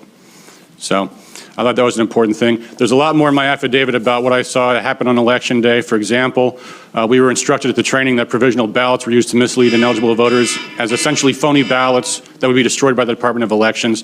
It's all in the affidavit and also linked to the recording of the complete poll worker trainings from start to finish. And with that, I'll take any questions. Yeah, thank you, Mr. DeAngeli. So they told you, you're saying at the training, that they specifically stated that it was intentional to make it difficult for challengers? Yeah, they actually had a laugh about it. They said, and again, I'm quoting from the recording, which you can listen yourself, but they asked, so if they're 60 feet back, they can't actually see. The trainer interrupts. Exactly. Not unless they got really good vision or they brought their binoculars. There's audio of that online. Okay. Other members have questions? Mr. DeAngeli, you've submitted a very substantial amount of additional testimony, so thank you for that, and thank you for keeping it to 3 minutes now. Appreciate that, but we'll look through the longer testimony. Very good. Thank you.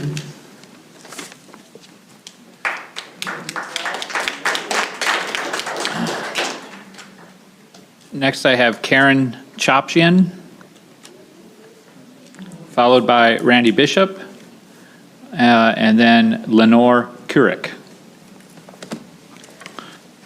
I'm sorry if I've mispronounced your name. It's Chopchin. It's fine. How do you say it? Karen Chopchin. Chochin? Chopchin. Okay, Yes. Thank you. You have 3 minutes. Is that going to destroy my seconds? No. Thank you. Starting now. Okay, first off, I'd like to say my affidavit was sent to Washington and stamped, and by a lawyer that worked for Senator John Kennedy. I'm going to make a long story short because a lot of this is repetitious, and I do see a few faces that I do know. And yes, there was a trough of blank ballots in the center for all the world to see, and welcome to take as many as you wanted, especially after hours. I am an administrator. I've done it for many, many years. I've done fraud at banks, embezzlements, and I've never seen administrative procedure so chaotic. It was a circus in there. They were banging on the doors. I didn't know if I was going to go under the table or leave the building. I could not do my job. So if you expected me to do it, I couldn't. It wasn't flowing right. And one example of me not being able to do my job were the military votes. Military votes I was unable to see at all. The first one, forget it. They wouldn't even let me do it because they said, we're starting and you're going to slow down the process, so we're not going to show it to you. So that was the end of that. And I was like, at the top of my voice, I needed help. Nobody was helping me except young gentleman, a couple young gentlemen, but specifically Evan Schock. He was an independent, and he came in there to help me because they would not allow me to see the ballots. They were 6 inches apart. I was supposed to stay 6 feet. Was that the law? Well, that's the way it works in there. So he had to help me. He had to like rubberneck himself and tell me what each ballot said. 2.5 hours for 19 ballots. And the computer screen was at the opposite end of the table. So everything was very awkward. And these ballots, some of these ballots were opened and stapled shut. So I don't see any administrative sensibility about this since I've done paperwork all my life. I don't know the internal organs of the computer, but I did see 1900 a lot too at that military table after those were counted. So there was plenty of those. Yes, do you have something to say? No, you have 1 minute remaining. Oh, 1 minute? Okay. So let me just reiterate. Okay, some envelopes were opened and then stapled shut. Poll workers received select few would not allow me to see the first ballot. Yes, okay. So long story short, since this is in Washington and since it is a little bit repetitious, the bottom line is I was not able to do my job because of harassment, and we had a parade of Black Lives Matter in rhinestones. I was told not to wear anything. In fact, I'm wearing what I wore today at TCF. So I did not see anything Trump, but I saw a lot of masks that said BLM. Rhinestones. Don't forget the rhinestones. But as an administrator, I could not do my job, period. So there wasn't a lot I could do in all that confusion. Thank you. Thank you for your time. Your And testimony. one comment I'd like to make. My husband almost did, he said, why are you going over there? They're not going to do anything. I said, you know what? I'll go. I'm going to go because I won't be able to sleep at night knowing that I didn't do something. But I'd just like to say that. Thank you. Do any members have questions? Really quickly, you Senator kept Tice? saying you couldn't do your job. What specifically was your title? I was a poll watcher. Okay, thank you. And I couldn't watch the ballots being counted. Thank you. Any Were you other a challenger questions? or a watcher? I was a watcher. Okay. I was a watcher. I watched everything, and I was told to be a watcher. I don't know a challenger. I guess I was a challenger, but I was trying to believe that I was a watcher. I was watching everything. I was watching. Okay. Okay.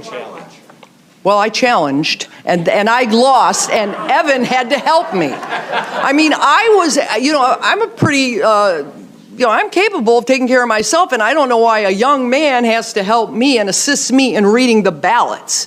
That's ridiculous. It was all ridiculous.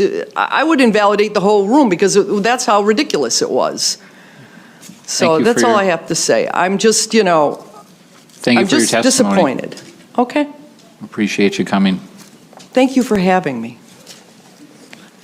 Next, I have Randy Bishop, followed by Lenore Couric, and then David, I think it says Clitby from White Lake, so I hope I pronounced that correctly. Mr. Bishop, it's nice to see you. Good to see you, Ed. Thank you, Mr. Chairman, Mr. McBroom, and fellow senators. I appreciate the opportunity to address you today. I'd like to do so by swearing myself in. I swear to tell the truth, the whole truth, and nothing but the truth, so help me God. Unfortunately, I was here on November the 19th at the joint session between the House and the Senate. And the three clerks that I saw give their personal opinions were not sworn in. And in my opinion, they did not give testimony. One of those clerks is my very own clerk, Cheryl Guy. I live in Antrim County. Bill Bailey's a personal friend of mine, and I'm very familiar with what's going on in Judge Elsenheimer's courtroom on Thursday. We have a problem. As I do my radio show every day, I talk and interact with people all over the state of Michigan through my website and the TuneIn app.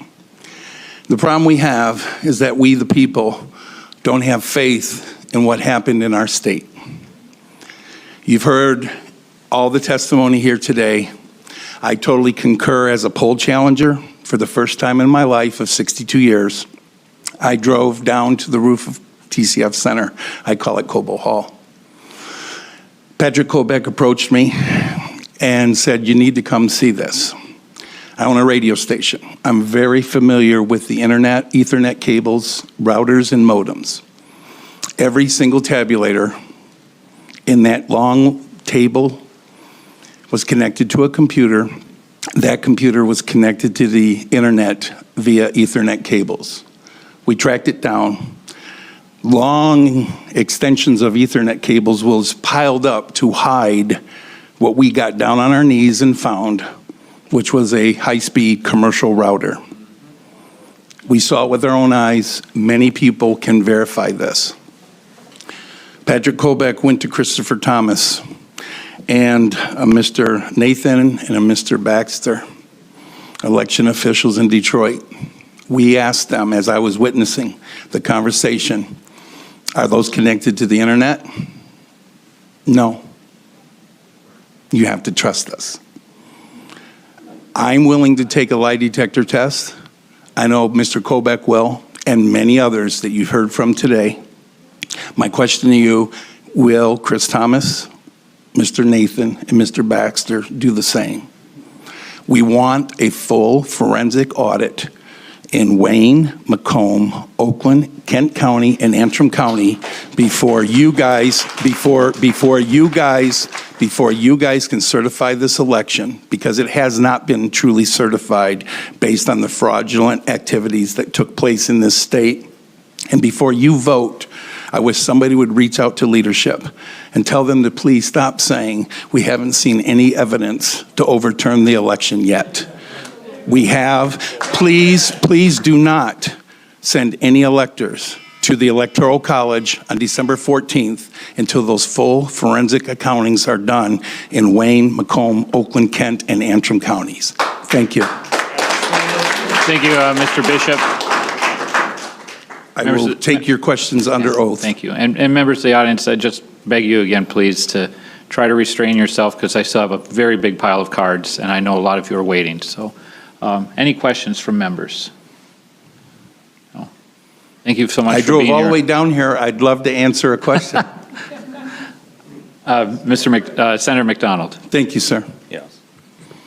Randy, at the end of the day, who are we ultimately going to find responsible? I don't want to make this political, Democrat, Republican. Who are we going to find responsible for this, in your mind, your opinion? One thing I think that would solve the problem, and I would really love to heal not only the nation, but especially the state, I would love to see candidate, former Vice President Joe Biden, Kamala Harris, Governor Gretchen Whitmer, Jocelyn Benson, to agree to our request. We won't accept Biden and Harris as our president and vice president until we're given proof that nothing was illegally done in this election. If you go through a forensic accounting of Wayne, Macomb, Oakland, Kent, and my Antrim County, show us the facts. We want to see the ballots. We want to see the poll books. We want to see the cables, the tabulators. We want to see it all. And if you prove to us, Mr. Biden, with all due respect, we'll accept you as our president. We will accept you as our senators and our state representatives to heal this state and to heal this country. I have not lived for 62 years with kids, grandkids, and great-grandkids to see this election stolen, which is what we believe. Prove us wrong. All you have to do is that auditing of the books, the ballots, in full disclosure with a Democrat, a Republican, an independent, Jocelyn Benson, Governor Whitmer, Mr. Biden in the room. If you do that, the truth will be shown and our land will be healed. But until you do it, we're not going to buy it. The Democrats say, hey, shut up. It's been certified. No, it hasn't. I don't believe Wayne County has truly been certified. With what Monica Palmer and William Hartman went through, they never certified Oakland County. How could the Board of Canvassers certify the state when you don't have all 83 counties certified? They said it was. No, it wasn't. There's laws on the books. I understand the election law. You're going to be held accountable that if you don't send electors or you send the Republican electors, you broke the law. No, I say you responded to a higher law. You responded and appealed to God, and you did the right thing in your own morals and your values and the principles for the people of this state and for our country. And if you don't, God help us. Any other questions? Thank you very much. Thank you, Mr. Chairman. Yep.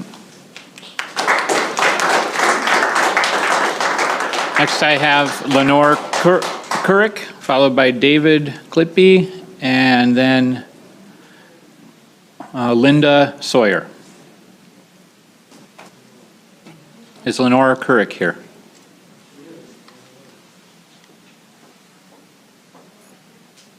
Lenore?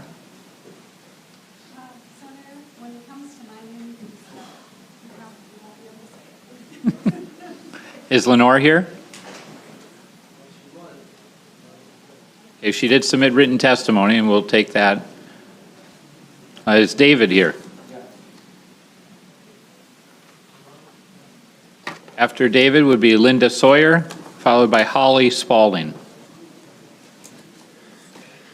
Thank you, Senator. It's David Clixby, by the way. It is an X. Yes, okay. It's an X. That was an option I considered.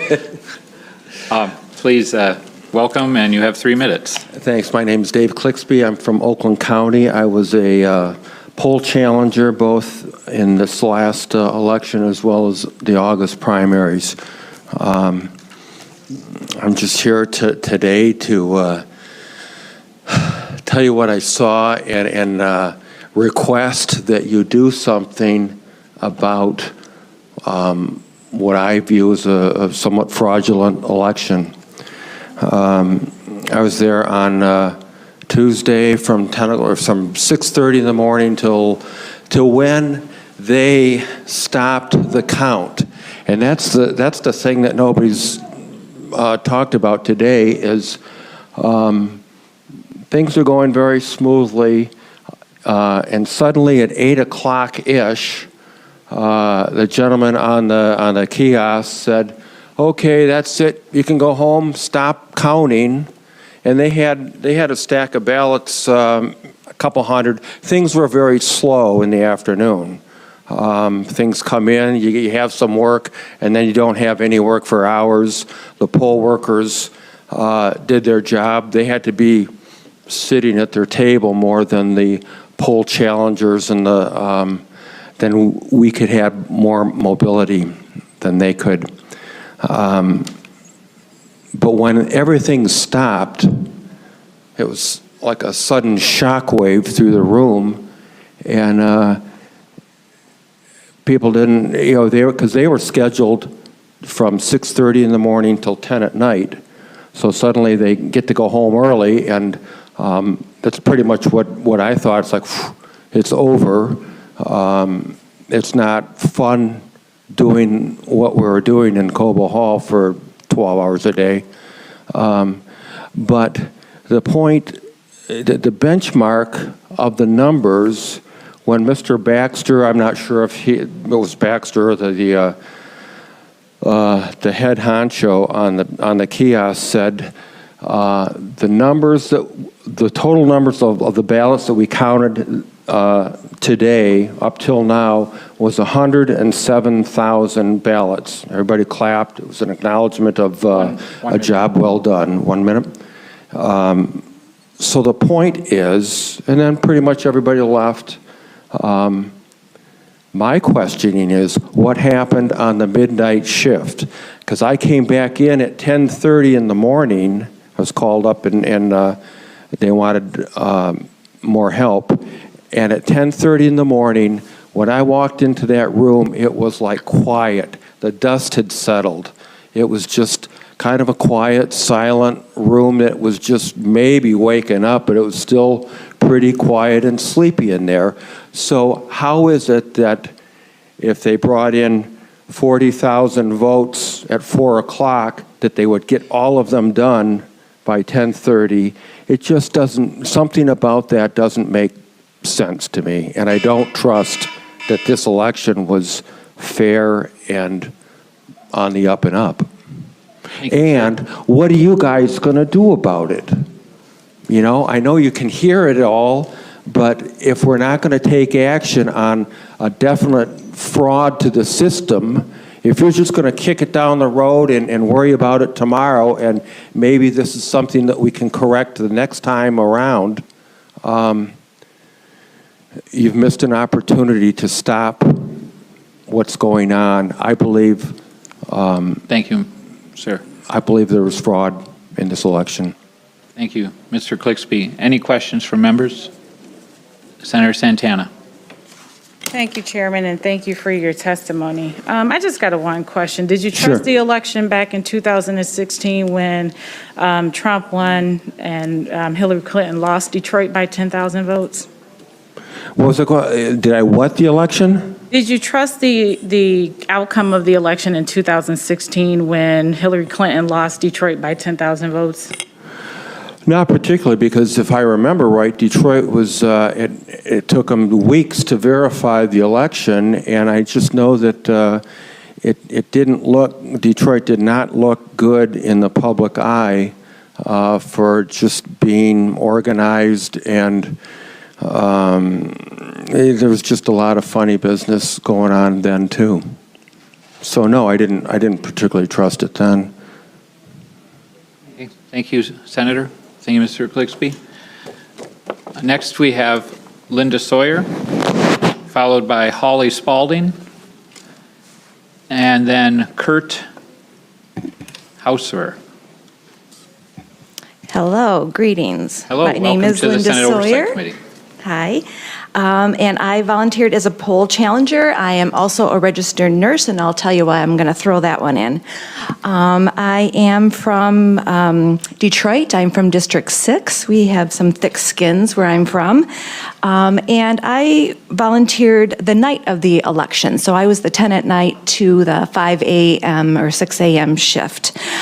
Definitely a hostile environment when I walked in. I did not expect to see what I saw. And part of the hostility was definitely COVID. They used that as an excuse from the minute we walked in. And it was also an excuse to throw people out. You could have had your mask below your nose, and it was an excuse to throw you out. And the reason I put that in as a nurse is we all know that COVID is spread by droplet. The reason we wear our masks is so that we don't sneeze on people. We know that a sneeze or a cough can spread 6 feet.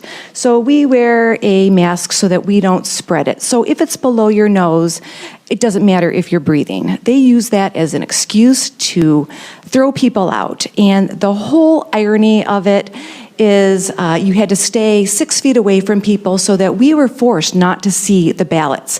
But at the end of the day, when it was time to go home, they had us leave at the end of the room, and it was by escalator. So if you can imagine just a herd of cattle going up the escalator on the way out, that was okay. You could all smash in like a herd of cattle on the way out, and it was fine. So if you were trying to keep people safe, it did not matter at the end of the day. But as you were watching ballots, it made a difference. They kept us away from the ballots on purpose. They used COVID to throw us out. And at the end of the day, didn't matter. You could all smash in and leave the building okay. It was fine. So they used COVID as an excuse. And as a nurse, I found that despicable, totally despicable. They used it to keep me from my monitor, told me I had to stay 6 feet away, but yet the supervisor stood between me and the monitor. So I'm going to flash forward to 2 o'clock in the morning. At midnight, Trump was ahead 10%, which was an unusually high amount. To about 2 o'clock in the morning, my monitor went down. It totally rebooted.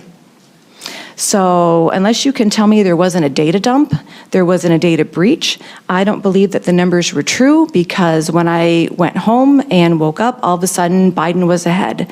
We had processed 120,000 votes by midnight out of the 170,000 absentee ballots we were expecting. So I assumed we were missing about 50,000, and all of a sudden Biden was now missing. And Sidney Powell did discuss something about this in Rudy Giuliani's press conference, and I do believe I did witness that. And the voting had stopped in the middle of the night. So unless you were one of the few processing tables, you would not have seen this rebooting of the laptops. Thank you. Does anyone have any questions for Ms. Sawyer? Senator Tice. Sorry, there's a theme here. So when you were watching people get thrown out, did you know whether or not they were Republican or Democrat as they were getting booted out? It depends if they clapped or not. Anytime they clapped, you knew that was a Republican. And I had never heard of anyone that wasn't a Republican getting thrown out. That was my next question. So you're not aware of anybody that didn't have Republican credentials getting... No, but you could tell us. Our credentials were huge. Any other person just said election challenger in a very small tag, and we had bright yellow wristbands on. So you could tell who we were. We had obstructors too. So I've got more in my affidavit. I just didn't want to be redundant. So I did see election irregularities at my particular table, including non-processing of ballots. There was a certain process that the table went around. So I saw ballots not being processed, just taken out and put back in and stacked up. So they weren't even sent to the tabulator to be processed. This could have been hundreds of ballots. This could have been from a Trump precinct. And Artesia Bomber, who testified earlier, we were at that same table intermittently. She saw it was a Trump ballot. She testified that she saw it being put back in. In my affidavit, these were the tens of ballots that I saw being stacked back up and not tabulated. Thank you. Any other questions? No, seems to be all. Now, thank you. Okay, thanks. Ms. Holly Spalding. Following her would be Kurt Hausower, and after that, Timothy Parker. Hi. Welcome to the Senate Oversight Committee. You have 3 minutes. Thank you. I have 19 things in my affidavit, 19 items of things that I saw. I was at the TCF Center on the evening of November 3rd, election night from 10 p.m. till 5 a.m. I was the observer for Precinct 29. Shout out to the ladies at Precinct 29. They were awesome. I gotta say, I did not experience the same kind of hostility that a lot of people did. I was able to talk to the workers before someone told them they weren't allowed to talk to me, and I wasn't allowed to talk to them. A lot of them, this was their first time ever doing this. There was one lady that was there for 30 years. She's been doing it. So I observed a spoiled ballot that came to the table that should have been stopped at the clerk's office. It was put in the problem bin correctly by the supervisor, but that should have never came.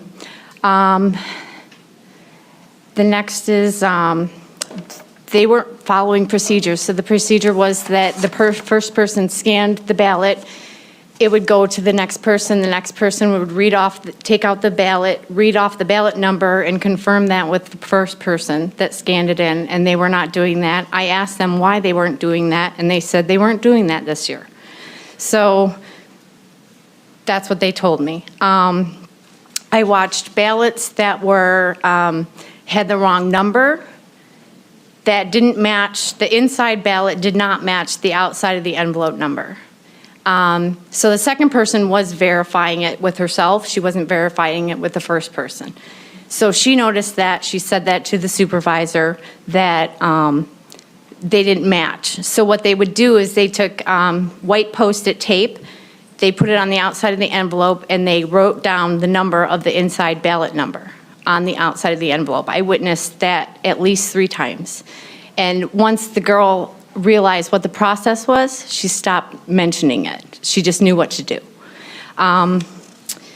Then there was, I did notice the Democrats that came in. They came in 2 different groups throughout the evening. There was 2 groups, and they weren't there to watch the process. They were there to watch us. They were standing behind me. I was 6 feet away from the table. They were behind me. They weren't watching what was going on. And at one point, I had 2 girls with their phones up, like they were recording me. I offered them my notes. I said, this is what I've observed. This is what they're doing. They're doing everything, you know, they're catching these things. There were also, I observed torn, stained, any ballots that needed to be duplicated. They were not duplicated. The supervisor asked her supervisor, which is the people with the embroidered shirts, she asked them what they should do. And that supervisor told her to run them through the tabulator and only duplicate them if it was rejected. So anything that had a smudge, a stain, a tear, and I did witness a few of them. At some point, they stopped telling the supervisor that there was an issue with the ballot because they knew they were going to run it through anyway. Didn't matter. Thank you. So earlier in your testimony, you mentioned running the ballots through the machine and then tearing the numbers off. Were they tabulating them first and then removing the number?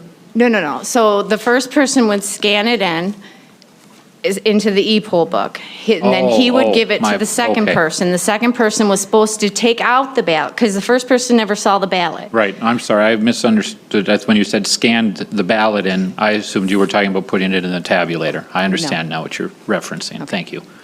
Any other questions from members? Okay, thank you very much for Thank your you. testimony.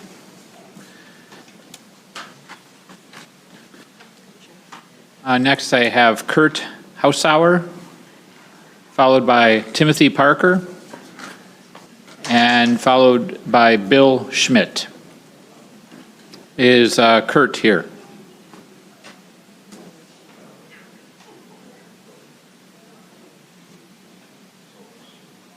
Kurt? Is Timothy here? Timothy Parker? Timothy Parker? And I'm putting these back into the pile, so I mean, if they miss their time now, they'll get another chance. Bill Schmidt. Is Bill Schmidt here?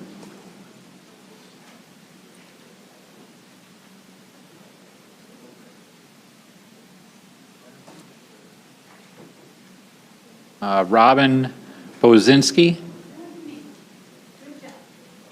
It's a pretty similar name to a lot of the ones we have in the UP. So, welcome to the Senate Oversight Committee. Hi, thanks for having me. You have 3 minutes. Okay, I do first of all want to say that we live in a republic with a democracy. I already gave you my written testimony as yes. well as my affidavit. Yes. What I'm going to tell you just a couple things that are in my sworn statement is I was a challenger down at TCF. And I did experience a lot of things of what people are saying. There was intimidation.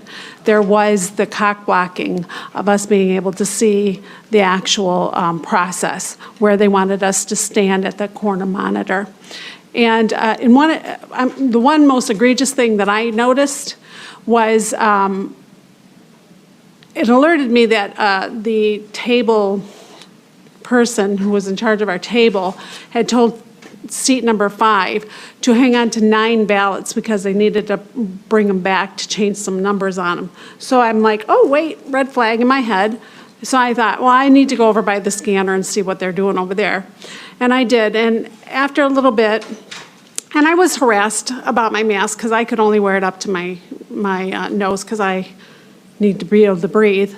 And I had ADA. And anyway, so what I had witnessed was this gentleman scanning the envelope. He raised it up, calling for the table person in charge of our table to come. And he says, what am I supposed to do with this when the ballot number does not match in the book? And he said, well, we're just going to change it. And I said, you cannot change that. You cannot go in the poll book and change it. We need to challenge this. Well, when I did that, summing everything up, I was pulled aside about my mask. The woman and I had agreed that if you get me a shield, I will wear a shield with my mask. I'm good, you know. And I thought that was settled. And while she was talking to me, I could hear the gentleman tell the scanner guy, just scan them and run them through. It's not our job to double check the numbers like this. 1 minute. So that was the most egregious thing that I had experienced. You'll see the rest of my thing. But days later, my neighbor was walking her dogs. And so I went over in my jammies and I talking to her. And she says, Robin, I want to tell you something. You're political and I think I need to tell you something. So what she had told me was she works at the local nursing home. And she had gone back to work after being off all summer. And one of the RNs had told her that the activities director held a activity in the building with the seniors. And it was a mock election.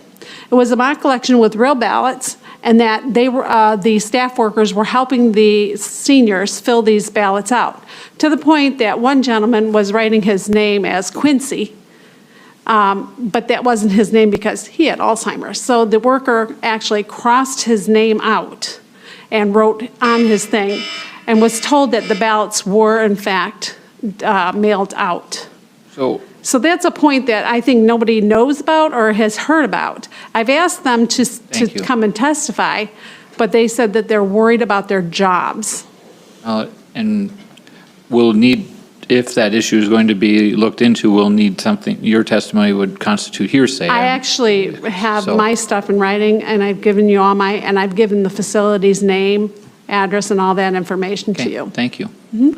Any other members have questions? I do want to remind you, though, that your job is to thoroughly, whether you're Democrat or Republican, we have an ethical, moral, civic duty to make sure that this election is truly an legal process. And to me, it seems like a lot of infringements and a lot of infractions, a lot of illegal behavior towards people trying to do their legal jobs were in fact violated. Thank you. Thank you very much for your testimony. I need to apologize for Senator Tice, who had to step out for another committee, and will come back Yeah. as soon as she can. And So one thing I do want to tell Senator you about. Santana does too, so thank you. We'll keep rolling. What I want to tell you about is one of the envelopes that came through was, the tab was tacked behind the envelope like this, and the ballot was showing like this, and I said, you can't process that. That is not a legal sealed envelope, and I got fought about that. Were you successful or unsuccessful in challenging that? Every time I challenged them, which was about 6 times, at seat number 1's thing, they just wanted to put a Post-it on it, and we'll look back at it later. It's not our job to worry about that. And I'm like, well, wait a minute here. And then the gentleman was opening the envelopes. He hit with the envelope opener. He goes, I didn't open this, I didn't open it, and the flap came open, and it looked exactly like this flap here. So there again was another unsealed ballot. Now remember, we do not know if these are Democratic or Republican votes. We just know that we're looking at an envelope that is legal or legally sealed or not sealed. And whenever I tried to challenge it, he put a Post-it on, orange one. Okay, thank you. So just to tell you. Thank you for having me. Next, I have a card for Bill Schmidt, followed by Matthew Shepard, followed by Maria Menzel-Brown. Mr. Schmidt, welcome to the Senate Oversight Committee, sir. Thank you, Senator Broom. You have All the senators. You have 3 minutes. My name is Bill Schmidt. I'm a registered voter here in the state, and I was at the TCF Center. There was a lot of confusion. You've heard a lot of testimony about the confusion. And I have to say probably a good part of that confusion is really at your doorstep. And by that being leading up to this election, we knew that there were going to be problems. And Ruth Johnson begged you guys to give the county clerks, city clerks, more time. You didn't. That's a huge chunk of this. Because anytime when there is confusion, there's always doubt. And that's what we're facing now. Likewise, there was a lot of ignorance in the room. Ignorance as to what constitutes a legitimate ballot. What is a signature supposed to be all about? How the entire process goes by. If you're predisposed to see fraud, you will see fraud in just simple mistakes. Mary Smith and Fred Jackson live at the same address. They fill out their ballots, they put them in separate envelopes, the incorrect envelopes. So you have the mismatched ballot with the number, and all this is readily explainable. Unless you want to see fraud, then these are illegal ballots. So part of this problem is just human error. Part of the problem is the folks just didn't have enough time. Part of the problem is a scourge pandemic. From 1 minute. From my point of view, I saw a lot of poll workers work really hard And I think there were some hard feelings on part of many of the challengers. There was a lot of sharp elbows, and people's got their feelings hurt. And I think that's what we're seeing here today. Hurt feelings. That's it. Thank you, sir. You were in the room, I believe, a little while ago when we had a gentleman testify about how he was a poll worker and had received training, and in that training there was some instructions on making it difficult for poll challengers. Were you in the room for that part of the testimony? I was over in the... in another room? Yeah. Could you hear it? Or? Yeah, I did. Okay, so in his testimony, he said, there was these instructions during the training, there was a lawsuit, there was instructions to the Secretary of State to not do those things, and yet that message didn't seem to be delivered. Would you agree with that as being part of the confusion? I would say that again gets back to the fact that this was a rush process. Mm-hmm. Right. Which again gets back to the, how much time did you guys allow the clerks to do their job? Okay. Right? So, I mean, there's a reason for a problem. So were you a poll challenger, a watcher, a worker? I don't remember, I'm sorry. I'm a lifelong Republican. Okay. Until this election. Okay. But did you have I just wondered if you had a title. You said you were at TCF. I was an election challenger, yeah. A challenger, okay. Yeah. So, yeah, what I saw it was disturbing. And I could see how people could be, you go in a very large room. It's really hot. I had a little thermometer with me to check my temperature through the course of the day. It was 85 degrees in there. It was really warm. There were too many people. People are shouting. People are yelling. There's the sharp elbows thing. You got folks that are upset with just having to be there. And because they're untrained, and there's that ignorance factor, right? Ignorance isn't the same as stupidity. It's just not knowing something. There's many things that you're ignorant about, probably heart surgery, right? How to fix a carburetor, brake lining, right? There's 1,000 and million things that we're just simply ignorant about. And there was a large Facebook and other social media, come on down, we need you. So you got a lot of people who are just completely untrained, had never done it before, and they're told, look out for fraud. At every single rally the president had, he said this election was going to be filled with fraud. Tweets galore, same thing. This election is a fraud. Sir, were you working during the shift when the ballots came in late in the morning? I arrived at 5:55 on the 4th, the day after the election. 5:55 in the morning. And then I left at 10 o'clock at night. Okay. Was that Wednesday? So according to past testimony, that was the time of the most tension, is when you were there then? I was there all day. I was there for 16 hours. I was working another poll site on election day. Okay. So my day was, election day was busy. And then, so. Senator McDonald, did you have a question? No? Senator Irwin? No? Thank you very much for your testimony, sir. Appreciate it. Thanks for having me. Thanks for doing this. Next, I have Matthew Shepard, followed by Maria Menzel-Brown, and then Polly McNichol. Mr. Shepard? Good afternoon. Welcome to the Senate Oversight Committee. Good afternoon, evening. Not yet. A constituent of yours from Schoolcraft County ran for county sheriff up there, and he witnessed some issues of concern regarding the county clerk not allowing individuals to question polling and what have you. That testimony has been submitted to your clerk. I also submitted my testimony of my area, and I'll read it out just real quick.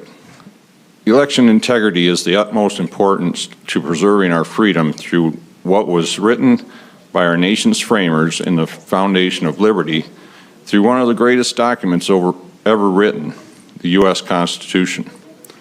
On Monday, November 23rd, 2020, I attended a Stop the Steal U.S. rally in Lansing, Michigan.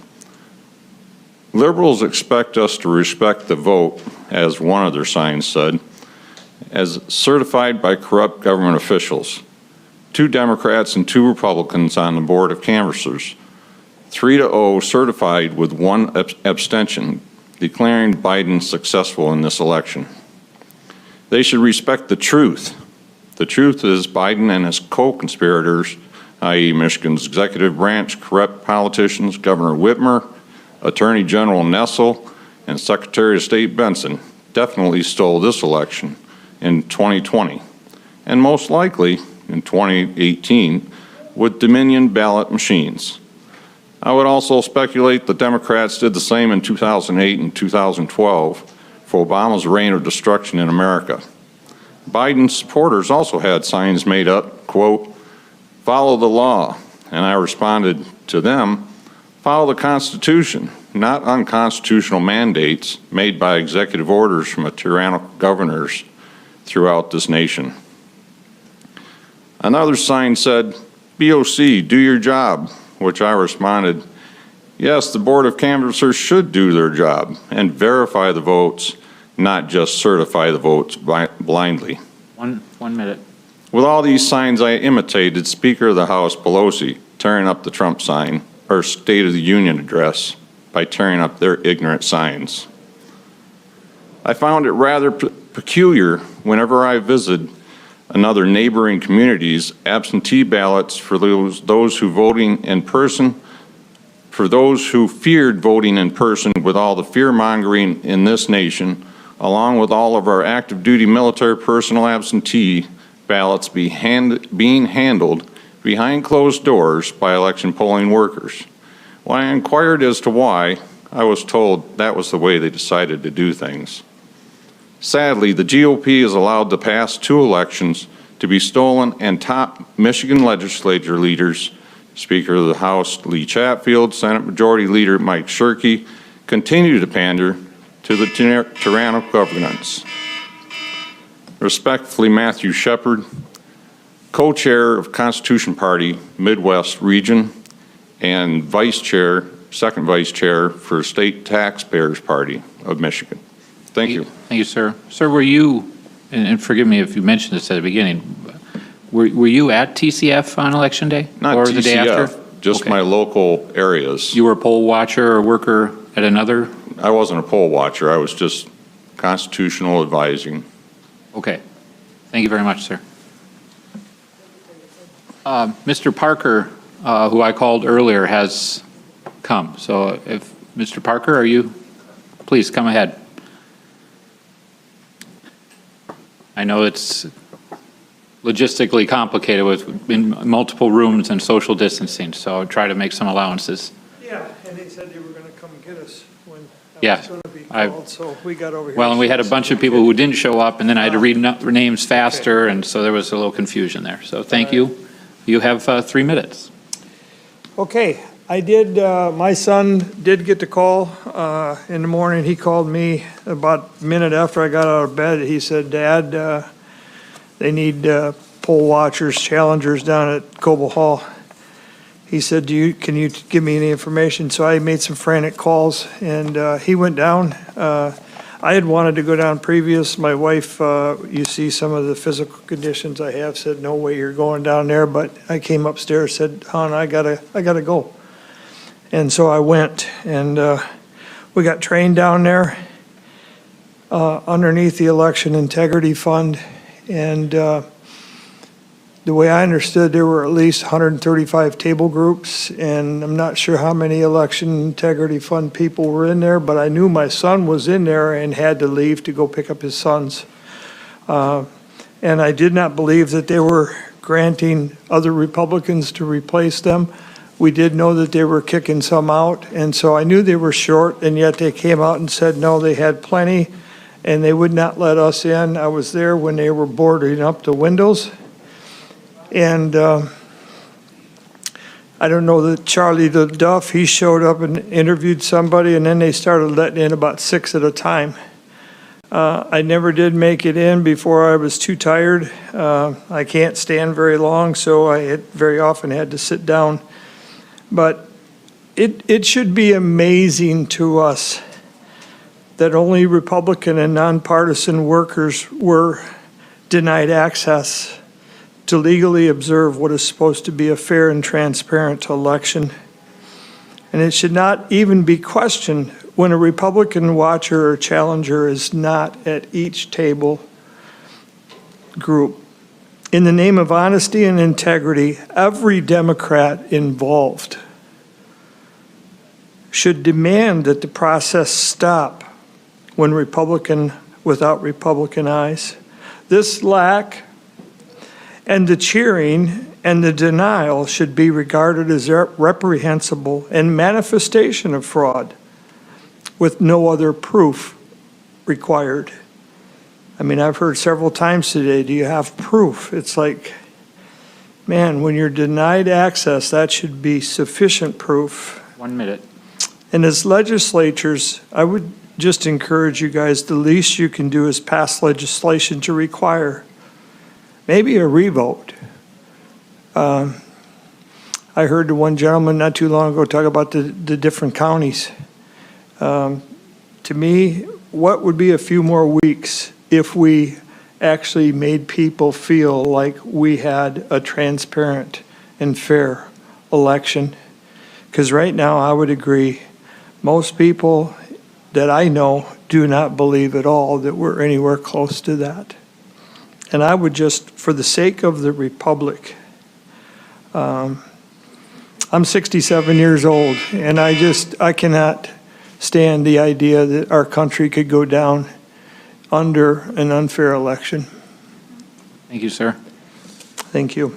Any members have questions? Thank you very much for taking the time. Thank you. Next, I have Maria Menzel-Brown, followed by Polly McNichol, followed by Marion Sheridan. Is Maria here?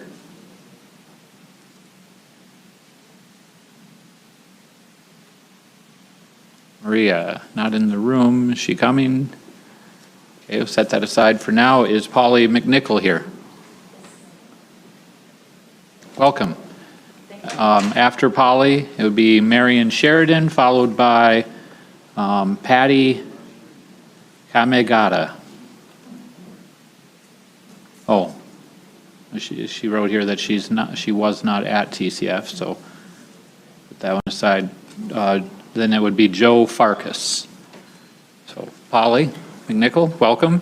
Thank you. You have 3 minutes. I was at TCF Center as a poll challenger, kind of the belly of the beast.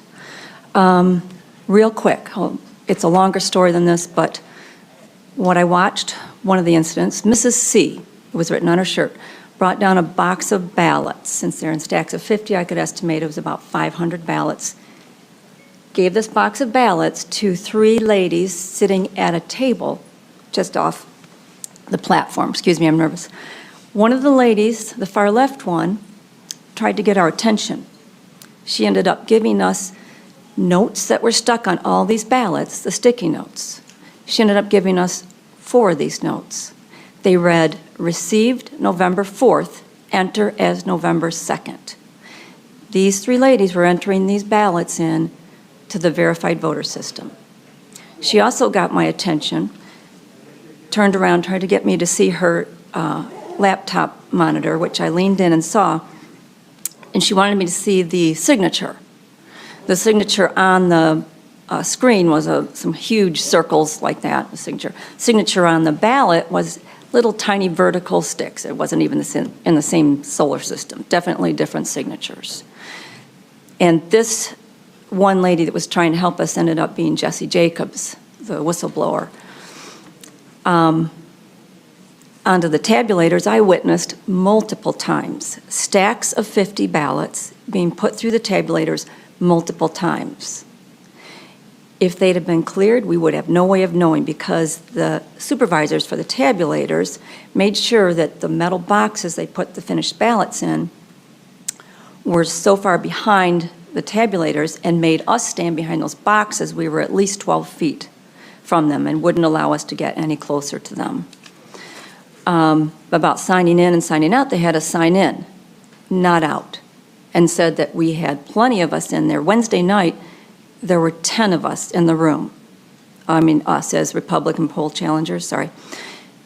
Yet, when I left, there were still people in the lobby that were being barred from coming in. Still only 10 Republican poll challengers in the room. I witnessed the military ballots being duplicated. I just thought it was strange that only Biden's name was selected, no down ballot. And I watched multiples, I don't know how many I watched, and not one of them was for Trump. I thought that was really strange, especially being military. You must know in your heart that this election was fraudulent. There's no question of it if you really are sensible. And we all pray that you do the right thing. Pay attention to Article 2, Section 1, Clause 2, and name the electors for Donald Trump. And I really appreciate you listening to me. Oh, good timing. Perfect timing, yes. Thank you for your testimony. I know that we're planning to hear from JESSY Great. At a later date, so thank you for that. Do any other members have a question? All right, thank you for your time. Thank you.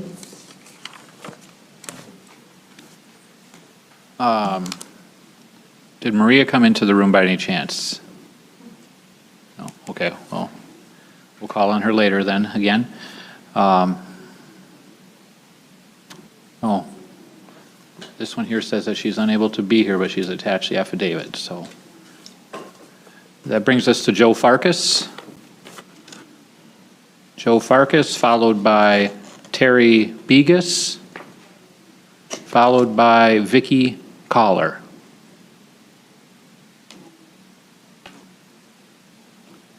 Is Vicki here? Why don't you come on up? If Joe Farkas or Terry Begas can hear me, come on this direction towards the room.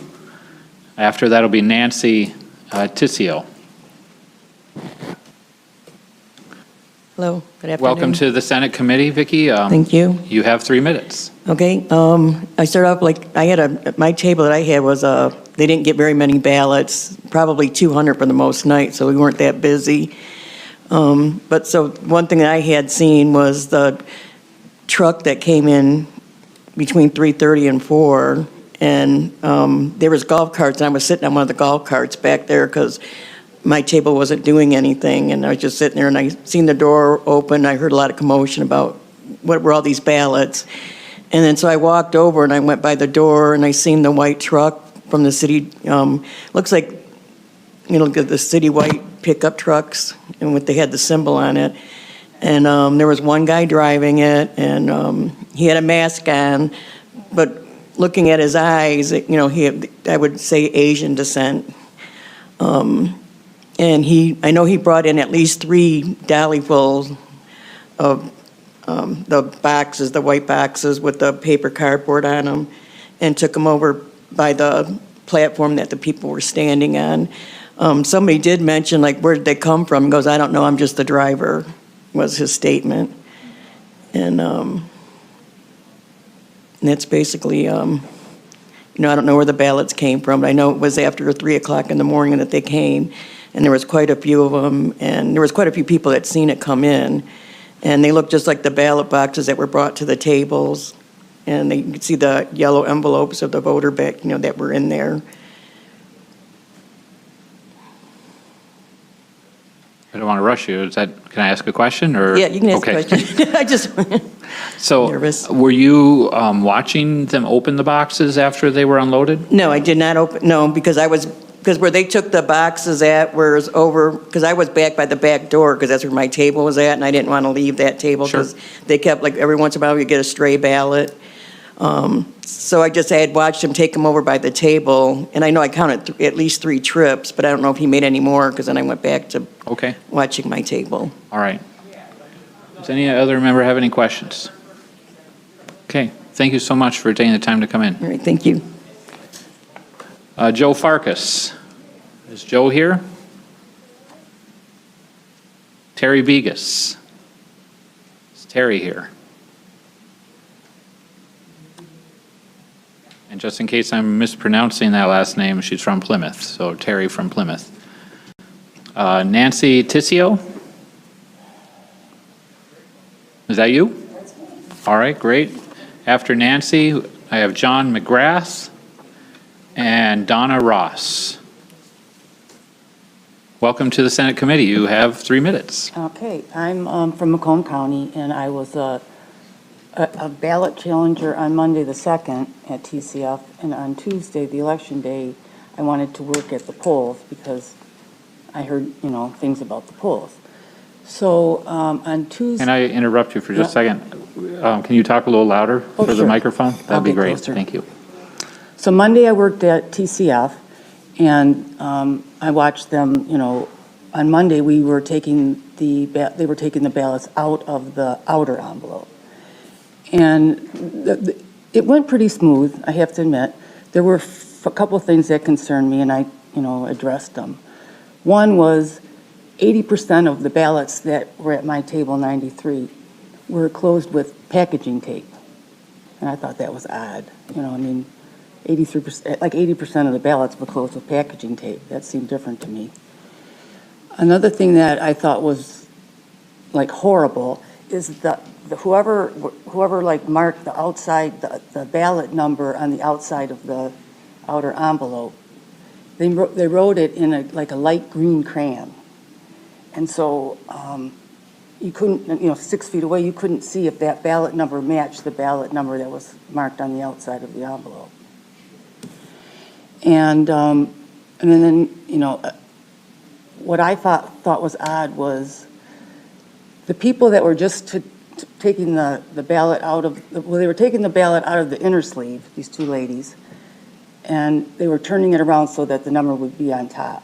They'd take it out, they'd open it up, they'd look at it, fold it back up, put it in to make sure the number was on the top.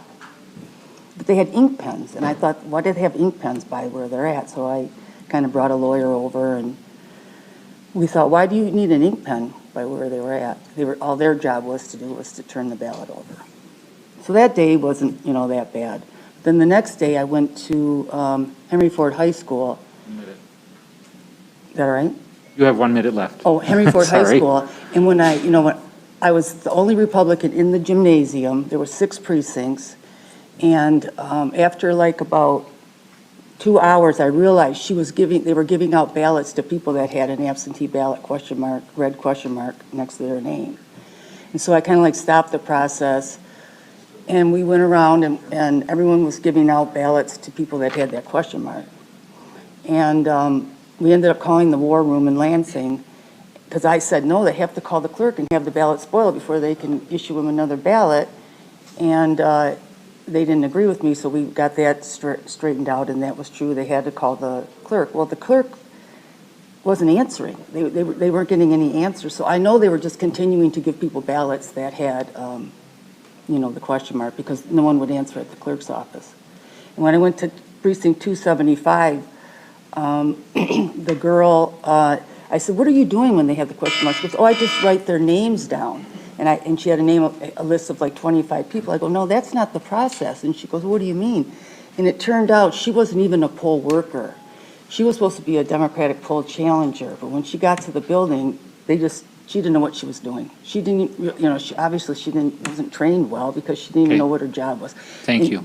All right. Oh. But I mean, to me, people got 2 ballots. Thank you. Senator Lucido. Thank you, Mr. Chairman, and thank you, Nancy. You mentioned lawyers. How many lawyers were there? There was probably 5 Democratic lawyers. 5 Democratic lawyers. How many Republican lawyers? There wasn't one until like 5 o'clock. I was there 6:30 in the morning. She didn't come till 5 in the evening.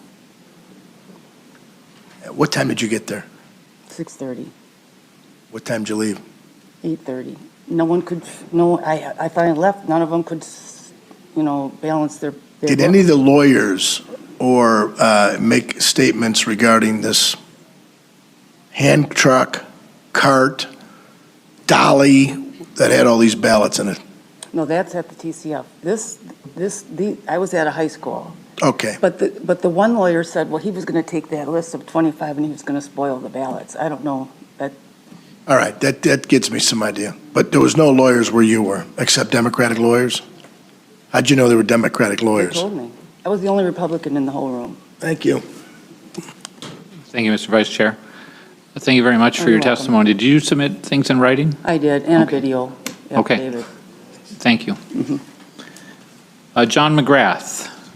Is John here? Yes, sir. And after John, Donna Ross, followed by Eugene Greenstein. Welcome to the Senate Oversight Committee, Mr. Thank you, McGrath. sir.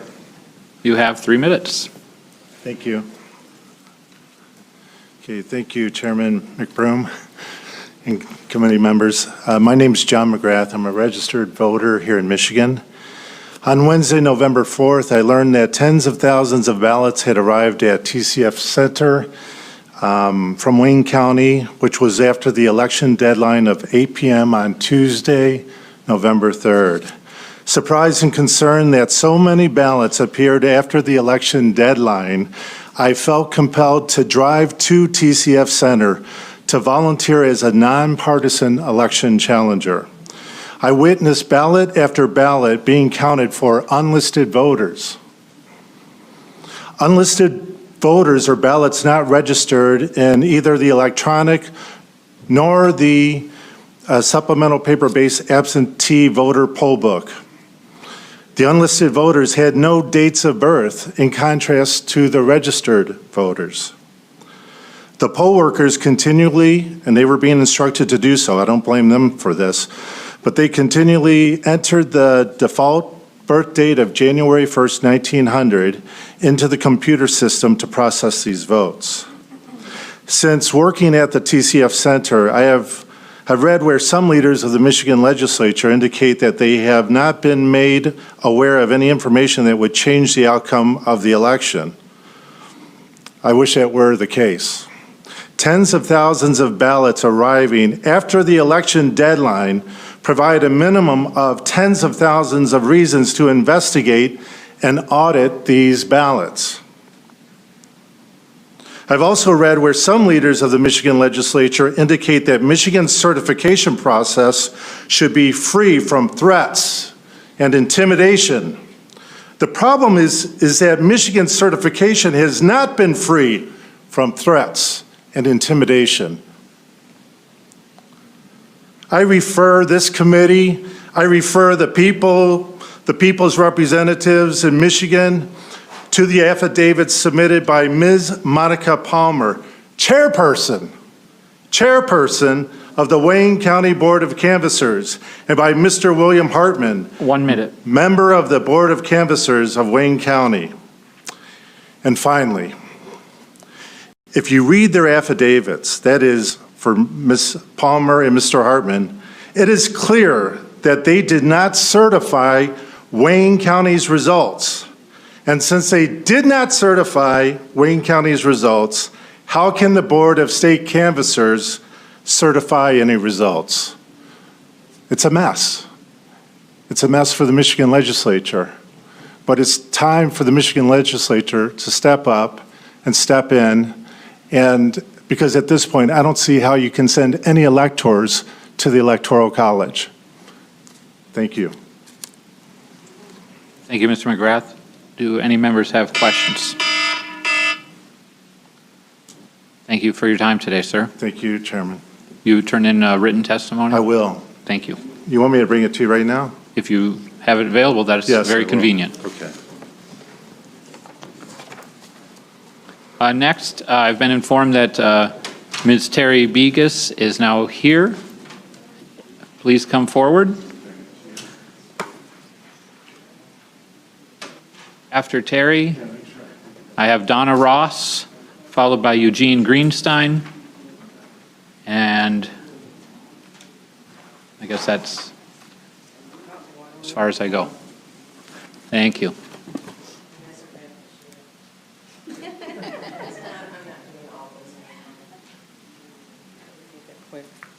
Welcome to the committee. Hi. You have 3 minutes. Okay. After hearing how the method of voting that we were going to be doing this year, I decided to try to make a difference and volunteer I wanted to work at Cobo initially. And so I became certified as an independent poll challenger. And we take it seriously. And we went to this one woman's house to do a mock poll challenging, a mock, election voting process stuff, and learn as much as we could. And it was helpful. And when I was there, I witnessed a video of the workers, the poll workers from Detroit, Wayne County, and it was sickening how they were training them that we were the enemy, we were to be the enemy, they were to block the votes, or not block the votes, but block the view of what was going on, to keep us 6 feet away, taught to intimidate us. It was disgusting. I'm not sure if it was on YouTube or what it was, but it was sickening. That's not what we were taught. We weren't taught anything like that. We had rules to follow. We had regulations to follow. We had to wear lanyard around our neck to identify that we were a poll challenger. I was with an independent company, so it said poll challenger. So they knew who we were. But anyhow, I got cold feet and decided, because of what I saw on the training video, I anticipated problems at Cobo, and I was apprehensive. So I chose Dearborn for 2 days. I did Monday and Tuesday at Dearborn. They asked me Tuesday night if I got a call. They needed help at Cobo Wednesday. I was beat. I had worked long hours both days, and I said no. However, Wednesday morning, I got a call to action. 1 minute. Pardon me? Yeah. Got a call to action Wednesday morning that they needed help. They were understaffed there, and about the treatment that was going on is what I have heard said today, is what I heard what was going on. And I said, BS, I'm going. So a friend of mine and I got in the car and we came down. When we came down to Cobo, we drove down, we went in, we walked in with a lawyer and some other people. There was no security guard. We parked on the roof of Cobo, and there was no security guard when we walked in. The other gal that went with me was being trained in the hallway. I was already certified, so I wanted to go back to the car to get my phone off the seat. So I went back up to the roof where I came in the door, and there was a security guard now there. Uh-oh. Do you want me to leave you hanging? Well, you've written it down. Can I finish it? Can I finish my sentence? If you can finish in 15 Okay, so there seconds was or a so. security guard there, and I had to have other people get my phone for me because I couldn't leave the building. What I didn't get was, there were 3 people they said if us 3 people leave, there was a crowd of people that they couldn't get in that were volunteers. And they said, if we're leaving, there's 3 of us leaving, can 3 come in? He said, nope, and it was all supposedly due to COVID and overcrowding. Come on, we know how big TCF is. No, I don't buy that. Thank you. But anyhow, I was there when they boarded up the windows so we couldn't see in, and I missed going into the counting room just by a hair. They had called in some independent poll challengers, and I turned around, anyhow, they swooped them in there, and then there was nothing for hours. We went upstairs and there was nothing, no more people going in, but there was media going in, there were attorneys going in, but no poll challengers, no, Well, thank you for the detailed account in your thing that you passed out to us. No, that's it, because I wasn't, like I said, I wasn't in the counting. I said thank you for it. Oh, I'm sorry. Okay, I thought you were asking for more. No. Okay, I should know. The Do any buzzer members went have a off. question for Terry? No? Thank you so much, ma'am. Thank All you right, for coming. thank you. Next, I have Donna Ross. After Donna, Eugene Greenstein, followed by Sylvia Halpert. Welcome to the Senate Committee, ma'am. You have 3 minutes. Thank you, Senator. My name is Ronna Ross. I have spent my life saying, oh, no, it's Ronna like Donna, but, not Rhoda, not Rhonda, not If it's any Rhoda. consolation to all of you today, my handwriting's not that great either. So, but I have a 2-letter name, so I get away with it. But please go ahead, Ronna. Thank you, Senator. You have 3 minutes starting now. Okay. I want to demonstrate to you just how official the harassment was at TCF on November 4th. I got there at 1 p.m. having been told, we need Republican poll challengers. And I went running down, and I had been certified as such, but we couldn't get in. And so an hour or two later, I thought, well, maybe I'll try, I'll be an independent poll watcher. So I switched lanyards, and now I'm independent. And eventually I was able to get in, but not until 4 p.m. And I had gotten there at 1. When all these pizza boxes went up so we couldn't go in, there was just a mob of people waiting to be poll watchers. And a man came out and had a very big presence and very big man, and he said, please, I need room, everybody back. I'm the lawyer for the city of Detroit. So it's like, okay, and I have something to say. So he then introduced a man who told us that he was in charge of the poll watchers, monitoring them. And people say, well, and he said, and there are every single Republican challenger is here. I was like, no, they're not. They're not at all. And he said, well, there are 130 whatever signed in, and none signed out. And people next to me protested. I went out for lunch. Nobody said sign out. And he said, well, people chose not to sign out. I'm telling you that there was no signage. There was no signage for sign out. Big sign for sign in. Turns out you were supposed to sign out at the same place, but there was no signage. And the exit was 50 feet away. So when you wanted to leave, your direction was away from the sign out. So just wanted you to know that. Thank you. Thank you for that. It's helpful information on how the room was laid out. Any questions? No? Thank you. Next, Eugene Greenstein. After Mr. Greenstein, I have Sylvia Halpert and Dr. Linda Lee Tarver.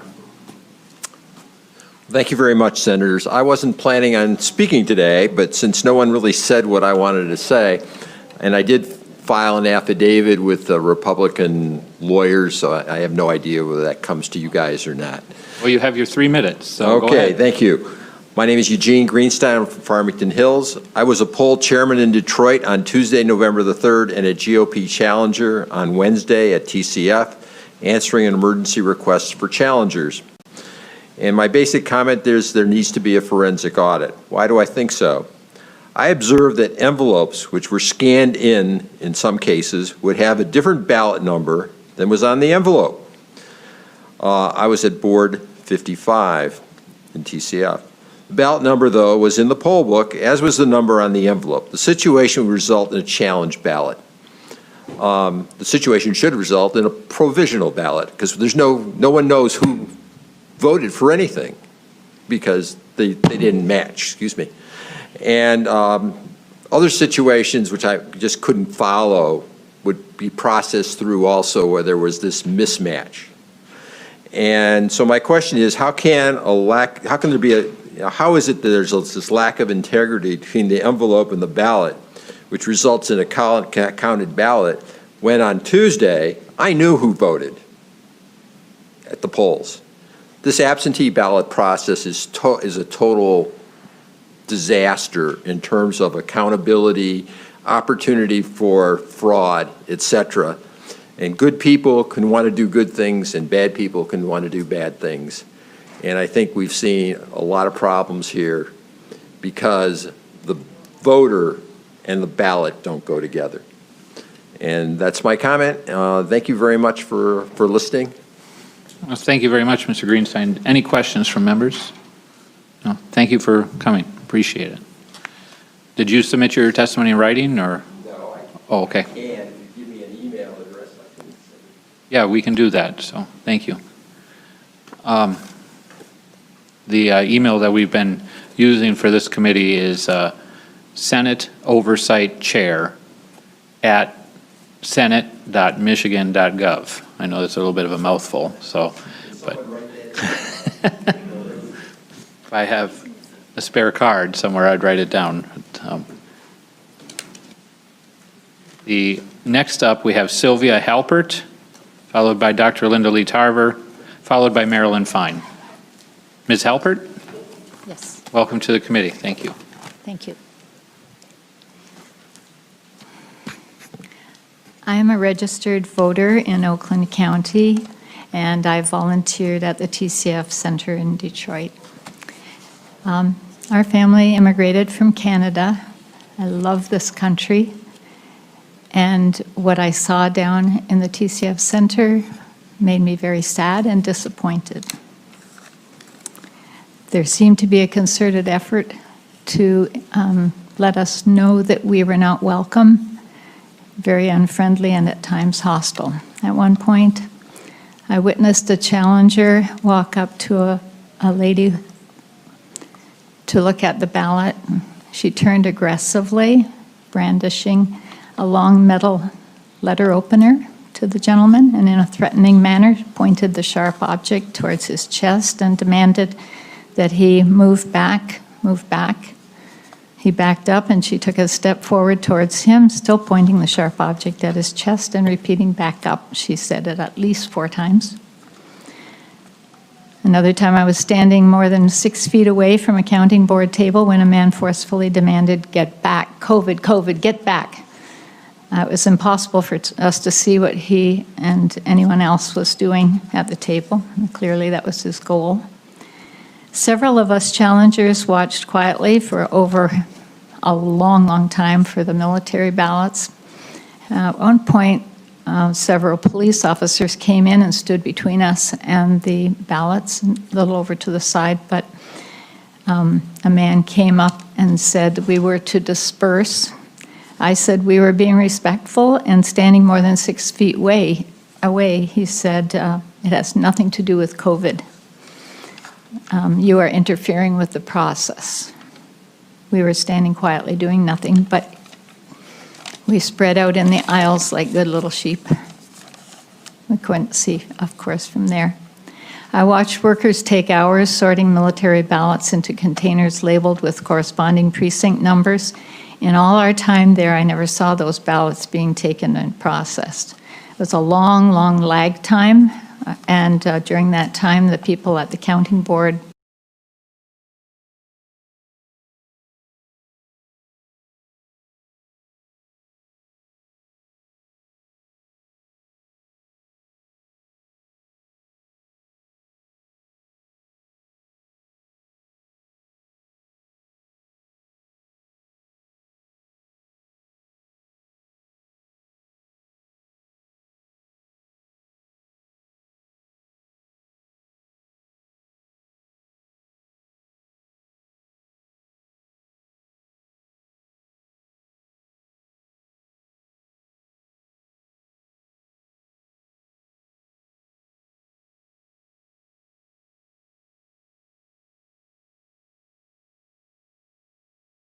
turn in cards who are up next but aren't yet in the room.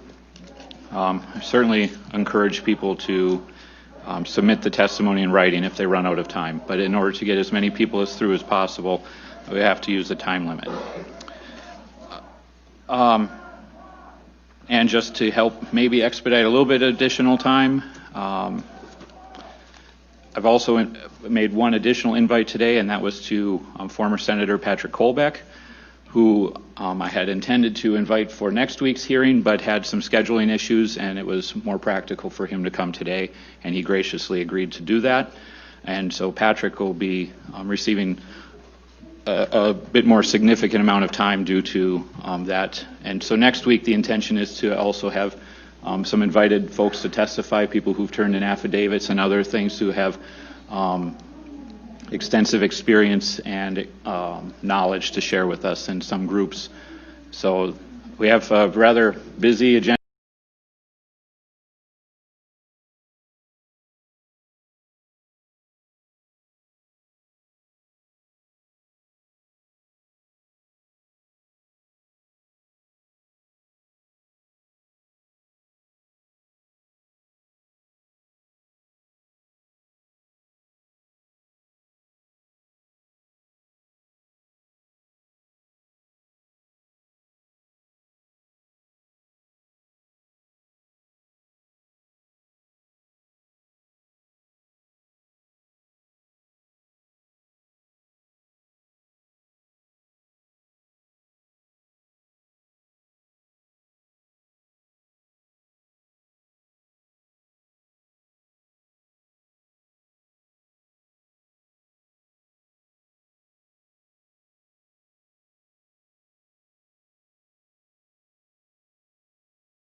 And as we continue to look into the situations that surrounded the most recent election. So, with that, Senator Colbeck, welcome to the Senate Oversight Committee. I know you had a long flight to get in, so thank you for getting here. No, thank you very much, Senator McBroom, and thank you, fellow members of the committee and all other interested parties here. This is obviously some interesting times in which we live. I appreciate the opportunity to address this body. I know there's a lot of discussion around what happened in the 2020 election. Hope to provide a lot of information around that today. And keep in mind, what I'm going to be talking about today is just the tip of the iceberg due to time constraints. But a lot of people are here to provide testimony. And even right now, I see signs that say, show us the evidence. Please understand there is plenty of evidence. The toughest part on this whole thing is sorting it out and triaging it and identify what is most pertinent to the discussions of the day. And today I'm going to focus in on one particular body of evidence. The rest of the folks can chime in on the rest of them. And as you pointed out, I was present at the Detroit AV Counting Board. I was there as a poll challenger, certified through the Election Integrity Fund, which is an organization I helped start quite a while ago in anticipation for concerns around this upcoming election. And in addition to that, which is pertinent to my testimony today, I'm also a certified Microsoft Small Business Specialist. I work in cabling design for the International Space Station. I worked on with the Department of Defense as a contractor on advanced simulation systems for the military, wargaming systems, so pretty comfortable in the software area. There's been a huge narrative around this whole election that says, number one, it started off saying that there is no voter fraud. Then the narrative changed in the media to there is no widespread voter fraud. Then it changed into there is no widespread voter fraud that could impact the results of the election. Well, what I hope to provide you today is just a snippet of information that indicates no, it was rampant. It doesn't have to be rampant to be significant. If we have voter fraud in just one out of our 83 counties, if that county is Wayne County, you got an issue because over 800,000 votes were cast in that county. And that's much more than the margin of difference we're talking about in the election for the president. So key questions. Now, obviously, I've been in the position where you guys are at right now. So my first thing is I'm trying to figure out what question I should be asking when I'm hearing all this testimony. So if I were in your shoes, I'd be asking, first and foremost, what's the chain of custody for the election artifacts that we're talking about? Has it been broken? Number two, is there evidence of election fraud? Number three, was there evidence that election statutes were violated? And you can have election fraud and not violate a statute if we don't have that hole covered in statute right now. Was there evidence of any third party or external manipulation of our election data? And how do you respond? And this is very important, and we'll talk about this at the end. How do you respond if the answer to any of these questions is yes? All right, so key concept, chain of custody. And I simplify this to just 4 key links in that chain of custody. Qualified voter files, number 1. Number 2 is the poll books. Number 3 is the ballots themselves. And number 4, which is where I'm going to focus my testimony today, is on the vote tally itself. How do you communicate the tabulated results upstream to all points, up to the county, up to the media, et cetera? How does that information get packaged and shipped out? And we're going to talk about what we've saw as far as concerns here. A lot of people are testifying here today are going to talk about a lot of things that happen specific to the poll books and specific to the ballots. The QVF is not something that happened on the ground here, but that's something that should be of concern as well. But let's focus in on the vote tabulation.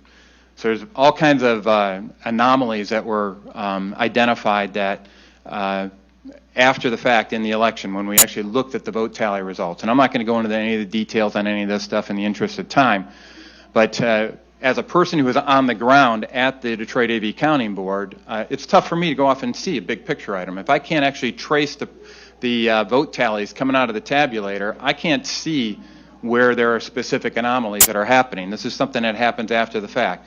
I will attest to some things that corroborate nefarious purposes towards the end of what we did when you look at this data in context of what we did observe. First thing I want to point out is one of the things that when you're looking at data that was transmitted during the election, there was something very interesting that happened. And they were transmitting, we have evidence that from the Dominion voting system, there is a transmittal of fractional vote data.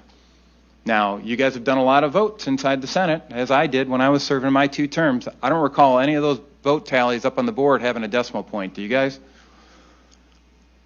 So that indicates right off the top that something's rotten in Denmark.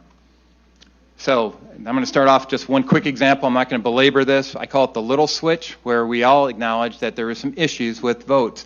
If it wasn't for an alert, regular old citizen by the name of Bill Bailey identifying that this doesn't make sense, that Antrim County went for Joe Biden and and led to a recount, we never would have understood or found that vote flip of 6,000 votes. And what are some possible technical explanations for that? Well, we know what the official explanations were. They said that it was initially a software glitch, and then it was changed to a clerical error. But the technical explanations for what might have happened is that when you scan a ballot, it's going to be coded in accordance with it's going to have a QR code that tells you what the ballot type is on it or what the ballot style is. And if you flip that ballot style so that maybe you juxtapose the position of maybe a presidential candidate from one to the other, all of a sudden what would normally have been registered as a vote maybe for Trump turns into a vote for Biden. Another way that could happen, and how you can, this is the only way that I know of that can explain a fractional vote, is if you implemented a ranked choice voting algorithm. That's the only technical part of the Dominion suite that I am aware of that could lead to a fractional value. You could have data manipulation via remote access, and then you can also address the need for, there's an opportunity that if you do not do a robust public accuracy test where you've investigated all the different permutations of votes that could occur, people that know that there's loopholes in those public accuracy tests can take advantage of them in the algorithm and flip votes in context of that. In particular, be concerned about the idea that they could flip, if you don't test for this explicitly in your public accuracy test, they can flip from one candidate to a write-in candidate, and we have an affidavit attesting to that in the, among our many examples of evidence. So, where is this election data saved? Well, on these compact flashcards. There's a primary and secondary flashcard for each one of the tabulators, and that's where that data is collected. There's also a security key that enables you to update the information on these compact flashcards. Then we're going to go into the big switch. And so we talk about the margin here in Michigan to be about 154,188 if we're just focused in on the presidential race. And in that context, what we've identified through sworn affidavit is that there were votes that were being dumped in counties of Kent, Macomb, Oakland, and Wayne counties that just defy logic because they were dumped at a time within about a 2.5-hour time period that there's no possible way that you could have tabulated that many votes with the scanners that were on site for those particular locations in that time frame. So per that analysis, we understand that at least 289,000 votes are questionable in that context. And there's much more than that when you add up all the discrepancies. So specifically, let's zero in on the Detroit AV Counting Board.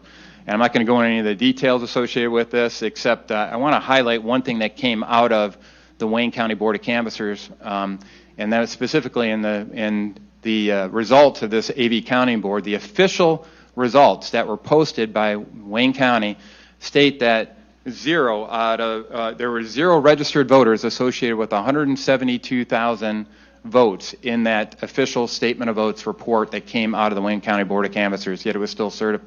Well, there's doubt about that, but they went up and eventually certified at the state level despite knowing that. So that's already an indication that paperwork's not in order. So what did I specifically focus in on? Like I said, I'm zeroing in on vote tallies. There's going to be a lot of evidence on the other elements, but I wanted to focus in on the big picture when I got in there. And due to my background and kind of a network techie geek, you guys all know me well enough to know that I'm very geeky in that context, right?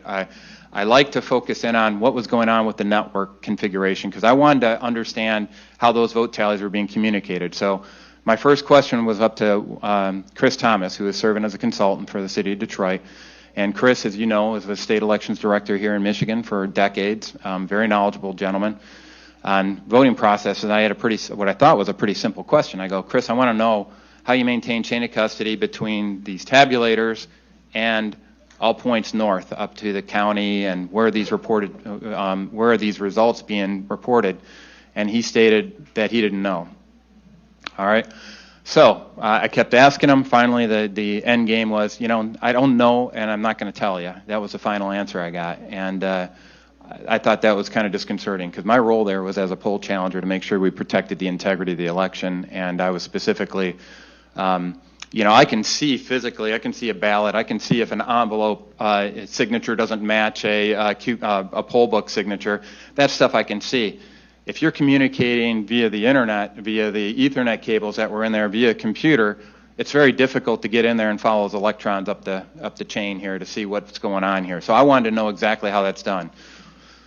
In most precincts in my former Senate district, what would happen is the way you communicate the results is that you wait until the end of the night, you do a final tabulation of the books, and you put all the final results, so you get a dump onto a flash drive, you put that flash drive into a sealed envelope, and you send that up the chain either to the city or to the county, actually to both. There's probably about 5 copies of the flash drive made, and you send it, it's in a secure package, and you can maintain that chain of custody.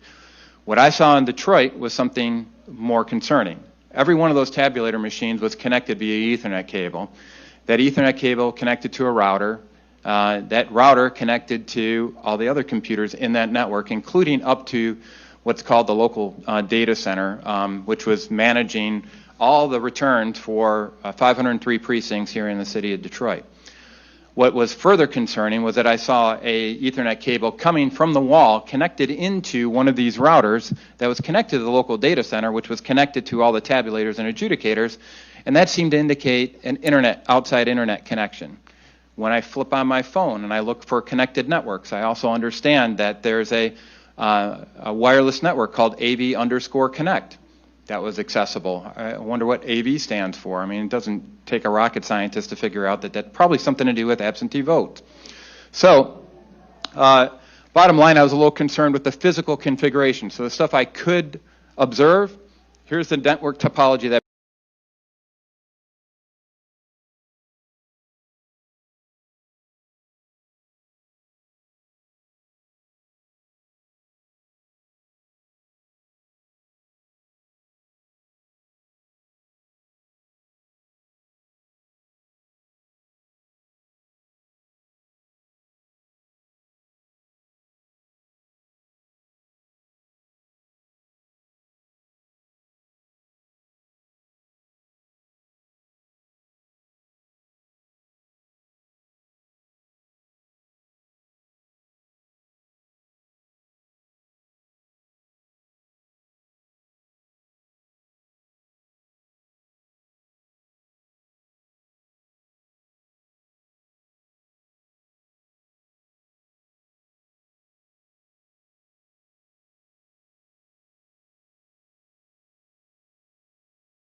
put together the night that I got back after serving on the at the AV Counting Board, and what it showed to me explicitly was a connection to the internet. Furthermore, I asked all the election officials that were there, Daniel Baxter, I asked former state representative David Nathan, I said, are these connected to the internet? And they all denied internet connectivity. Yet when I went around to all the monitors on it, and you guys probably have Windows laptops with you right now, you go down to the bottom right-hand corner and look at that little, there's a little icon there talking about your network connectivity. When you roll your mouse over there, it'll pop up in Word saying connected to internet. All right, so why is that a big deal? Let's go through. First, I want to demonstrate these guys were indeed connected to a local area network, and that local area network includes a connection to the local data center. Chris Thomas has already, through other statements, validated that local data center was connected to the internet. And for anybody who's not familiar with IT, if one computer on a network is connected to the internet, all the computers are connected to the internet. Now, the folks at Dominion will say that there's an air gap because they have a firewall in between there, and they use encryption for all the communications. I'm telling you, there's folks from that attend these DEF CON conferences every single year that can hack into a system like that in a matter of seconds. So, no, there's no such thing as an air gap. And you think something like elections determine who the leader of the free world is going to be for the next 4 years might tempt somebody to go off and play games with that? And we've got evidence that indeed happened. So further evidence of, even the contract with the state of Michigan defines that these are designed, this equipment's designed to connect to the Ethernet and also in some cases specifically to via cell-based modems to the internet. The Dominion Tech Support Manual says these are designed to connect via Ethernet cables. So, so why does it matter? Here's why it matters. How many of you guys had a chance to read Sidney Powell's lawsuit in the state of Michigan? It's about 75 pages. Good. Hopefully you went through that in detail. Because in there, it highlights some things that should be a concern to every single senator, every single representative, no matter what party you're a member of. And I'm telling you, all the data that I've collected here, I want to make sure it's clear that everybody understands. I've been working with Bernie Sanders supporters, I've been working with registered Democrats, I've been working with libertarians, independents, and Republicans of all stripes. The stuff that we're talking about here should not be just a concern for Republicans. This should be a concern for everybody who calls themselves an American. So in this context, I want to highlight the detailed evidence on this. Go read the affidavits that are put into that Sidney Powell lawsuit. I'm not going to go through in detail here. Bottom line is, if it's connected to the internet, you open the door to nefarious actors outside of this country. And that should be a concern to everybody. Furthermore, we discovered that the National Institute of Standards and Technology left a proverbial key under the mat, essentially provided a map for anybody. By the way, first, before I get into that, we found admin passwords for the Dominion voting system, and the testimony attests to that, available up on the dark web. People could get access to it. That's important because with this key under the mat left by a gentleman out at the NIST, it provided all the specs or the specific files to look for in these election systems and what their sizes were so that you could mask any abnormal traffic that would happen when you're hacking a system. So is there any corroboration to what could happen with somebody accessing this via the internet and what we observed out at the polls? Yes. We've got affidavits talking about computer or network anomalies that happened at these, including one error message that says, warning, this computer is being hacked. So, guys, this is really happened. It happened at the poll books for that. There's adjudicator, or I think it was the adjudicator stations that had the computers down for about a half an hour inside of Detroit due to a network-related issue. Furthermore, there's another data piece here that's not on here, but I talked early on about, we've got an affidavit that attests specifically to poll worker in Detroit that observed the precinct printout at the end of the day and noticed that there was a bunch of write-in votes for that particular precinct. And the thing that was odd about that is that they did not see one ballot with a write-in vote on it the whole time they were doing that. And they got an affidavit to that effect. So what does this all add up to? I'm just going to say this is a referendum. There's only two choices for each of you in this context. Number one, you believe in principle of constitutional governance, and you realize that chain of custody is broken, there's significant evidence of election fraud, et cetera, or, and I'm not saying this term lightly here, or there's an attempted coup. And those aren't my words. That's the word of a registered Democrat, Brian McCaffrey, when he made his observation as to what was going on in the Philadelphia Counting Board. Like I said, this should concern people of every party inside America. Any American citizen should be concerned about what they're seeing here. So what can you do as legislators? Well, I'm just going to give you what I would recommend, and you guys can take the steps that you believe is appropriate. There's a lot of people are trying to convince you right now that there's nothing you can do. It's been certified, move on. There's nothing else that you can go off and do. I'm telling you that's not the truth. In the United States Constitution, Article 2 gives the legislature specific authority on how to allocate electoral college votes. That doesn't mean that the governor has any say in it. It means it's, and because of Article 6, Section 2 of the U.S. Constitution, Supremacy Clause, that supersedes anything we may have in statute here in the state of Michigan. Furthermore, Article 4, Section 4 guarantees a Republican form of government. A Republican form of government means that people elect their representatives, which implies that we've got integrity around the election process itself. I believe this is just a small sample that one chain of this overall chain of custody around this election was broken, and I just submit it to you for consideration. There are options before you, and I'd just like to yield the rest of my time here, if I could, for any questions that you may have. Thank you, Senator Colbeck. Questions from Vice Chair Lucido. Thank you, Mr. Chairman. Thank you, Senator Colbeck. I appreciate you coming and offering your testimony. I listened to you about the chain of custody. We use that in criminal law. When you break the chain of custody, you find that there's a flaw, and as such, it makes for a difficult conviction. In fact, you throw the case out. Yeah. So I appreciate your analysis, but I like to get to what's called substantive issues. You indicate that the vote tally affected the election. What offer of proof do you have? That's what they use in a courtroom. And I know this isn't a courtroom. Yep. This is a legislative process that you were a part of. Yeah. So, and I did talk to you on the phone, did I not, this weekend? Yep.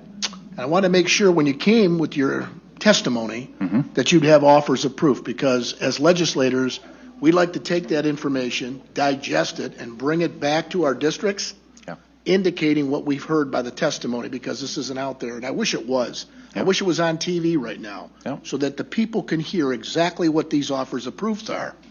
So you were down there, you were a poll challenger, you were looking at 800,000 votes that passed into Wayne County. Your vote tabulator, you said, or the vote tally, affected this election. Yeah. Well, I'll tell you, there's two pieces of evidence in that I talked about here today. Number one, I don't think anybody denies that there was a vote flipping that occurred in Antrim County. They're just curious as to what the cause was. So there's Not to stop you, but we had the clerk testify. Yeah. Were you a party to that testimony? No, I was not. So when the clerk testified, she gave her analysis as the clerk. Whether she's right, wrong, or indifferent, we could only take value of what the testimony was. Right. Same with us. She at first indicated that it must be a computer program software glitch. Later on, she found that she must have opened up, and I think it was Senator Tice, but I'm not going to speak for her just yet today, but it was somebody that opened up and changed the ballot that was already locked into place and had two nonpartisan candidates or counties or two nonpartisan communities that they locked in, and that's what caused, that's what was said to us, whether it's right or wrong. And I do appreciate your depth and scope about being an engineer and having this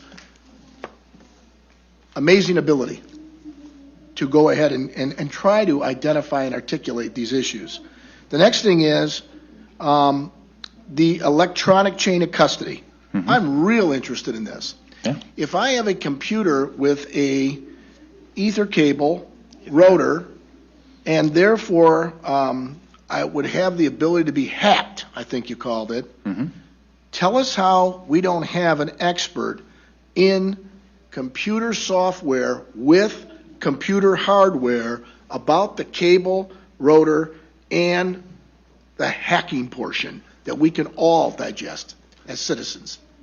Yeah, well, number one, you need to have access after the fact. I mean, if they're not allowing me to inspect, and I was deliberately prohibited from getting close to a lot of these connections by one of the gentlemen that was up there and the configuration of the site, but I saw enough to indicate I could follow the connections between them.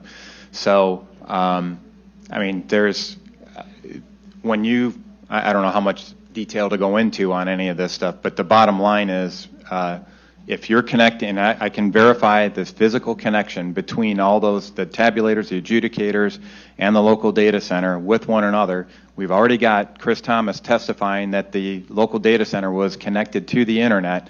So the only question is, were there protections and layers in between that would give the appearance of an air gap?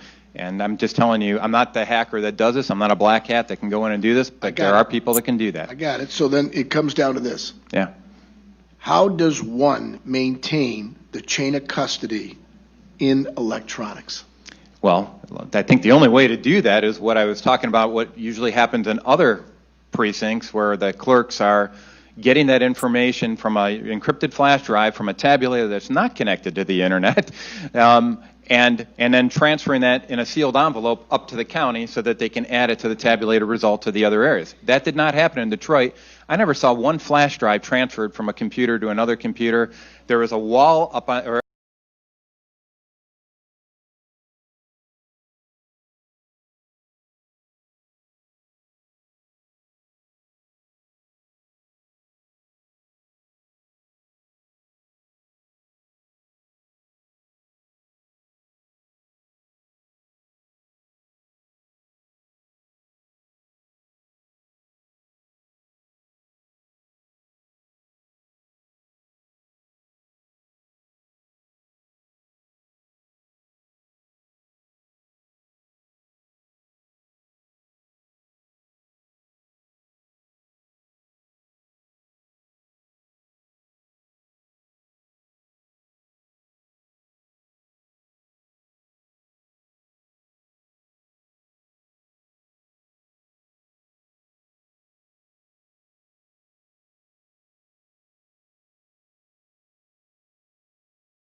up on the wall all around the center, there's a red area that was supposed to be where they put out the final precinct tallies, just like you would see in most other precincts, if you will.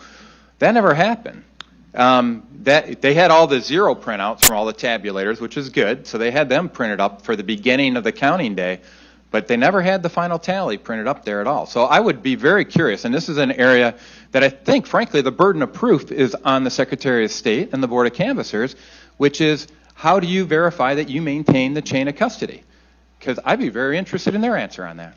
The data transmission, and Mr. Chairman, going to Senator Colbeck's point, we are all elected. We all put a vote up on the board, and I've never seen a fraction, so thank you for sharing that, because we don't have fraction votes. We have one vote for our district. Yeah, I was joking that sometimes you don't feel like your vote means as much as some other people's votes, but it's kind of, The data transmission, though, of the fractional vote, has anybody ever questioned the software company and asked them, is that a possibility?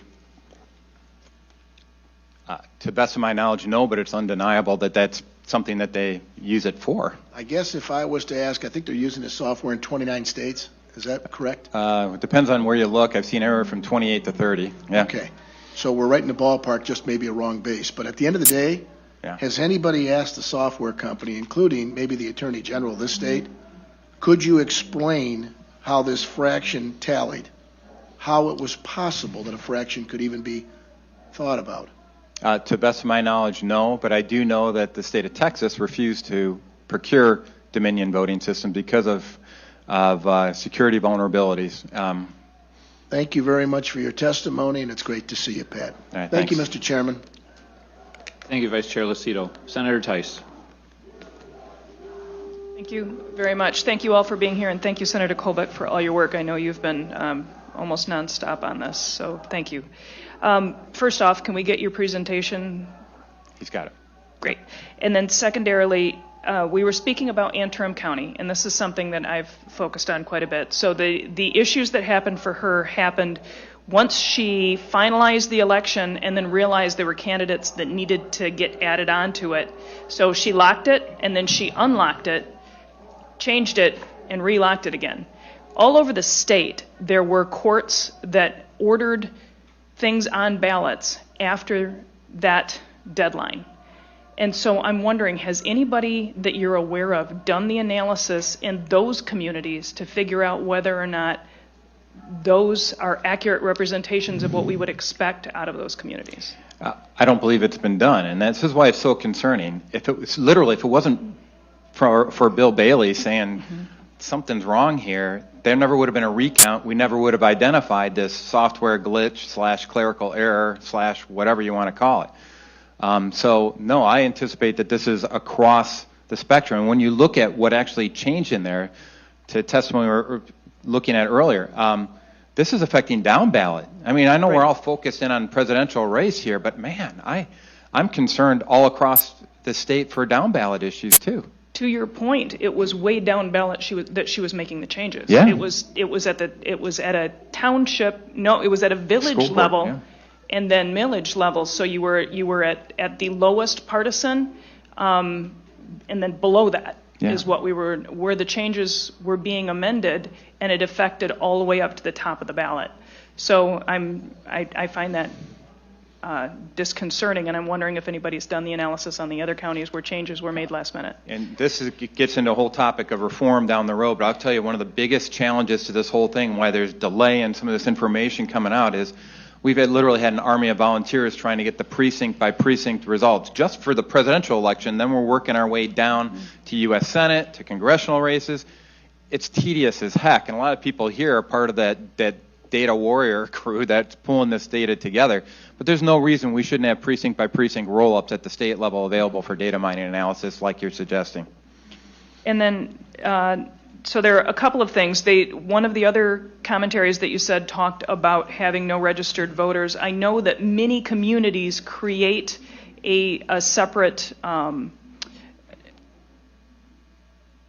just kind of a separate area where they're doing all of the absentee tabulation. So you won't show any in-person voting at that tabulation, but everybody is going to be absentee. And sometimes, I think, those registered voters would be reported within their precincts rather than in the absentee counting board. So I think it's possible that that might be, but I don't know. So again, we need to dig into it further, and I thank you for coming forward very, very much. Thank you. Thank you, Senator Tice. Senator Colbeck. Yes, sir.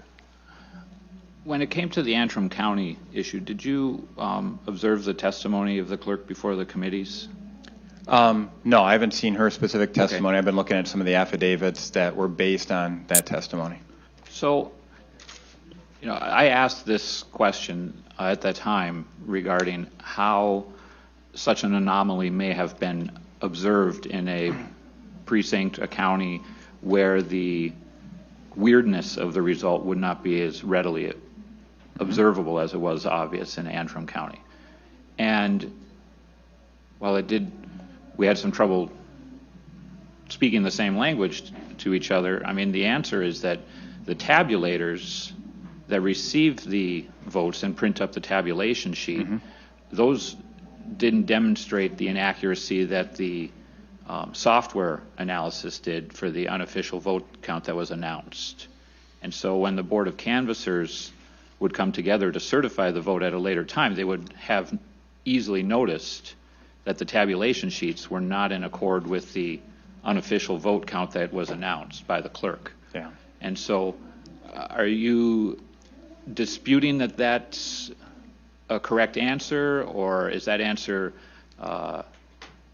satisfactory to you as to how we can, I'm not saying that recounts or audits shouldn't occur, but I'm just saying that answer would seem to me to suffice to show that some anomaly between what the software announces the vote is versus what the tabulators, any discrepancy there would be noticed by the boards of canvassers.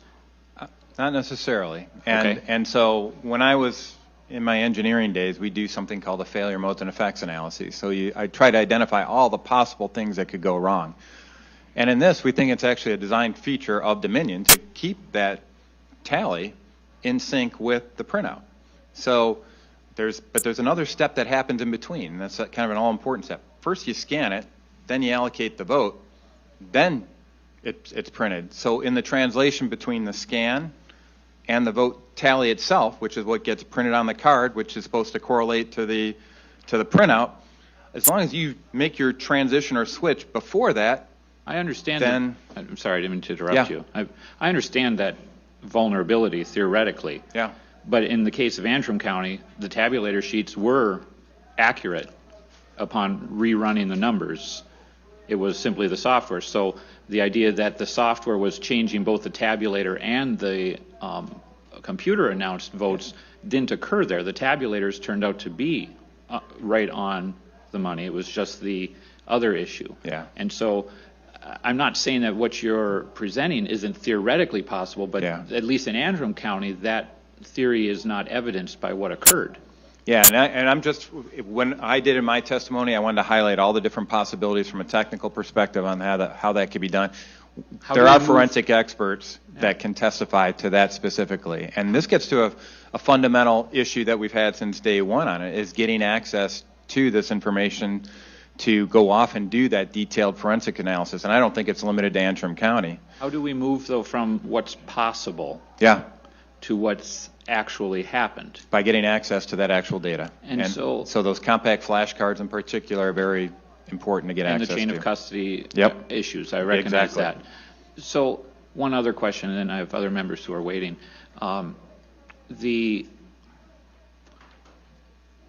These possibilities, these possible vulnerabilities that you detailed seem to me to be undercut in Michigan, and I don't know other states, but at least undercut in Michigan by the fact that we maintain the paper ballots.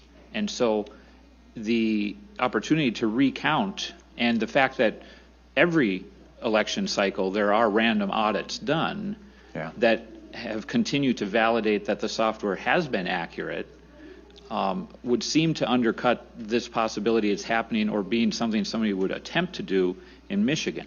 This gets into a very complex discussion because now it's conceivable you can go back in and prepare whatever ballot tally you want in physical ballot form to match the numbers that you want to have in the physical, in the final vote tally. It's possible to go off and map that together, which is one of the reasons why it's so concerning as to how sloppy it was in Wayne County in regards to the idea of poll books balancing with the number of ballots that were out there. So I just want to highlight that I've focused in on vote tallies as part of the key issue on it, but where you're going starts taking us upstream as well into the ballots themselves, because you're looking and saying, hey, these are what the ballots said, there's no discrepancy associated with it. It gets into a discussion of where did those ballots come from? What was the chain of custody around those ballots? What's the chain of custody between the ballots and the person who was supposed to have voted for that ballot? Did you maintain that in the poll book with the verification? So all I'm suggesting on this is that I'm just zeroing in on how the heck did you transfer the results from tabulator A upstream to county and other areas? Is there evidence to suggest that there's a concern, not just in Antrim County, but keep in mind the other testimony that was for 289,000 votes that were pushed out as the official vote tally or whatever from those 4 counties that exceeded the complete scanning capacity of those 4 counties during that time frame. That's an explanation that I'd really like to see.